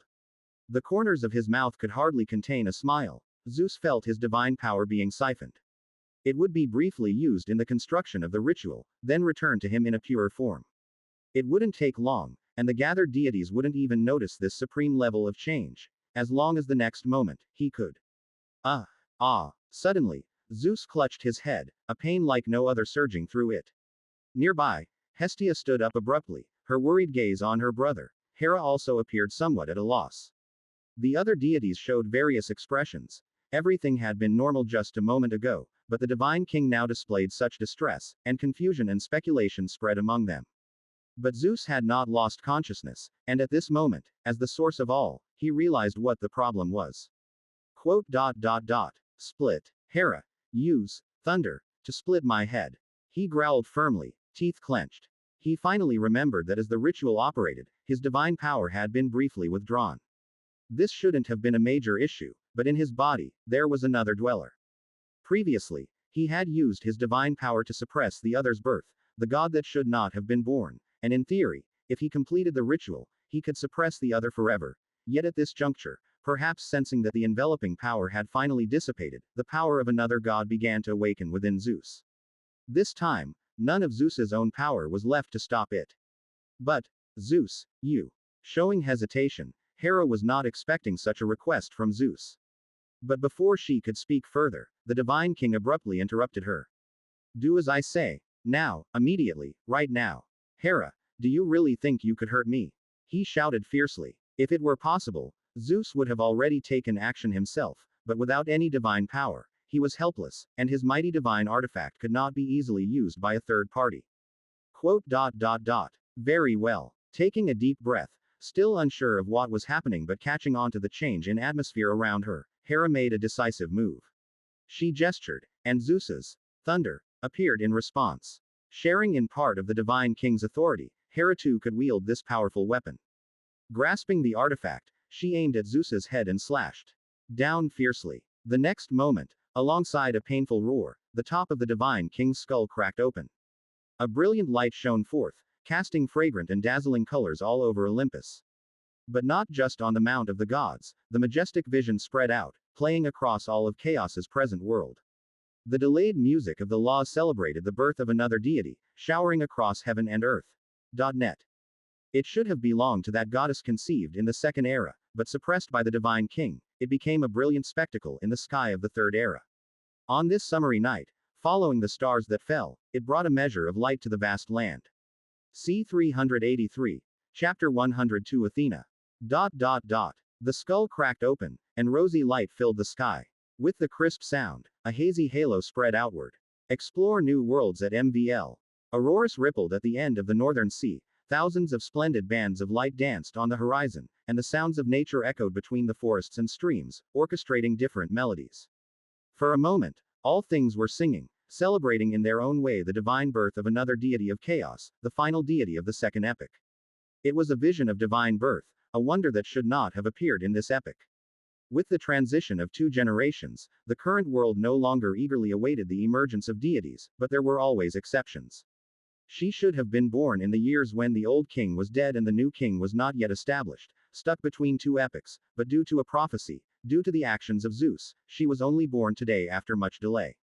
However, law itself does not care about these things. It simply bestowed a belated gift to the new god and allowed the humans of the third epic to witness this rare spectacle.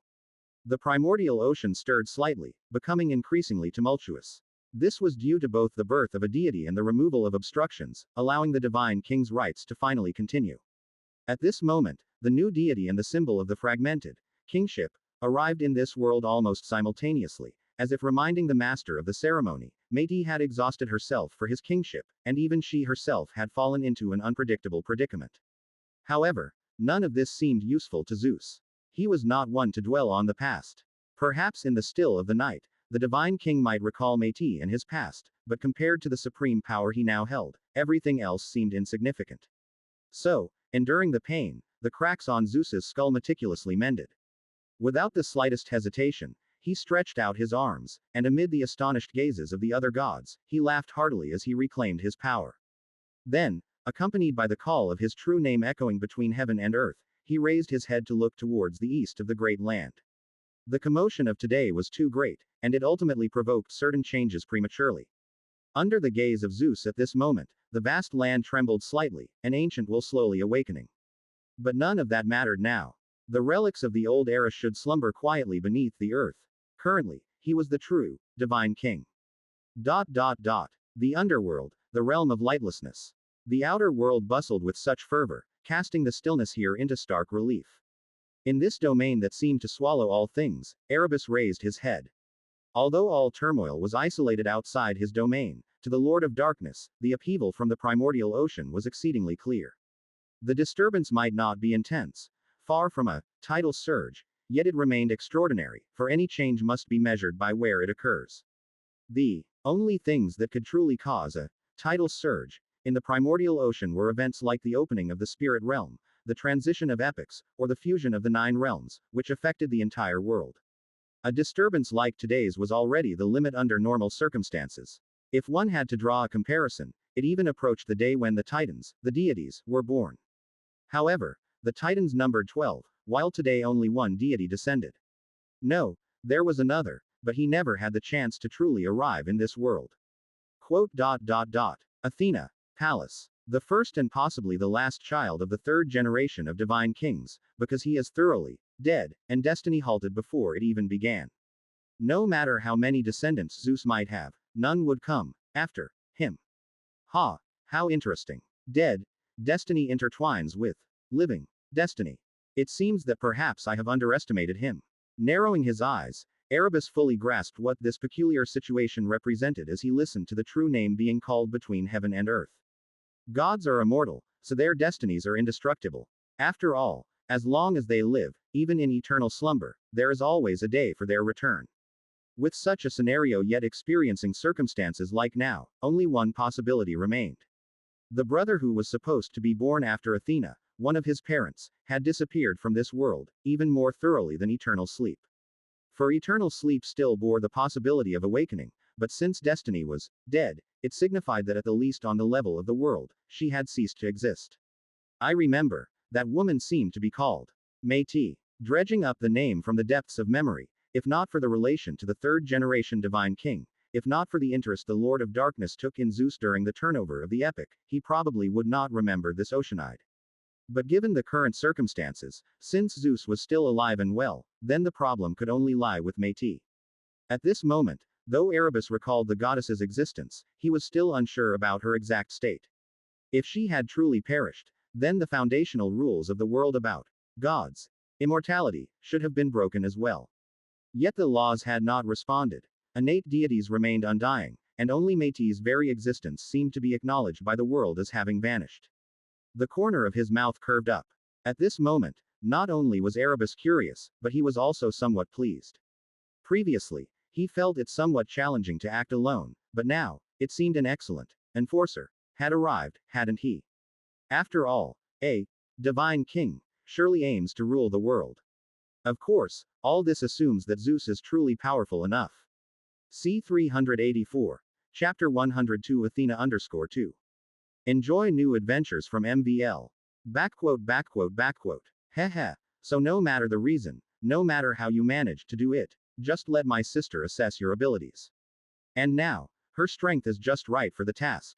The weakest of the primordial gods, Gaia's strongest suit was defense rather than offense, which is why she could hold her own for a while against those far more powerful than herself but also had trouble winning outright against those she should have been able to defeat.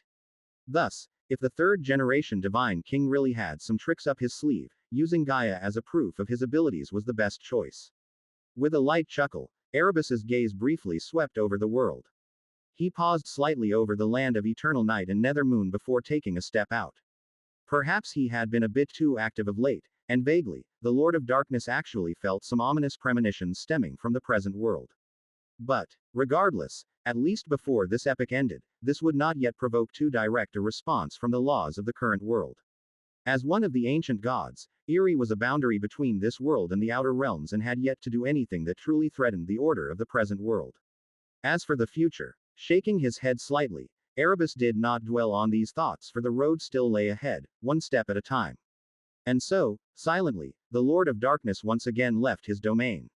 This time, his destination was Olympus. To the southeast of the continent, Silver Moon City. In recent years, the moon had occasionally been absent from the night sky, presenting a stark contrast to the god of sun's diligent presence.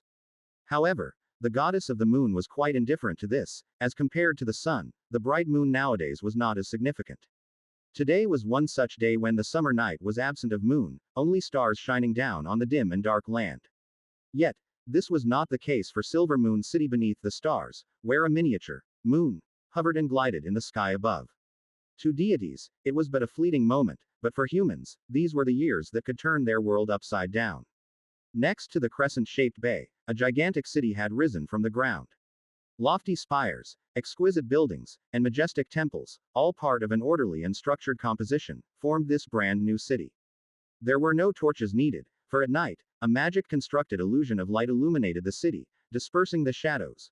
No city walls were required, but thousands of floating engraved stones hung midair, together forming a defense structure called the Maze Lock, by the goddess of the magic net. Although since its inception, this so-called Maze Lock had never really been put to use, its defensive capability was beyond doubt. Thus, under the protection of the Maze Lock, the residents of Silver Moon City never needed to worry about any external threats, instead focusing more on acquiring knowledge and expanding their population.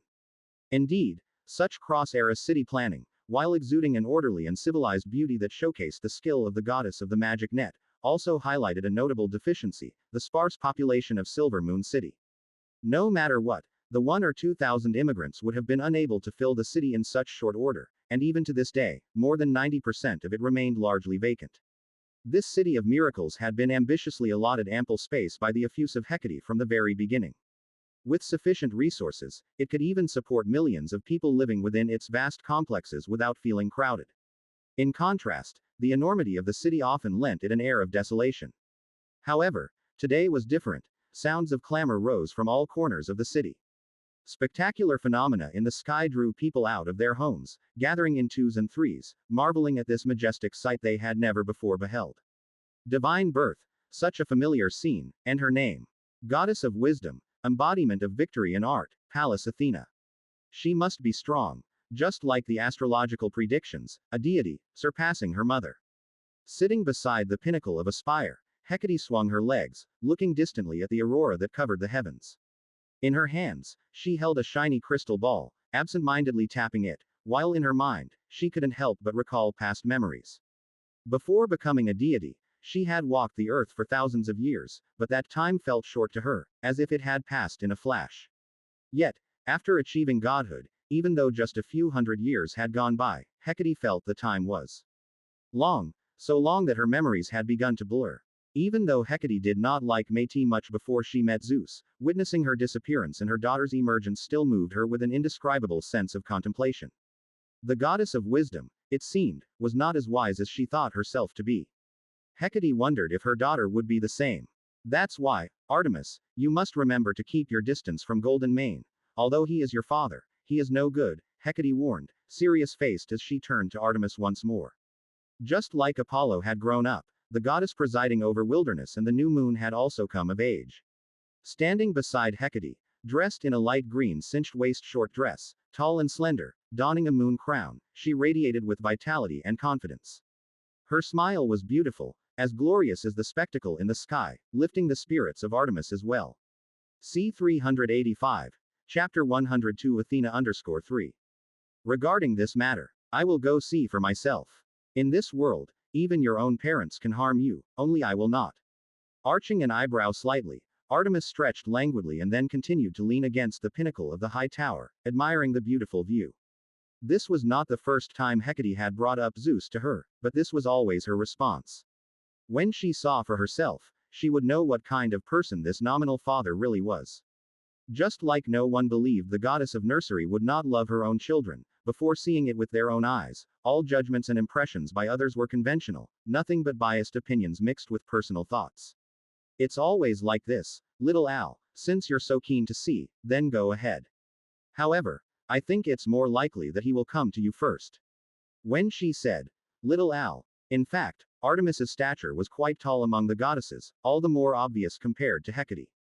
But the goddess of the magic net was used to it, so she just smiled casually and said no more.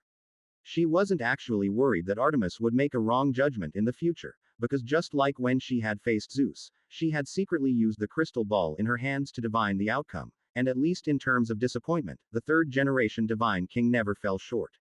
He had a way to enrage a goddess. In the past, when facing his wife and lovers, he could resolve their anger in other ways. But when this goddess was his daughter, those sweet words of his had no place to take effect. Quote.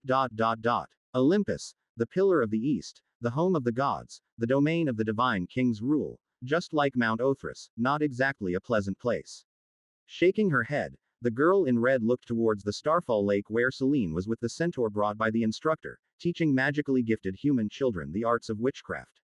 Learning the skill to train their physique, honing willpower, and then integrating divine fragments to eventually join the church's guard corps and clear the nearby wild beasts in the wilderness.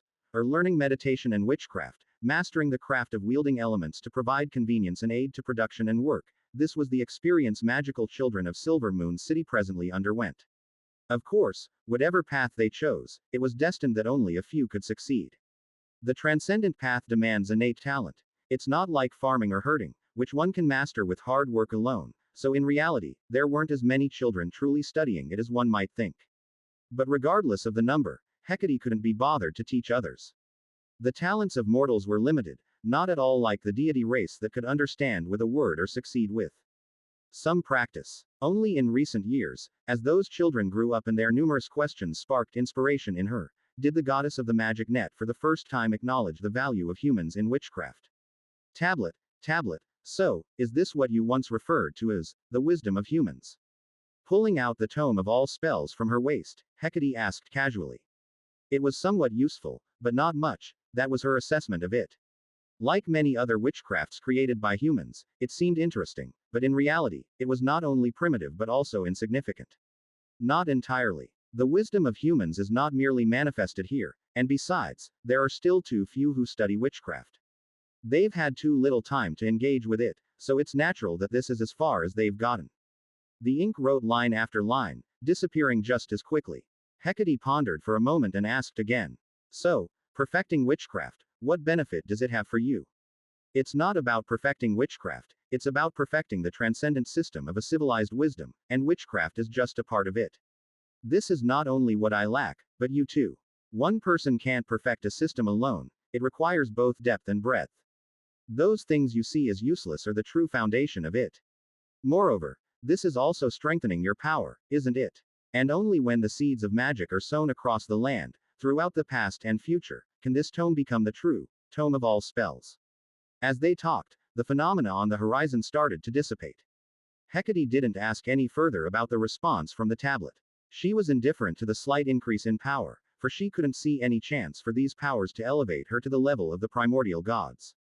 However, since spreading magic would perfect the tome of all spells, she supposed she would let her students work a little harder. And compared to these mundane tasks, what truly drew Hecate's attention was the rhythm emanating from the earth at the moment. Utilizing the magic net that covered most of the material world, she vaguely sensed something. The great battle between the former divine king and Mother Earth was still fresh in the memory of the goddess of the magic net. It was not just dangerous, but thrilling. Tablet, oh tablet, if they were to fight, who do you think would win? Resting her cheek on her hand, Hecate asked with anticipation. There will be no winner or loser, but the fight itself will be the only thing without a victor.